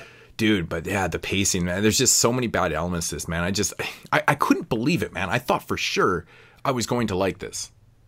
I was so far. I was hoping I would, because on In the Mike of Madness, we just completed a Henenlotter retrospective, and of course, he did Brain Damage, but the last movie that he did was Bad Biology, which is it's a fucking adventure. It's actually very similar to this movie in the sense that there is a phallic creature in that one as well, but I don't know, at least Bad Biology, as bad as I consider that movie, and I gave it a pretty poor review. Mm-hmm. There's at least a cohesive story there. You may not like it, you may not agree with it, but at least there is a beginning, middle, and an end. And this movie felt like it had a beginning and a middle, and that was it. Yeah, it just kind of stopped. Any movie with a giant penis and a giant vagina in it is kind of funny to me. I actually have that movie signed by Ari the Rugged Man, who wrote and produced that with Henenlotter. I seen him in concert one time, and I brought it to him and got it signed. And he's like, because I brought one of his albums and the movie, and he's like, "Holy fuck, that's never happened to me before, ever." Right? So, That's awesome. But anyways, yeah, I think when me and JP reviewed it, I think I like the movie. It's by far like my least favorite of probably all the Henenlotter movies, but Brain Damage is actually my favorite, believe it or not. I think the social commentary in that film is amazing. It's one of those kind of films where it has no right being as good as it really is. You know what I'm saying? Like it's one of those weird things where you watch and you're kind of, if you take it for what it is, you're like, okay. But it's actually quite in depth, and where this movie really is just trying to do nothing but, I guess, I feel like this is one of those movies where they had this idea of, hey, we're going to have this weird telepathic penis fucking monster fuck this Asian girl in the end, and then they made a whole movie around it. Like, was that the big shock moment? That was the big moment that everybody was waiting for or something? Because I'm just like, not too often a movie ends and I go, what the fuck? Mm-hmm. Like in the worst possible way too, right? It's not like I didn't understand, but at the same time, I didn't understand, if that makes any sense. I'm like, oh, fuck. I don't know. I was frustrated. I was super frustrated, man, with this movie. Like, I don't even know how to rate this, to be honest. But I'm coming in pretty fucking low. Mike, do you have anything else to say on it? I mean, the setup I thought had a little bit of potential. If they would have been able to craft the characters a little bit better to make them more interesting, I think it would have made for a better watching experience. But I think that's just where it lacked. I think it's in the characters themselves. There wasn't much to it. And then, I mean, I did find the alien penis monster thing to be pretty funny. But I mean, it was kind of a slog to get through. That's you know what? That's the biggest problem. You know what, man? They killed off probably the coolest character in the first 5 minutes when they purchased the shit from Dr. Audie. I mean, that guy right there. I mean, first of all, no fucking. He was the most interesting one. He was First of all, no doctor looks like that, and secondly, he kind of looks like the guitar player from Sven Gali from like the early '90s or whatever. I just kept fucking laughing at this guy. I'm like, no doctor, but then I didn't realize at the time, because it was the first like 10 minutes of the movie. By the end of it, I was like, they literally killed off Dr. Audie, who was the coolest character in the movie, in the first 10 minutes. What a shame. Yep. And they kept Fatty until 80% of the movie, and Fatty was just a whiny bitch. His name is literally Fatty. I'm not even trying to be rude. What the hell was up with Dr. Adi's driver? Why did it take 147 bullets to take her down? I have no idea. That made no sense. Superhuman. I have no idea what's up with that, man. You know, what else I was thinking about this movie too? Like, this is one of those type of things that an indie filmmaker could probably do today, but to actually showcase and get your film out there, they'd be like, no way, dude, you're not fucking killing that many transvestites and drag queens and shit like that, and then talking about it in tally-wise. Like, oh yeah, remember I killed like 7 fucking drag queens and transvestites and shit. I'm like, you would never hear that shit in any movie nowadays, right? This is such a product of its time. Yeah. No, absolutely not, man. Absolutely not. And that shit was like, I felt like that was all there just because we need a body count too. It was one of those moments. It's like, you know, when you're watching a slasher film and all of a sudden somebody just shows up out of the fucking blue just to die. That's exactly what happened here. But it was like 7 of them. Kinda, yeah. And they treated them so poorly too. This is brutal, man. Yeah. Oh, this fucking movie. Man, usually, you know, low budget shot on video stuff, the one thing that it has going for it is its effects or its gore.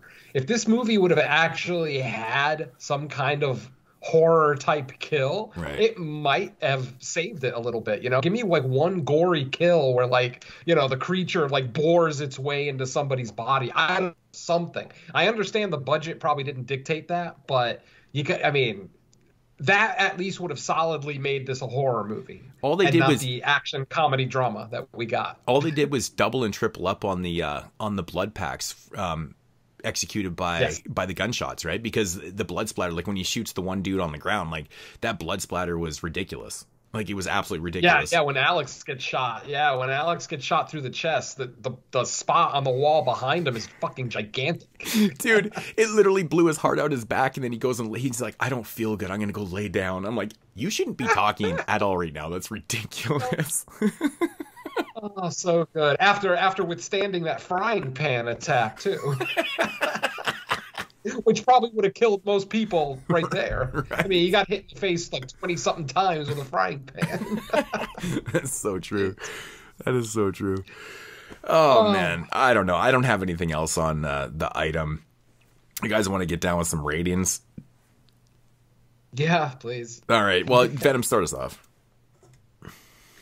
All right. Well, like I said, there's few things to really rave about with this movie, if really anything. I mean, there's a couple of things, like I said, we talked about the creature design.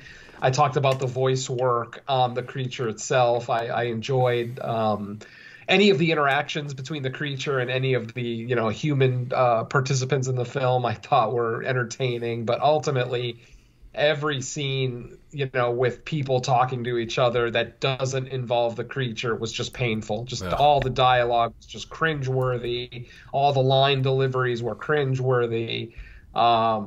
It just, and as I said earlier, the movie just doesn't know what it wants to be. You know, it's an action, comedy, drama, horror, you know, whatever else. It's just, it's too much for one bag. So, right. Unfortunately, I'm going to have to come into this with, and I'm being generous here, I'm going to go we go 10, right here? 10 points? Yeah.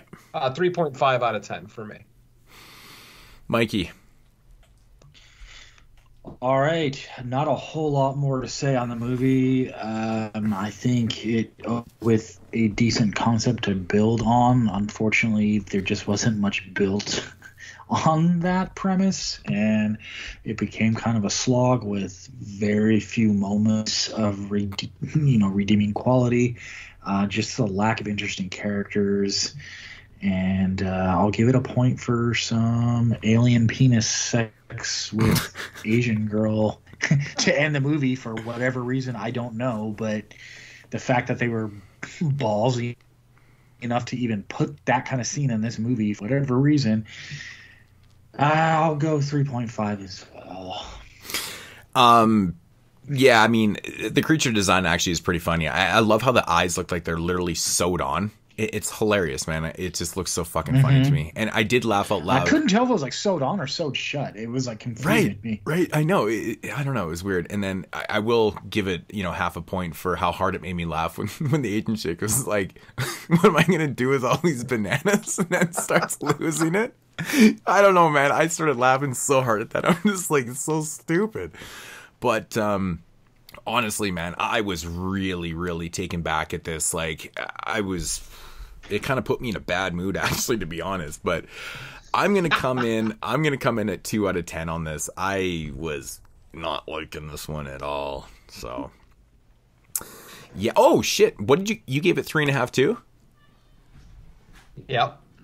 So that's 7. Ooh, 9. That's a Hall of Painter. That's a Hall of Painter. Nice. Oh, ooh, another Hall of Painter, man. So a couple Twilight movies from last week, and then this one. Oh, fuck, I said I wasn't going to bring up that shit anymore. All right, so that is the item from 1999.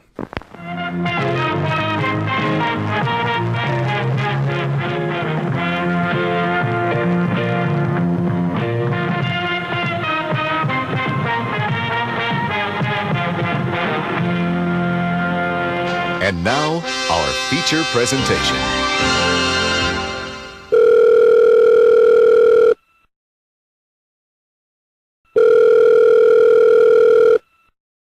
Yo, who this? Yo, Moods, it's your boy, the ill-mannered Funky Child, calling you to remind you that the featured reviews on this episode contain spoilers. Aw, yeah, man, that's right, brother. Thanks for the heads up, player.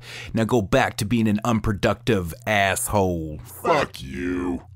I tell your listeners to stop being so dumb, silly, sensitive. Yeah. Alrighty, so moving into the featured reviews here on episode 205. This is another Patreon pick, and this is coming from the homeboy Sam.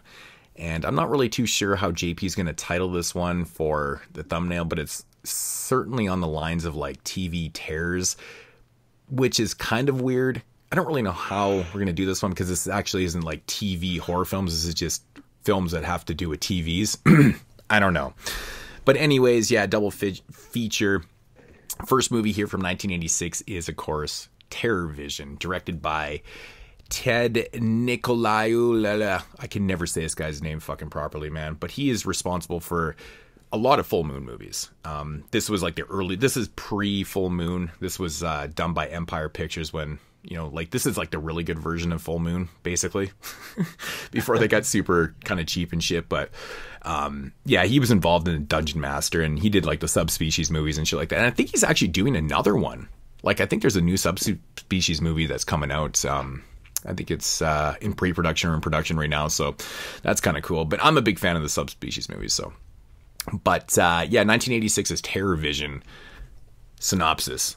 A family's new satellite TV system starts receiving signals from another planet, and soon it becomes the passageway to an alien world.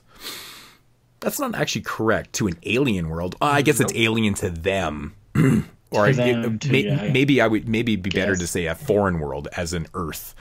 But anyways, yeah, this one right here is actually starring Diane Franklin's in here. She plays the daughter, Susie. Garrett Graham, who I absolutely love. I think Garrett Graham is just one of those funny fucking character actors. He's got like such great comedic timing too, man. Mary Woodruff is in the film too, plays the wife, and she's a fantastic actress also, man. Yeah, some pretty interesting character actors in the film and stuff. But what are your guys' thoughts on this one? We'll start with Mike this time. Have you seen this one before? So, you've seen TerrorVision before, right? Oh yeah. Oh, of course, yeah. As soon as that theme music kicks up in the beginning, it's always familiar. Oh, dude, it's like literally one of my favorite themes of any movie ever. I love it, man. That shit kicks in and gives me goosebumps, man. I don't know why. I just fucking love that shit, dude. It's so crazy, man. I don't know. I'm weird like that. It just feels so particular to the era and everything going on there, but. Man, I get a kick out of this movie every time. I love how every character in this movie is like an exaggerated version of something from the 80s. After I watched the movie this time, there was a short video afterwards that they were kind of going over the making of it, and they said the house was kind of designed after like LA swinger houses in the 80s, and so what they did, each character was like an over exaggerated version of an element. Like you got the daughter or the sister who's like almost Cyndi Lauper on crack. You got like Metalhead with the leather jacket. You got the wasp shirt. Yeah, with a wasp shirt. You got the overbearing kind of neighbor. And I love the grandpa. It's a shame he dies so early in the movie because I know he's awesome. That's one of my biggest complaints with this movie is that like the grandpa is just like, he's an amazing character. He's totally that super paranoid fucking conspiracy theorist. Like, you know, he's that type of fucking war vet. Like, he's got all that shit going on, but his bomb shelter is the best. It's like the fucking, I'd love to live in that thing. It's amazing. But yeah, it's like he's the grandpa walk, you know, that stereotypical war vet that is probably still half convinced the war isn't over. Still on. He's got food rations from like the like from the war and shit in his bunker. Yeah, I love that. They were talking about how the director, he was like, you know, everybody, the plan is for everyone in the movie to die, so I have to make them unlikable to a certain extent. And I think he nailed it in that sense, although there's certain people like us, it seems, where even though the characters are supposed to be unlikable, you almost can't help but laugh and get a kick out of it and enjoy kind of what they're doing on the screen the whole time. I just completely disagree with that, though. Like, it's kind of funny because I think, you know, as a director, Ted Nicola, I'm just going to keep doing that because I can never say his name properly, but I think he kind of failed in that aspect because if he was going to make everybody unlikable, he definitely did not do that because in my opinion, everyone is absolutely super likable in this movie to the point where, because they're exaggerated versions of what type of characters they're playing. Like the this metalhead is the stupidest guy ever. And that's like you know, for somebody like Venom, he loves metal music and shit like that. Looking at that going, it's just pure comedy. How could you not like this guy? He's an over exaggerated, he just sounds like a fucking dope head. Like it's ridiculous. I don't know how that's not likable. It's funny. And then honestly, the parents, I think the worst quality about the parents is how they are so self-centered and they don't give a fuck about anyone else but their swinging tendencies. Honestly, dude, could you imagine having parents that had paintings on the wall with like tits and like muffs and shit, like all these sexually charged paintings and shit, and you have like, you know, kids. I mean, I guess the daughter is supposed to be a teenager or whatever. The kid's not that young, but the point is like they're still kids and you know, they're subjected to like, they're subjected to their parents who are totally open about swinging, but have all this like kind of taboo type decor around their house and shit like that. I think that's, but to me, it's not a bad. To me, it's not a bad quality. At one point, tell the kid like, "You're gonna have to do this because we're gonna be swinging later." It's like, what? Well, there's even that really awkward scene where the kid opens up the door after, you know, where the monster kind of mimics like everybody and stuff. And after he's killed the parents and the other swinging couple, he finds them in bed together and they're all talking and shit. And he's like, "Hey, honey, you know, we're doing our thing, we're swinging." And all of a sudden, the grandpa pulls up in there, and the kid's like, "Okay, well, that's weird." Right? Like, it's just like moments like that in the film where it's like, what the fuck, man? That could be kind of like the catch-22 in over exaggerating a character so much that it almost makes them likable, because since nothing's really played straight, well, it is a comedy. Almost makes you laugh, you know. And it's supposed to be a comedy too, so I do get that. But you know, I was just watching the video where they said that the director was going for over the top exaggerated versions of like the Los Angeles 80s self-absorbed swinging couples, and I think he nailed that aspect of it. It's just because absolutely. It's so comedic that you almost like them when you're not supposed to. Yeah, I mean, that's the thing though. Like, I think everyone's likable to the point of what they're playing. Like, I think Garrett Graham's character is so goddamn funny when he starts talking like third person, like what I did in the intro when I said, you know, what a guy, and he's like talking about himself, right? Like, fucking guy, man. He's so stupid. I love that shit, man. He looks like Mr. T with all his fucking gold chains and shit on, man. It's absolutely hilarious, man. But yeah, man, I think one of the biggest downfalls of the film here is the fact that they did kill off Grandpa too early, man.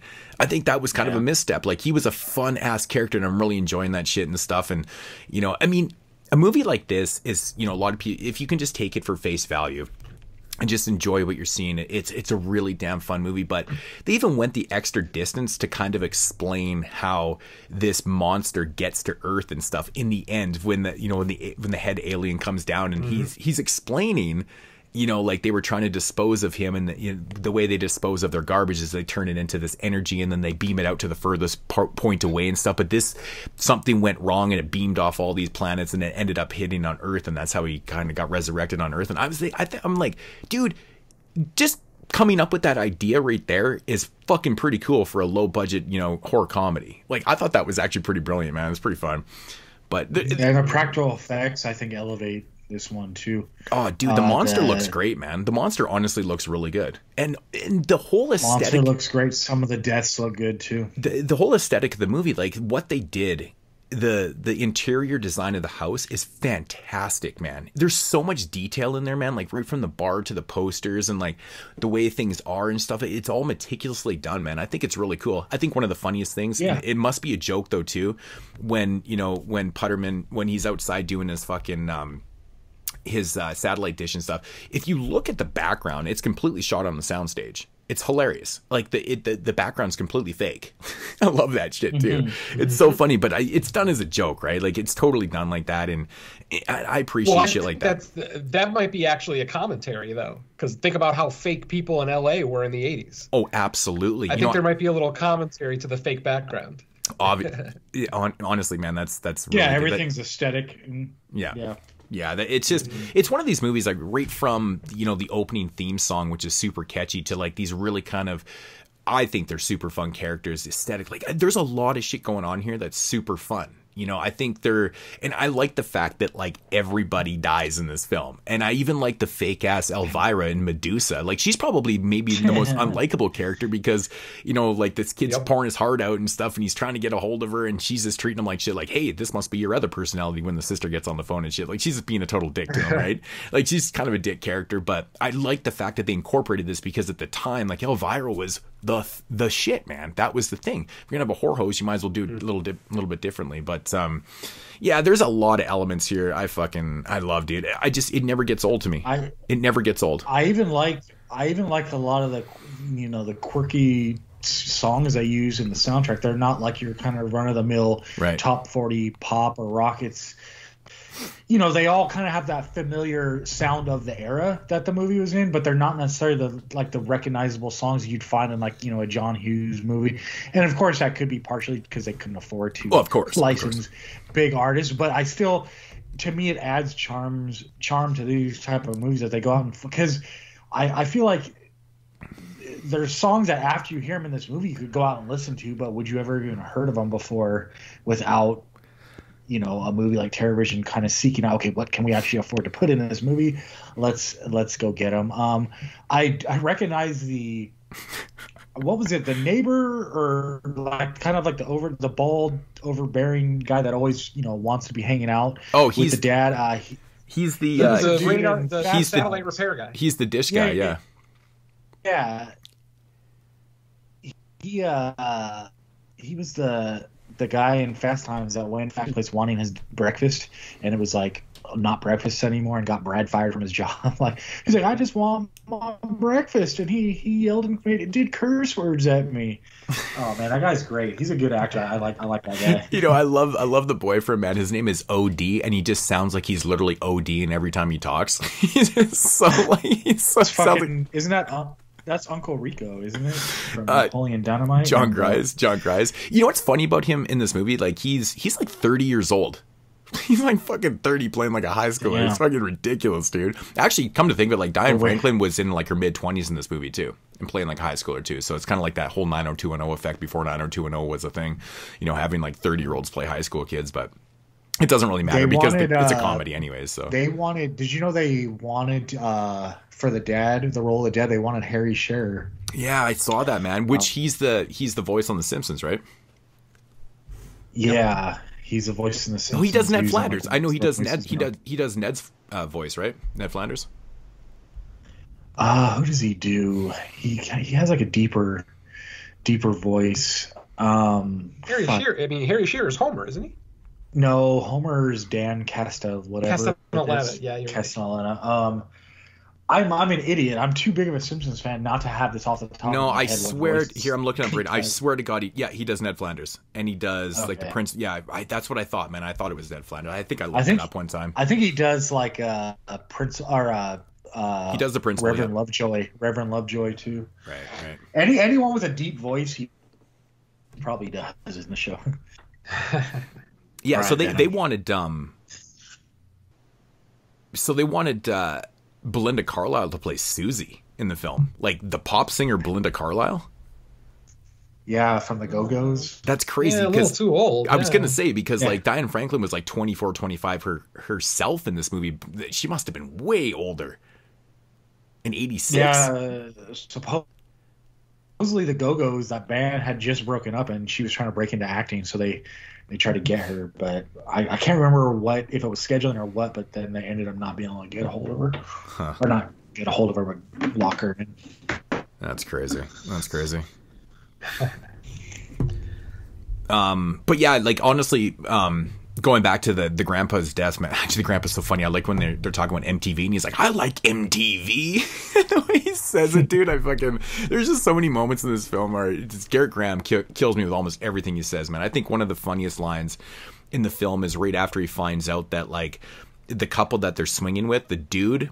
Oh my god, we didn't even bring up the Greek guy yet, but the Greek stereotype. You guys know the Greek stereotype, how like the Greek all guy played by a Spaniard, right? How all Greeks are into like boys and pedophiles. Like it's weird stereotype that's associated with Greeks. It's kind of funny, but they play into this, and this guy is this Greek dude, and he's just like he's a manly man, but he likes dudes and shit, and it comes out that he wants Stan in the film, right?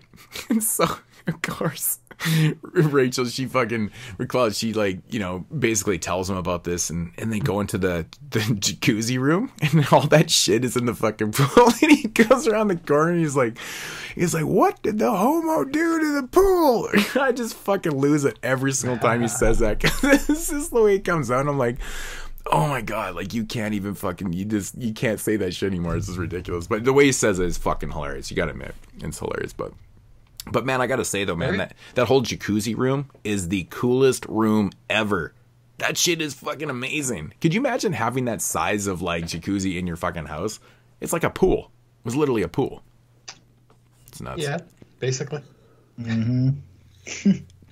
I don't know, man, but I think everything the Greek says in the film is so funny, dude. Like just one-liners after another. It's just ridiculous.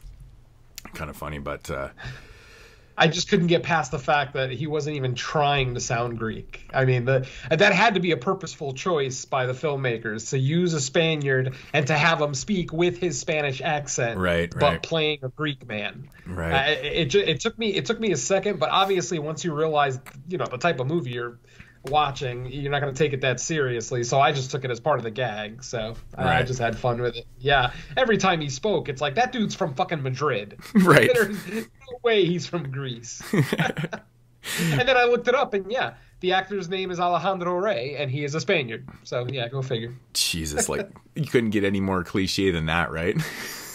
With that name, come on. But yeah, no, going back to like the grandpa, man, his death, dude, like they fuck him up in that. Like you would never expect grandpa to like die that brutally and shit, but his head gets all caved in and shit. It's crazy, man. It was so cool. Like it's such a cool effect. Something I love about, or when lower budget movies, indie or whatever, when they're able to pull off, gags or deaths that feel above the pay grade of the movie, right. I get such a kick out of it, because to me that's one of the things you can look forward to in these types of movies, is especially from this era, is like, are they going to have their shortfalls or cons about the movie itself? Sure, but when they manage to pull out like the practical effects in this and some of the deaths and just the creativeness, to me that's sometimes where you find the best stuff, like as far as creativity and being imaginative with your deaths and creature design. And it's just people that are on their way up in the industry and they haven't yet been constrained by like what they're going to be quote unquote allowed to do on like bigger movies, where they just kind of go for it. And it doesn't always work. 100% of things don't always work. But man, like a TerrorVision to me is one of those movies where it's just like things come together and it feels like it's a movie that is so much better than you would ever think going into it. And, I just appreciate it a lot.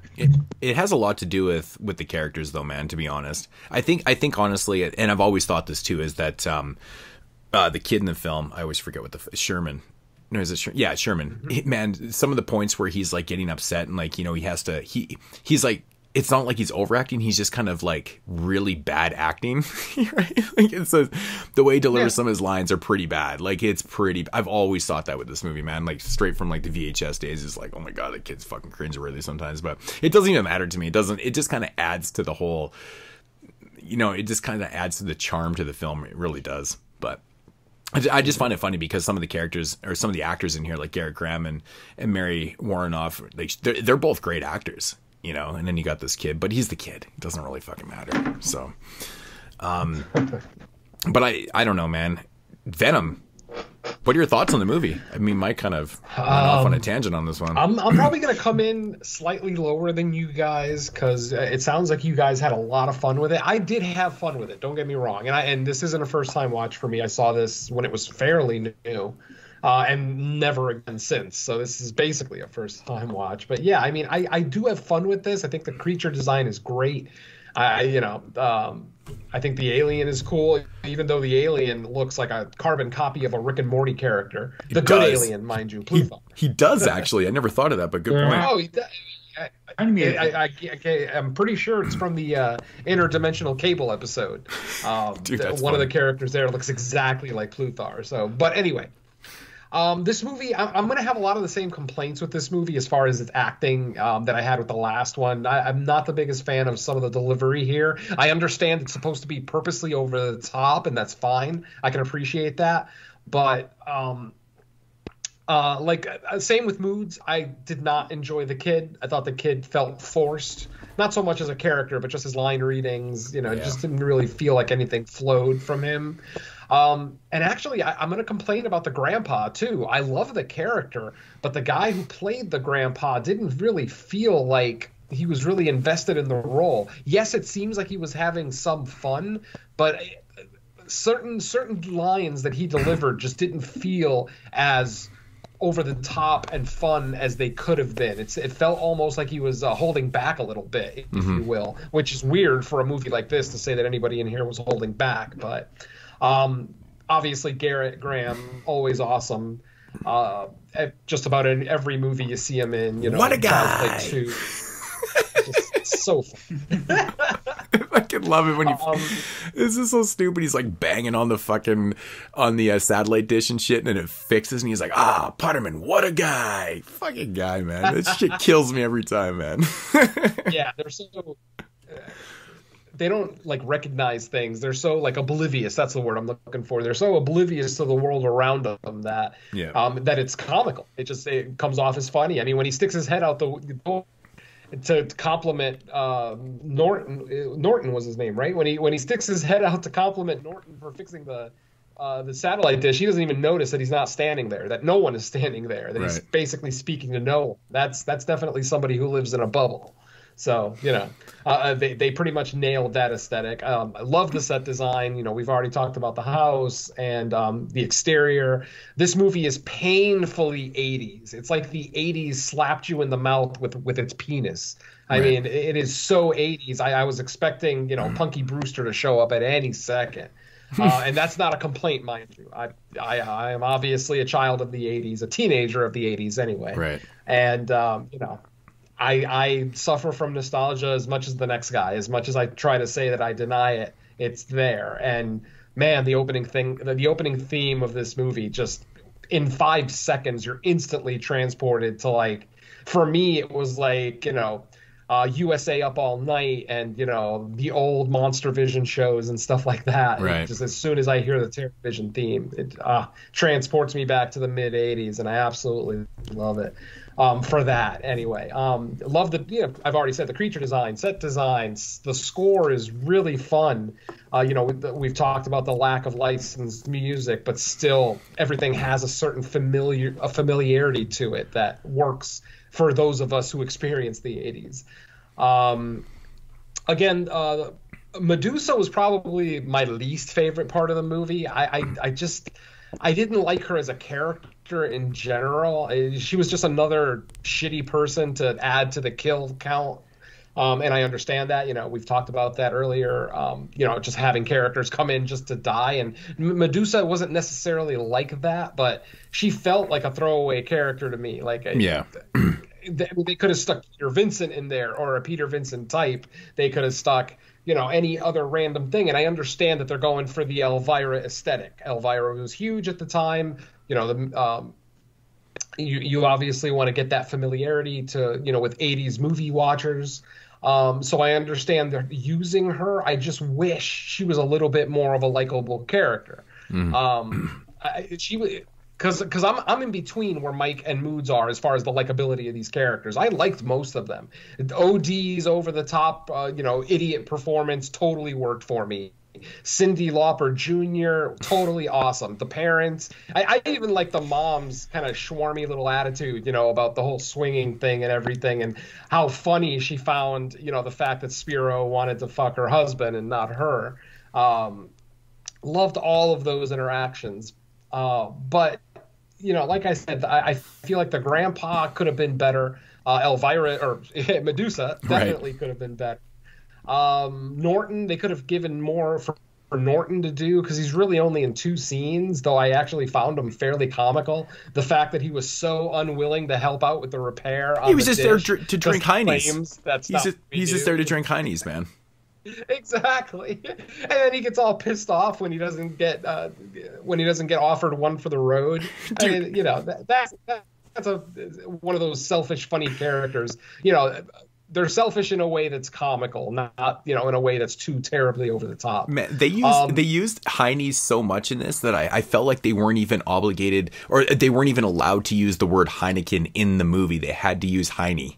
It's like, who the fuck says Heinies that much? Like, we're just sitting around drinking some Heinies, guzzling some Heinies and shit. I'm like, what the fuck? Who talks like that, man? It's hilarious. That's valid, absolutely. But yeah, I mean, for the most part, I really enjoyed this one. This is a fun one, a fun little guilty pleasure. The same complaint I had with the item kind of goes along here. I wish there was more gore, actual gore. Like, you know, they melt these people. You know, so there's no like blood and guts or sinew or anything like that. It's definitely more the over the top kind of comical gore, and that's fine. I mean, that's what they went for, but. You know, me personally, I definitely would have liked to have seen something a little bit more visceral, more grounded in reality, as far as, like, maybe don't have him actually eat every single human. Like, maybe he runs into a person that he doesn't like at all and wants to torture and kill as violently as possible. I don't know. I'm not a filmmaker, so I have no idea how to improve these things. I'm just kind of speaking out of my ass more than anything. But I like the ending. I like the hero alien, you know, the alien that came a little bit later, Pluthar, I guess his name was. I enjoyed his aesthetic, his design. I liked how apologetic he was, just over and over again, talking about how sorry they were and, you know, please turn off your TVs for at least 200 years. Yeah. I thought that was... You're never going to get America to follow that shit, but still, I thought that was a great little additional line there. There's a lot in this movie to appreciate, and I do appreciate this movie. I like it a lot.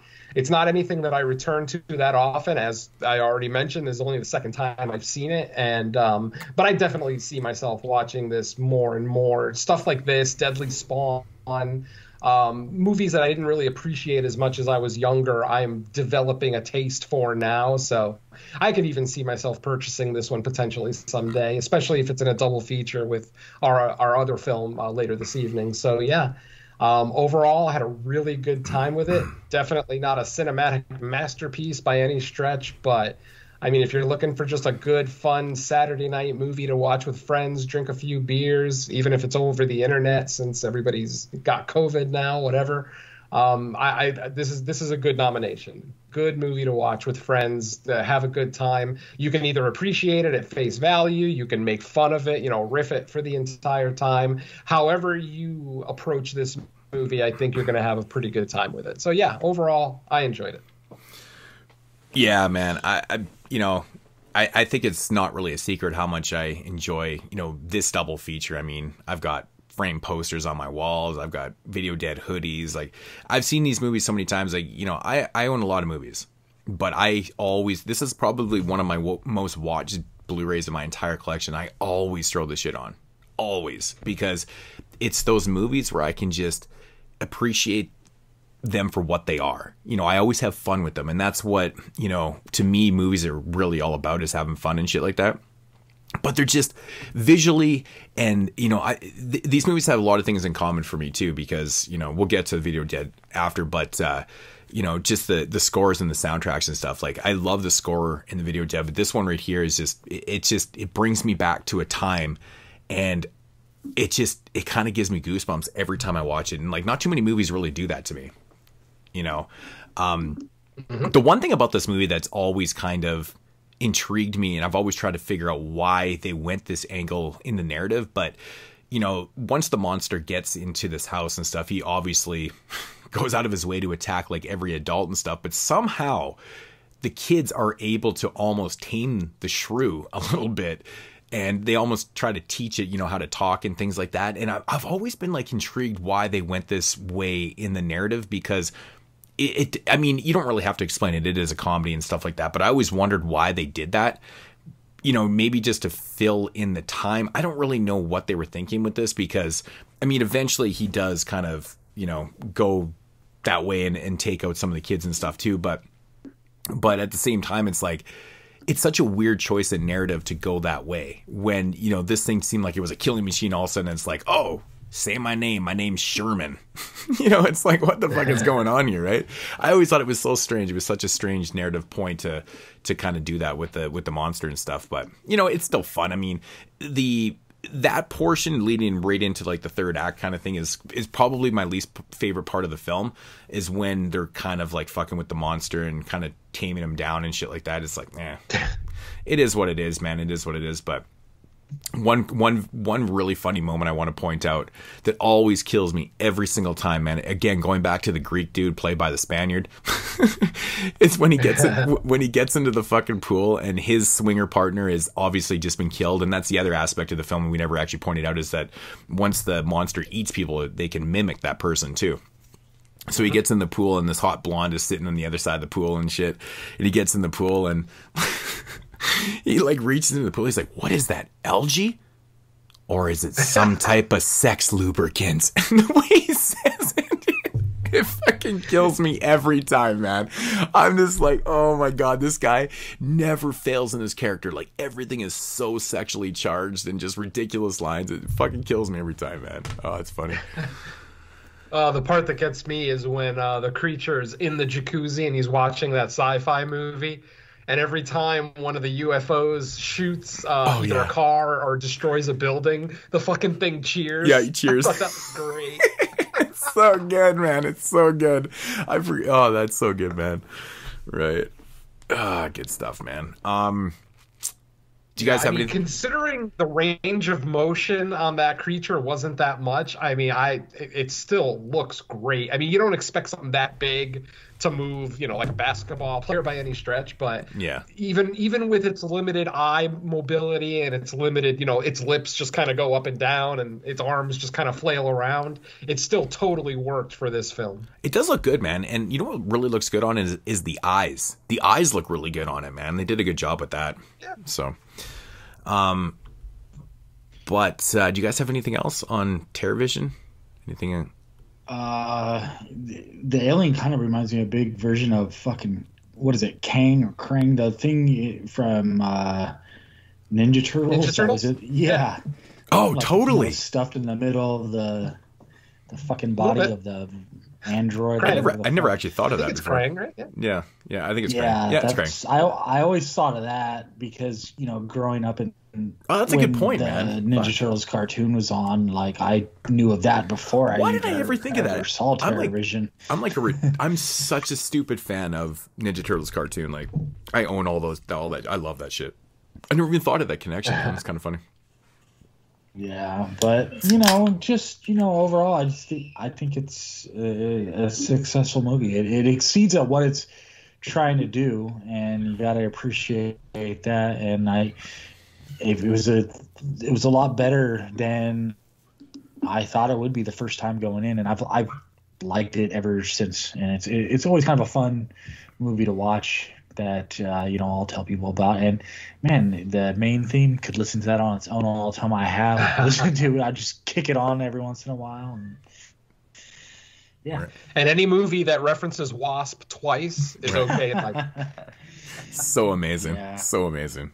Yeah. Mm-hmm. And I think this, it's a movie where like, I feel like even if you didn't grow up in kind of like 80s LA, there's still bits and pieces of these characters that you can relate to. And I know for me and Moods, Venom, you're a little bit older than us, but for me and Moods, we were young in this era, but we still probably have some memories of I remember that time. And Sure. Mm-hmm. I remember watching MTV and shit like that, and like the whole city opera. Like I remember, those are some of my earliest memories of watching music videos. Was probably mid '80s type of thing. Probably about the time this came out. I was 6, right? I didn't see TerrorVision 1986, obviously, but watching. I remember going to family friends' houses and stuff, and being up late, with their kids or whatever, and us watching MTV and like all the music videos and shit. And like Cyndi Lauper was one of those characters that, I say character because I've always felt like she was playing a character, for Christ's sake, but she's so fucking memorable.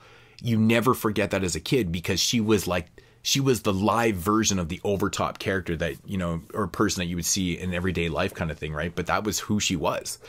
And I remember that from the 80s like versely, man, like totally vividly. It's crazy. Don't you? And doesn't it kind of harkens you back to that era where, and I know this is almost like a callback to our early conversation about different eras and how different people relate, but when I watch a movie like TerrorVision, it takes me back to that kind of those childhood years where you consumed a lot of stuff that you probably shouldn't have, or you wouldn't have been allowed to if you were monitored more carefully.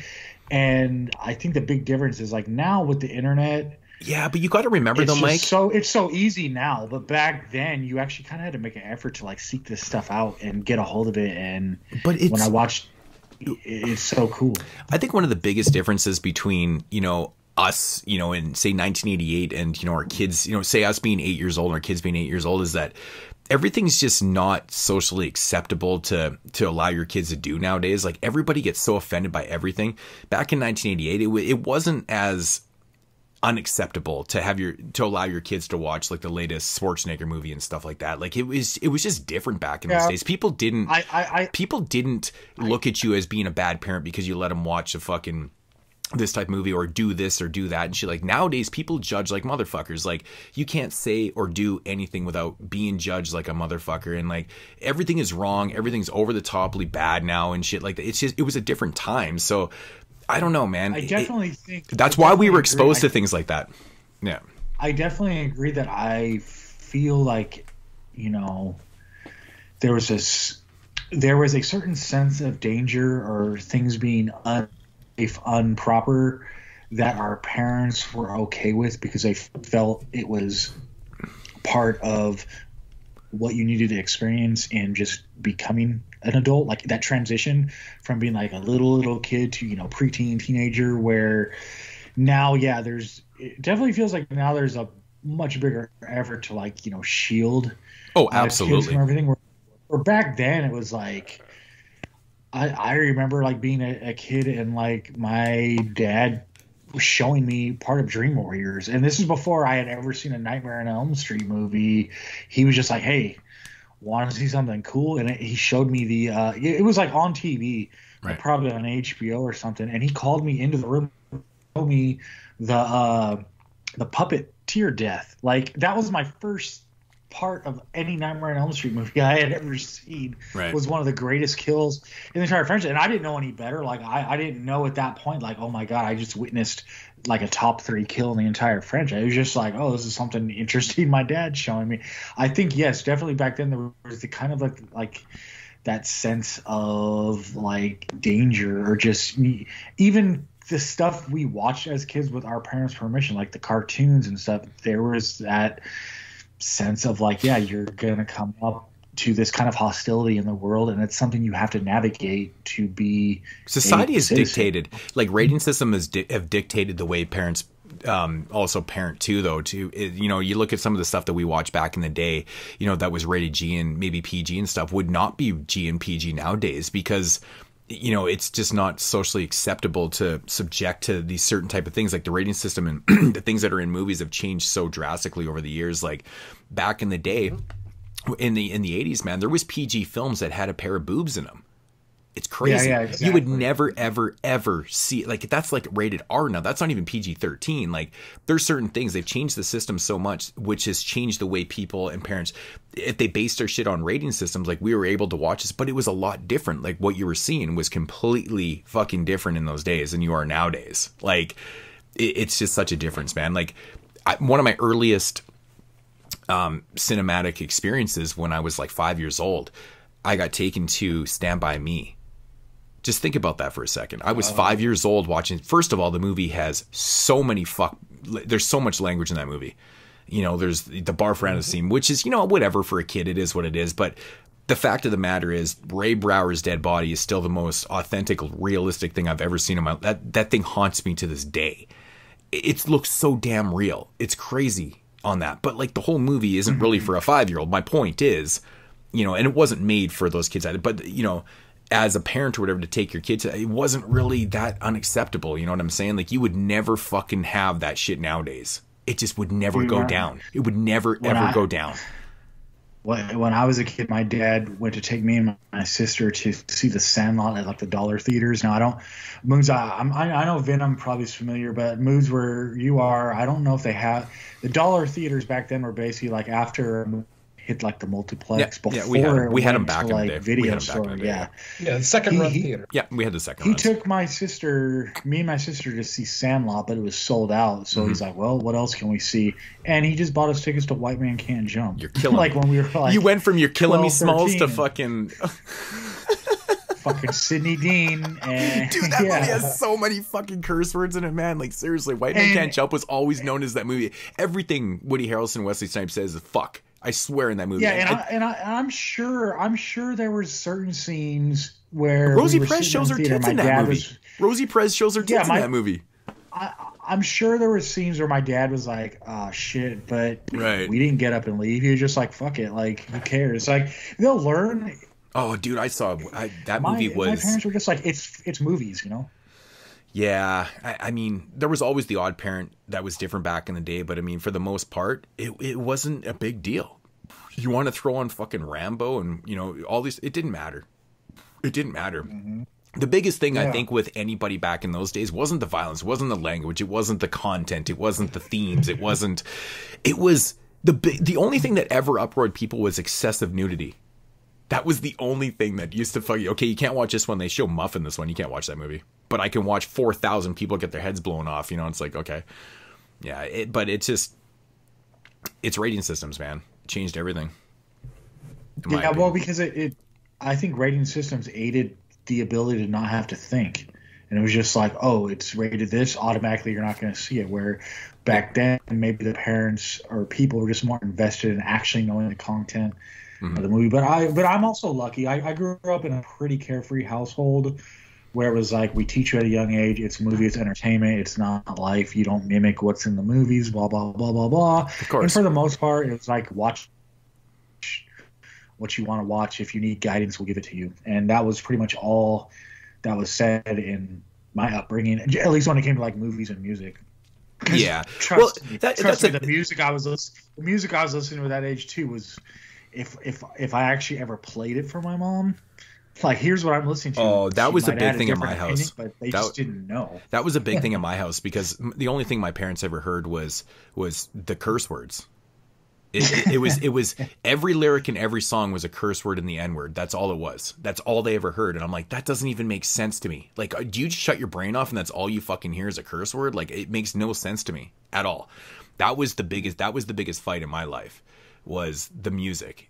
You know, parental advisor sign. Oh, that can't be for you. Like, are you fucking, like, dude, parental advisor sign, you know, even those days was, even the content, it didn't even have to have that much swearing. It was still the themes of the music and stuff like that. Yeah. That we put in our, that's how bad it got with that whole fucking Tipper Gore bullshit. Like, thank you for that bullshit, but like, that did change music in the way parents perceived in that aspect too, because it was so over the top, man. It was so over the top. And I'm like, but parents were so ignorant.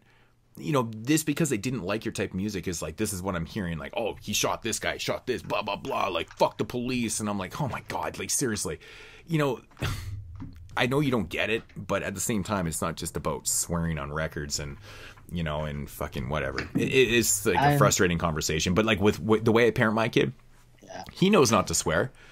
He never swears, and he listens. Like I roll around listening to music like he's not even in the vehicle. But then again, I don't really listen to, you know, NWA on a daily basis either. You sit with like a lot of fucking curse words where even as a kid, you might just hear the curse words. You're not really trying to listen to everything, but you know what I'm saying? It's like, you know, I listen to music with swearing in all the time, and it's like, he knows better. Yeah. You know, we have this trust. We have this trust. I'm like, dude, you know, not to, he doesn't mimic anything he sees. He doesn't say the things he hears and stuff. And like, you know, he's almost 11 years old and we're fine with that. You know, I'm not going to change anything. Yeah. But some of my friends, even some of my friends that grew up in our era are like, you play that shit around him? I'm like, yeah, why not?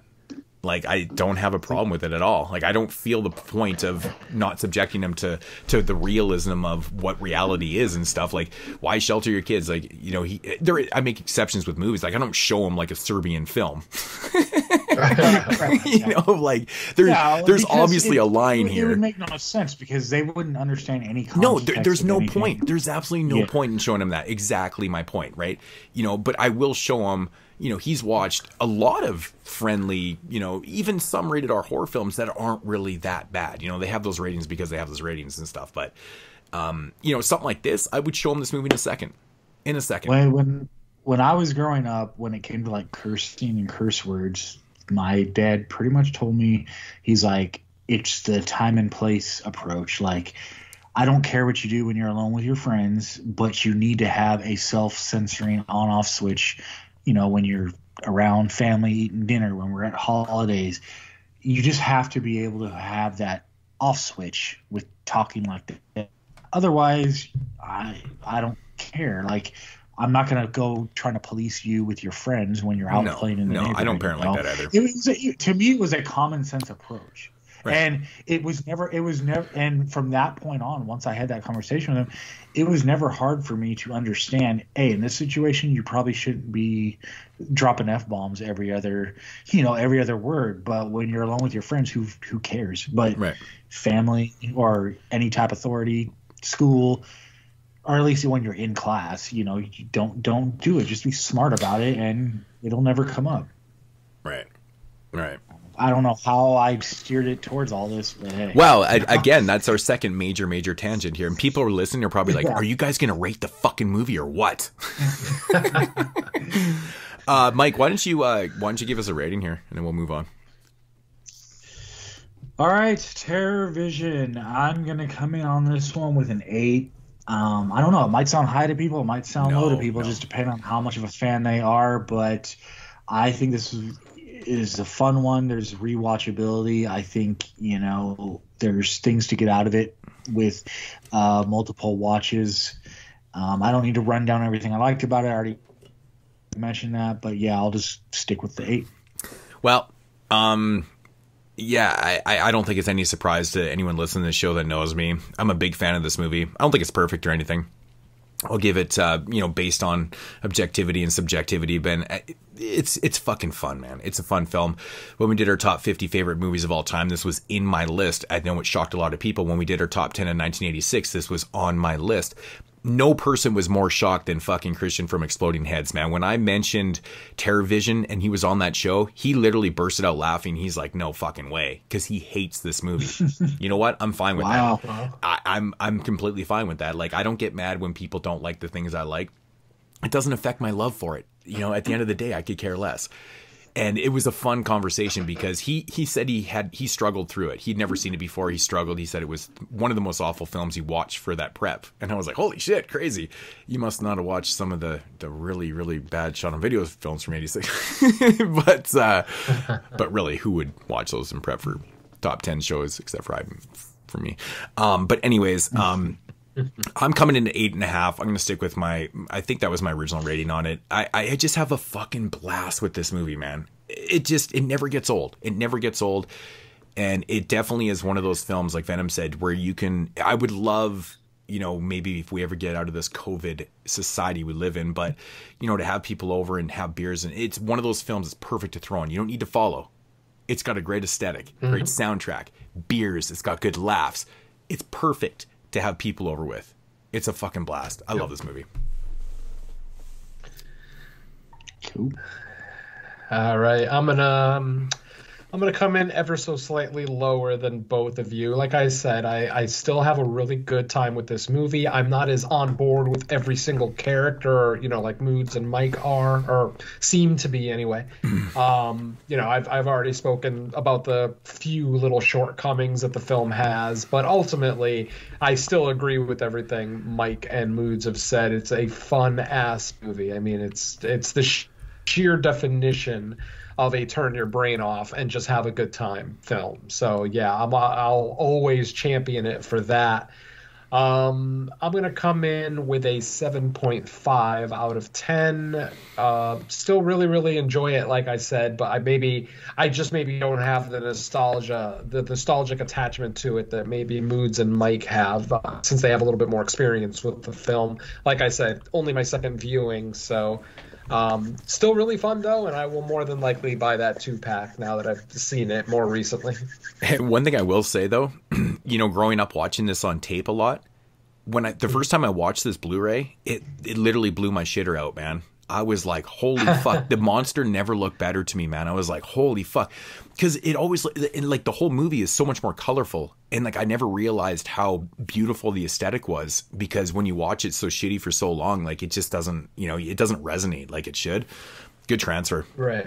Really good transfer. Absolutely. It's amazing what a good transfer will do to a movie and improve your viewing experience and just like it so much more. It's crazy. You know, these people that are like, oh, I'd rather watch my shit on VHS. And I'm like, you're fucking lying. Shut up. It's not true. It's not fucking true, man, at all. It's not true. All right. So that is TerrorVision from 1986.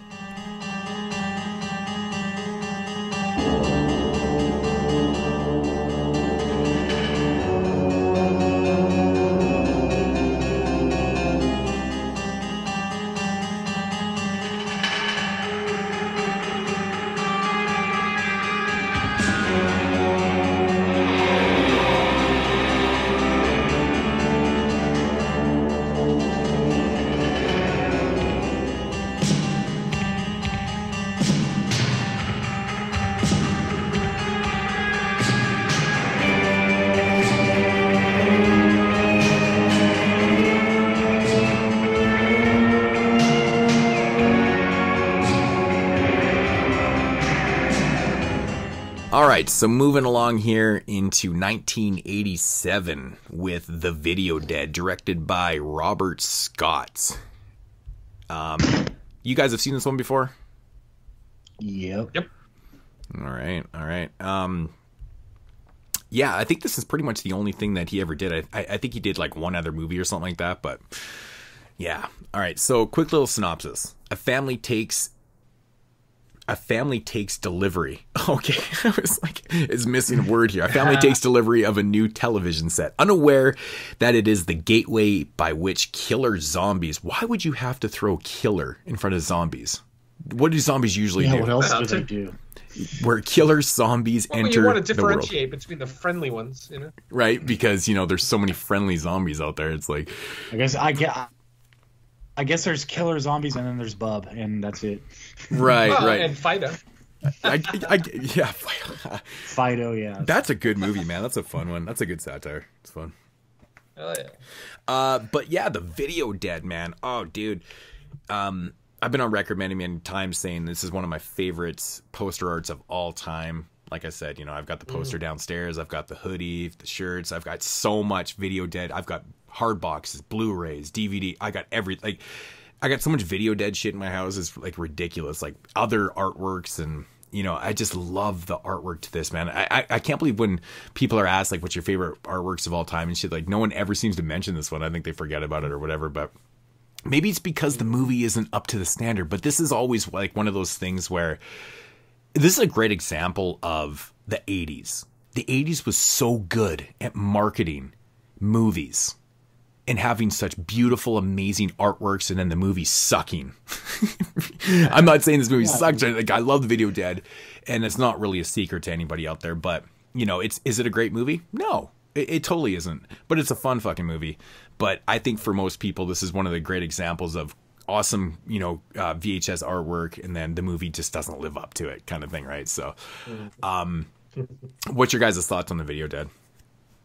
It's fucking goofy, but it works in that way, I guess. Yeah. First thing I do want to bring up about this. I was just going to say real quick, I definitely agree with you that there's something about the 80s that could make almost anything look interesting based on like box art or a trailer or a write-up. Because I remember the first time I saw Video Dead, I went into it thinking, oh my God, this is going to be awesome. And I did not get it the first time I saw it. Like, not that I didn't understand what was going on. I just didn't get, like, because it felt too, it was like, are they trying to make a serious movie here, or is it supposed to be goofy or what? And I had a hard time figuring it out. But subsequent watches, not that I've seen it a ton of times since, but a couple times since, including for the show, I've kind of warmed up to it a little, and I've embraced the goofiness of it and the goofiness, the awkwardness of the main character, and I've almost found something in my youth, relatable about that. But yeah, it's like if you can kind of roll with the goof factor of it, I think it helps. But I would not blame people if it's their first time watch to just totally be like, what the fuck? Like, this is not good at all, but give it another chance. It's one of those movies where it's I feel like maybe it had comedy in mind, and then they realized they didn't really want to do that, but then they kept with the themes, and like it kind of makes sense. I think the goofiest scene in the movie is the scene where she tames the zombies, because the zombies in this film feed off of fear, right? And if you show you're not afraid of them, they act docile. And there's this weird ass fucking scene where these zombies get back into the house after a bunch of shit has gone down, and she essentially like cooks up chili. She makes jokes about it's a family recipe, but she's pulling it out of a fucking can, right? And it's like Stag's chili. Hilarious. It's so funny, and these zombies are literally sitting at the kitchen table having fucking chili, and like I gotta say, like there's no movie in history, no other zombie movie ever where zombies are sitting at a table all docile eating chili. You got to give him credit for that. And showing her affection. And showing her affection. Like rubbing her hand. Like, it's really bizarre. Well, but I mean, you get a little taste of that in Dead Alive at the dinner scene. I guess all the zombies sitting at the dinner table. God. That scene makes me gag. That's fucking disgusting. But yeah, it really is. Yeah. One thing I want to mention here, man, if you guys are familiar with the Greasy Strangler and most recently last year, Fingers and shit. Love it. So Michael St. Michael's is the guy in this film that receives the TV in the beginning of the film and gets killed. Oh.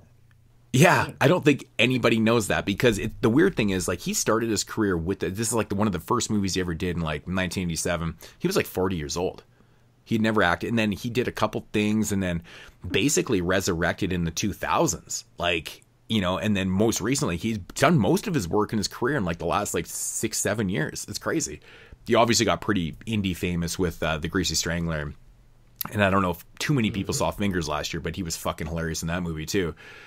But yeah, he's kind of had a strange career. But yeah, that's him in the beginning of the film who receives the TV and then proceeds to get killed by the zombies that come out of the TV. And then of course the storyline is these kids move into this not these kids move in, but the family. The parents are apparently in Saudi Arabia, and they're moving back, and the kids go there to this house that they just recently bought, which was previously owned by Henry Jordan, who is played by Michael St. Michael's, who gets killed and stuff like that. And the TV is still in the attic and shit. And of course, he plugs it in, and the idea is these zombies, come through the TV, and that's how they get into the world and stuff. But it's kind of an interesting idea when you really look at it, because the zombies live in this like alternate reality, like zombie world kind of thing, right? And this is their way back in. But it's kind of cool because these zombies can be killed in other ways. It's not like typical zombie movies where you have to either cut the head off or kill the brain. It has nothing to do with that. Like, you can shoot them with arrows and stuff, and you can kill them other ways. It's kind of cool. It's kind of cool because their whole existence are coming through is just basically they want to be they want to do what they used to do, which is a theme in a lot of zombie movies and stuff. But The one cool thing about this movie is the whole mirror aspect, right? If you use a mirror on them, they get to see what they're actually like right now, and they're disgusted by that and shit. Like, there is cool themes and ideas in this film. You know, it's super low budget, you know, almost to the point where this movie, if you look up shot on video films, people always claim it's shot on video. This movie is not shot on fucking video. No. I just want people to understand that movie is not shot on video. I think it was shot on 60 millimeter. Maybe that's why it has that fucking high grain. See, to me, this doesn't look at all like video, whereas the item absolutely looks like shot on video. I think that people get the title mixed up with, oh, the Video Dead, it was shot on video kind of thing. And, you know, the first time I watched the Video Dead, which was, oh, fuck, man, I don't know. I want to say maybe in the early 90s, rented it based on the cover art. Of course, that's what we all did in those times. So I was like maybe 11, 12 years old the first time I'd seen this movie. I was like, I didn't really care for it a whole lot, to be honest. I didn't really appreciate what it was trying to do and stuff. Yeah, it was just one of those things. I was like, oh, fuck, the artwork is just so much damn better in this fucking movie, man. But it's because I think back in those days, I couldn't decipher my thoughts, but I kept trying to think to myself going, what the fuck is this movie trying to do? Right? Like, there is this element of goofiness to it and like shit. Like, I don't know. It was just one of those kind of off-putting weird things. But over time, I realized that this actually has quite a bit of gem to it, man. Like, the score to it is fantastic. I love the score. I love the music in this movie. It's great. It has a lot of cool ideas and stuff. And it has like these comedic but frightening moments. Like, could you imagine being propped up on a tree swing with a chainsaw as bait for fucking zombies? Like, come on, dude, that shit's fucking hilarious, man. And for the most part, I actually really like the aesthetic of the zombies, the way they look. All of them have different designs and look pretty cool and stuff, with the exception of like the blue face one. It looks like someone just spread blue paint on his fucking face. You know what I'm saying? So it's kind of weird. And, you know, but there is some gore in here. There is some decent gore, and there's some moments and stuff and characters that demise and stuff you don't really expect. And there's some moments here, man. There's some moments, man. I actually really think this movie it's fun enough for me to really enjoy and always go back to. There's just something about this film that I always want to go back to, you know, and I know it has to do with the music, though. It's definitely I love that fucking music. It works great. So, but yeah, I don't know, man. It's just brief thoughts on it. Venom, what are your thoughts on this one? Believe it or not, I love this movie. I've been a fan of this movie since I first saw it. It might be the difference. That might be the difference between this and TerrorVision, is that this is a movie that I've actually watched multiple times over the decades. Yeah. Whereas TerrorVision, I just watched the one time in '86 or '7, whenever it was. So, yeah, I've always liked this. I've always thought that this was kind of a different zombie film. I mean, you've got zombies with a sense of humor, which I love that aesthetic. I adore that. The fact that these zombies do things to make each other laugh, specifically to make each other laugh, I think that's great. Dude, the scene, the fact that they actually dress up dead bodies, they put the party hat and the noisemaker in that one guy's mouth. I mean, come on, that's great. When they kill the older couple and shit, and they're like shoving in the washer or whatever, and like they're just doing all that comedic shit in the house and stuff. It's like, it's so ridiculous, but it's at the same time it's so brilliant, though. It's brilliant because it's not overly goofy. It's just entertaining goofiness. You know what I'm saying? I don't know. It's weird. I could see some people saying that it is kind of over the top, but I mean, ultimately, with the amount of movies that it's more or less one part. Like that whole house scene where they kill the couple and they do all that crazy shit. It's like that's the majority. It's kind of confined to that one scene. Like it's prevalent throughout it a little bit, but it's not to that level throughout the film. You know what I'm saying? It's not a complete spoof on zombie films. There's some decent ideas here that they really do. I think it's actually pretty interesting. No, absolutely. Yeah, definitely. I like it a lot. I like that it's not your standard zombie apocalypse, that these zombies, don't bite people and then in turn them into zombies, blah, blah, blah. We've seen that a billion times. Even by 1987, we've seen that a billion times. Right. So I definitely like that they took a different angle with it. The TV aesthetic works great because obviously early to mid 80s television ruled the world. I mean, it was something like 90-something% of American households had a television in the mid 80s. So I mean, even more than today. is an incredible number to think about. But yeah, I just I love that aesthetic. You know, the whole based on video technology, which was still, you know, kind of new, not really new, but at least a little.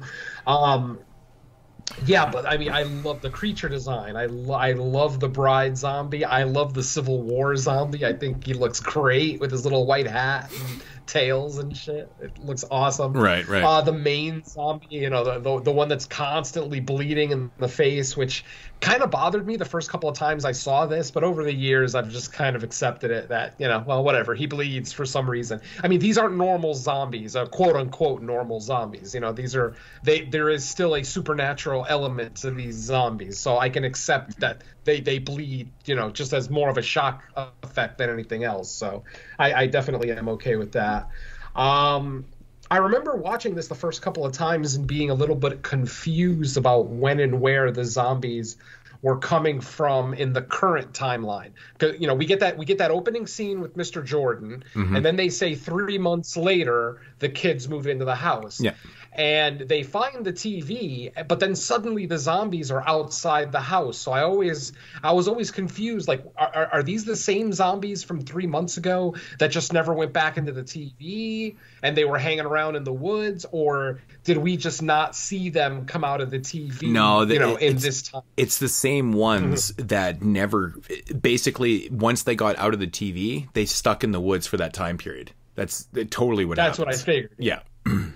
Because when we go to the current timeline, like I said, we see the TV, we see the zombie movie playing, but then the zombies come out of the woods towards the house. They don't like appear in the house. So that's, you know, I remember being a little confused about that, but it's just one of those aspects that I just kind of accepted over the years because of how much I love the rest of this movie.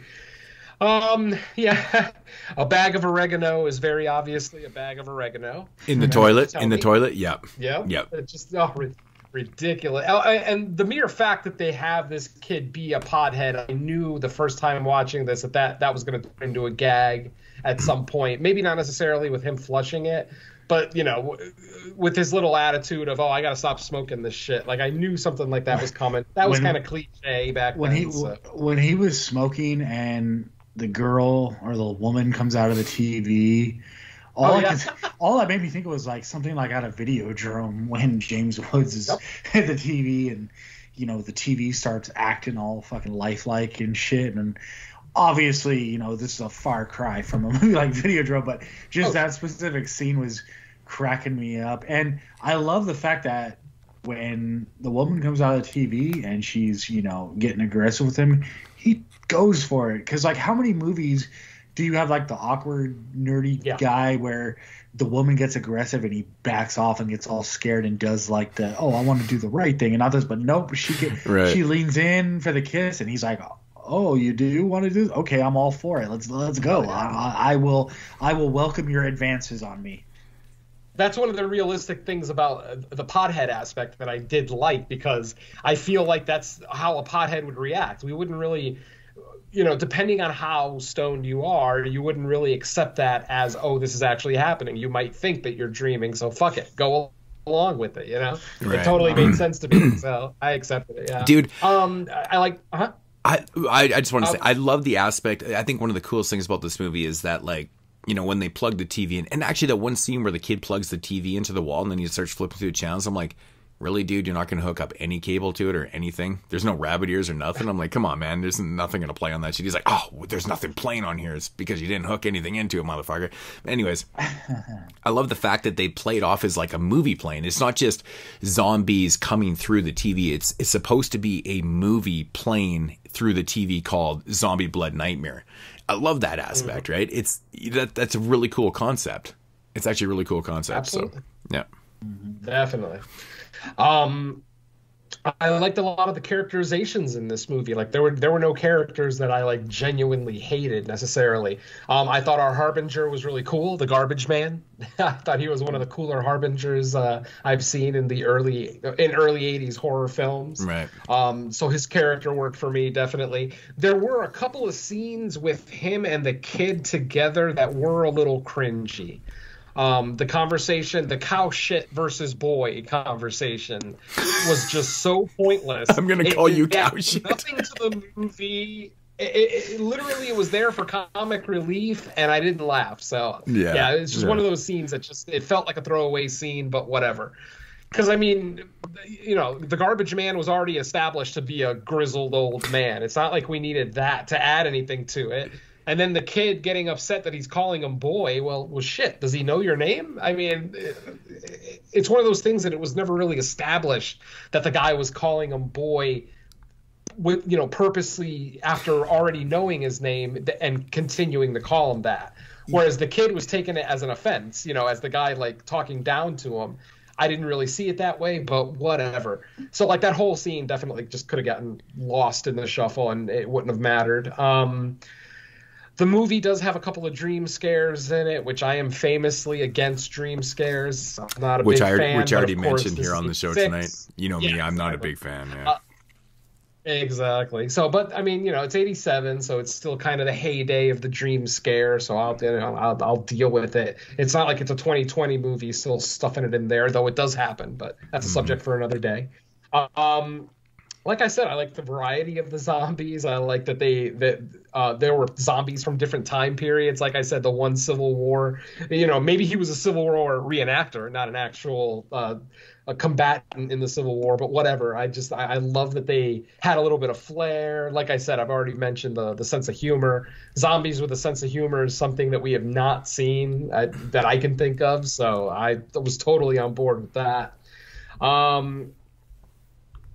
And I liked a lot the whole thing about not needing to destroy the brain or whatever. The way that they explained it, how when they come out of the television, they see themselves as humans. As humans, so if you just shoot with an arrow, it's gonna think that it's dying because that's what it would normally do as a living person. Yeah, so I love that. It's an overlooked aspect of the narrative, though. It really is, because I think I've never heard anyone mention that before, and I love that about it. It's a cool aspect, man. It's actually really brilliant, man. So cool stuff. Yeah. And it says a lot about, you had mentioned, the horror trope of zombies doing kind of the same things that they're familiar with from life. And this one, they took it even farther where, I mean, obviously, like I said, because of the supernatural element, it's hard for the viewer to tell, are these actual zombies? Are they people that used to live, that used to be normal people that somehow got trapped in a TV? Or is it completely supernatural, blah, blah, blah? I'm okay with that ambiguity. That I have no problem with. Yeah, because these zombies aren't really about doing the typical zombie things. Like, because what we know in the typical narrative of zombie films is that zombies just want to feed. They want to, say live off brains, or they just want to feed off things. Like, these ones aren't really about that. Like they don't have like a specific, they're not in a specific lane. You know what I'm saying? They're trying to live, but they do fucked up shit like kill people and stuff, but it's not the typical things, right? You never see zombies just like ripping people apart. I need brains, Return of the Living Dead type of thing. It's totally different. It's definitely a different look. Like, watching this in 1987 might have been like, holy shit. That's kind of interesting, right? Zombies that aren't flesh eaters, definitely very different. Yeah. Right? So, I mean, whether it's back then or even today, I still appreciate the fact that they went a different angle with, how they do their zombies. So, very cool.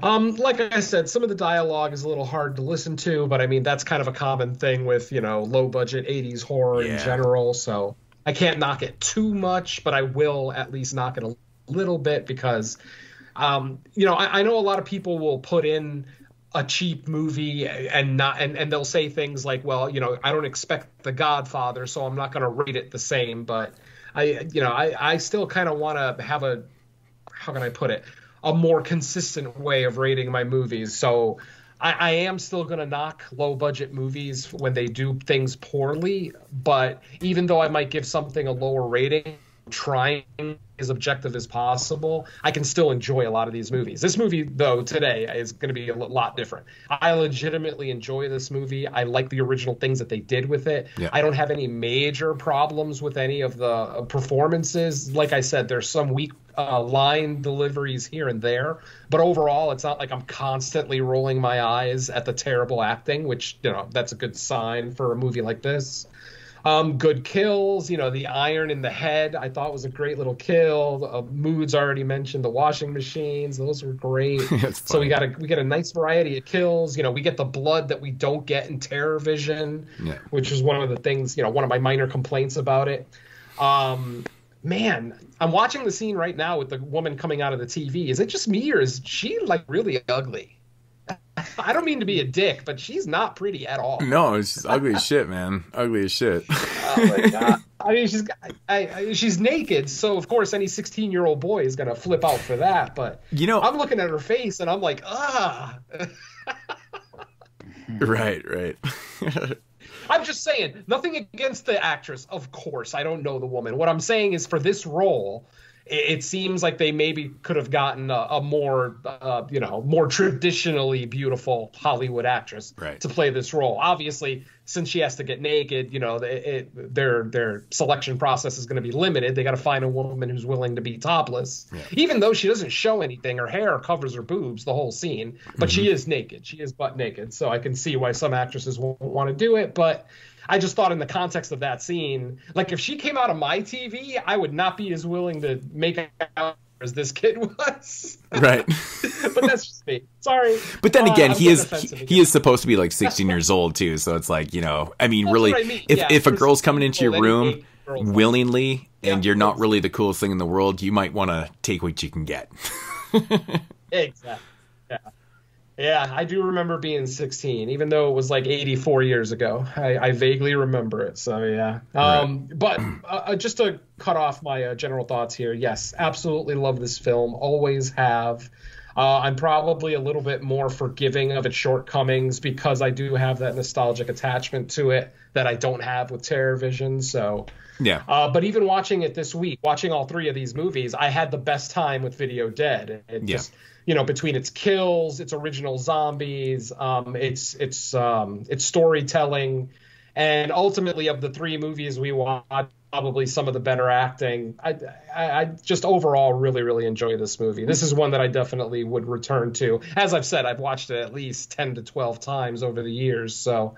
definitely one that I enjoy revisiting. The whole film actually, for a super low budget film, really, it's actually shot pretty well, which is one thing, and it captures some pretty decent atmosphere. But I think what sells this movie for myself is the ideas that it does, with the zombies and stuff like that. I think those aspects are really cool. One thing that I've always liked about this movie.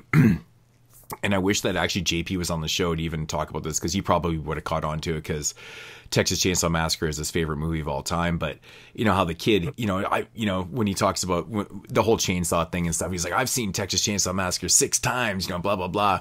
And then he ends up with the chainsaw up and the thing, blah, blah, blah. But anyways, I think it's pretty cool that they kind of do like a minor parody of Chainsaw with the bridal zombie when she ends up with the chainsaw and starts chasing after him. And I'm like, that's kind of like that whole Leatherface scene where he's running for his life and this bridal fucking zombies chasing him with a chainsaw and stuff. And then if you translate that into TCM The Next Generation with the transvestite thing, and I can never help, obviously this is done way before and stuff, I'm like, did they kind of steal that thing, the whole idea? Like, I don't know, man. It's kind of one of those weird moments where I just sometimes I try to piece things together and try to connect dots, which is totally not at all what's going on in reality. But like, I like to do things like that. But I just kind of think it's funny because at that point they're doing a parody. I always think it's kind of a minor parody of TCM in the Video Dead at that point, right? With the chainsaw and everything, it's brought to your attention. But the thing I like about that, and they do it smartly, in a way where they tell you what they're going to do before they do it, right? They don't just do it. They don't just showcase it to you. They actually tell you. They talk about TCM. It's my favorite movie. I've seen it 6 times. I can run a chainsaw, blah, blah, blah. And all of a sudden he's being chased down by this female bride. I think that's really cool. But there's things like that in the movie that I think are quite brilliant and are overlooked in this movie. And, I mean, for such a low budget movie to have this original score that's amazing. And like you said, like the acting overall is pretty damn good.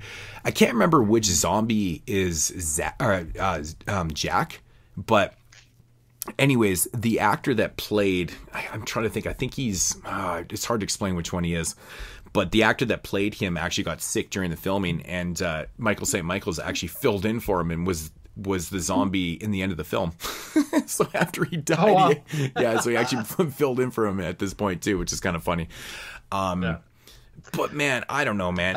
This is one of those movies I think that just doesn't get enough credit for being kind of original. You know, it's kind of original in concept, and it does a lot of things that other movies hadn't have done. You got to remember, this is 1987. Like, it's hard sometimes to disconnect from everything you've seen from 1987 to 2021. But you got to remember, this is 1987, and there's been a lot of zombie movies up to this time, and a lot of things that were duplicated and things. But this one actually was quite original for what it was doing. And I did bring up a point one time that I can't remember. Somebody was like, "That's kind of brilliant," because a lot of people were, look at this movie, and I think that's why people think it's shot on video, because it's called The Video Dead.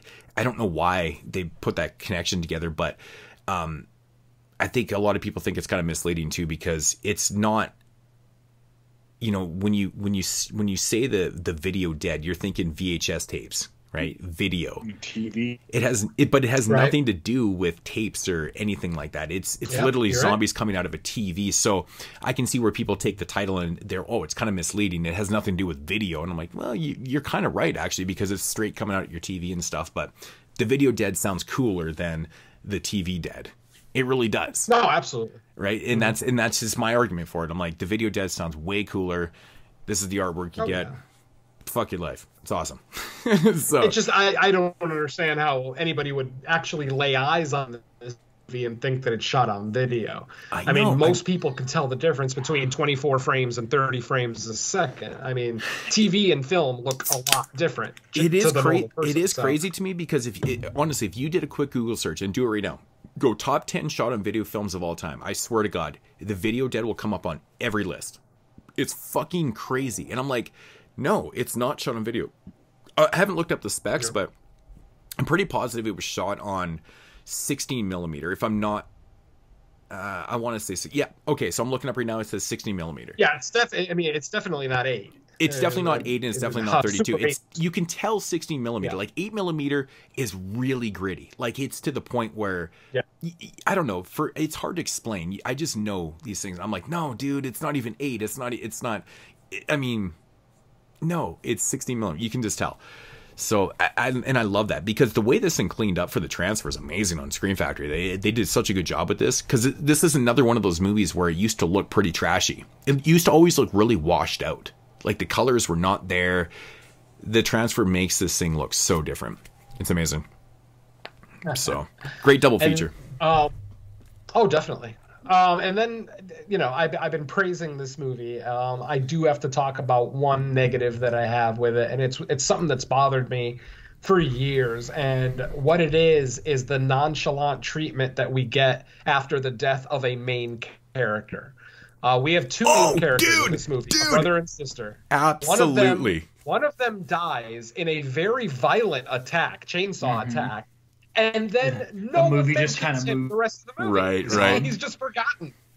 Yeah, it's like, what? The movie just kind of moves on from it. Like, wait a minute, I thought that was like our main guy that we're following. And then all of a sudden zombies show up at the house, and they're let in the house, and it's like, oh yeah, we forgot about everything that happened up to now. It doesn't make any sense. Because I like the death. Yeah, I like the scene. I think it's a well shot scene. He's attacking he's attacking with his weapon. The bride has the chainsaw in her hand. They kind of meet. They kill each other. But I just hate that he's never brought up the rest of the movie. You know what actually kind of bugs me?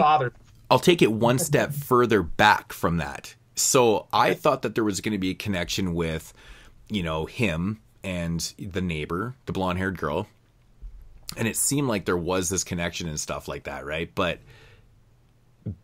when he finds out that she's been gutted, his reaction isn't very good either.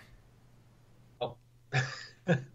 For a guy who was kind of falling for this girl, yeah, you'd think it would be a lot more animated. But he sees her like that's the gory scene in the fucking movie. We don't get to really see it happen, but like, she's pretty gnarled up, dude.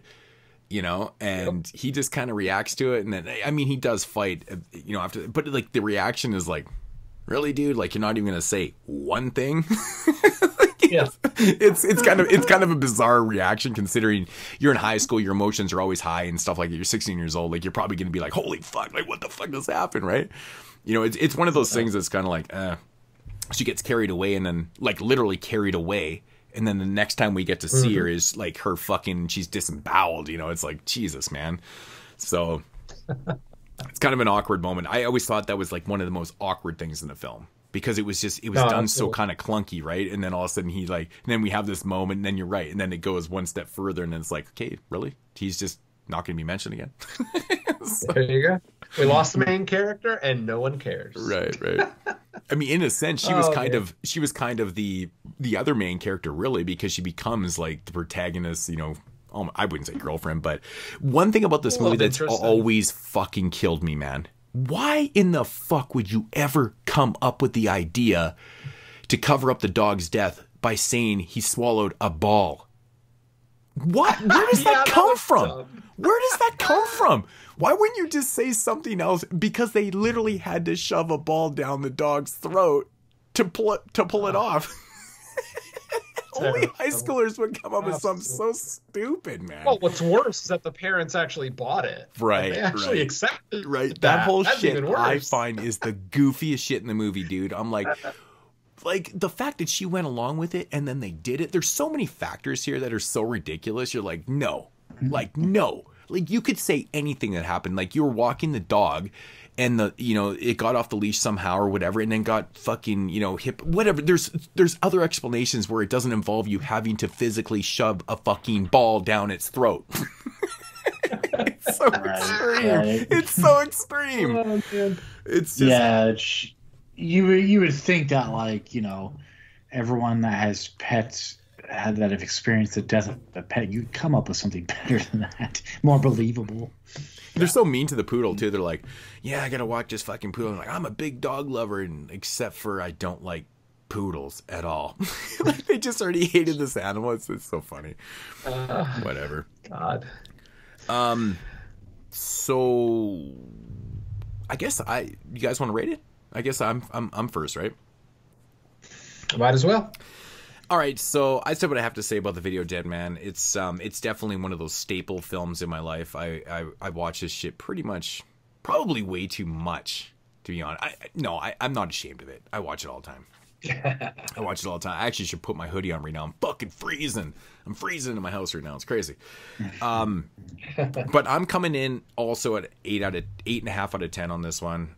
It's low budget, but it definitely has a lot of great qualities, and I honestly think it's kind of underrated. I mean, even for the love it's gotten from Scream Factory when it put out and stuff. Oh, and by the way, Venom, you might want to grab that ASAP because I think it's out of print now, or it's going out of print, or something. Oh shit. Yeah, like it's being sought out now. This is one of their early releases. I think this is their very first double feature that they released. It's old. It's fucking old. But I would suggest grabbing that ASAP. But one of the most fantastic double features, man. Throw that shit on. I wish they would re-release it. Obviously, they're not going to. It's going out of print or whatever. But in like a grindhouse where they're connected, you watch the film and it goes into commercials and you can watch the other one and shit. I love those type of double features. I think that was super cool. So, but 8.5 out of 10 for myself. I think it's a fucking blast. I love TerrorVision for a lot of different reasons. The Video Dead, but overall as a double feature, phenomenal. This would be a great drive-in double feature. I think it'd be fun to sell. So it would be. And that would be back to Venom. Yeah. All right. I pretty much have to echo everything Mood said. I mean, I genuinely enjoy this movie.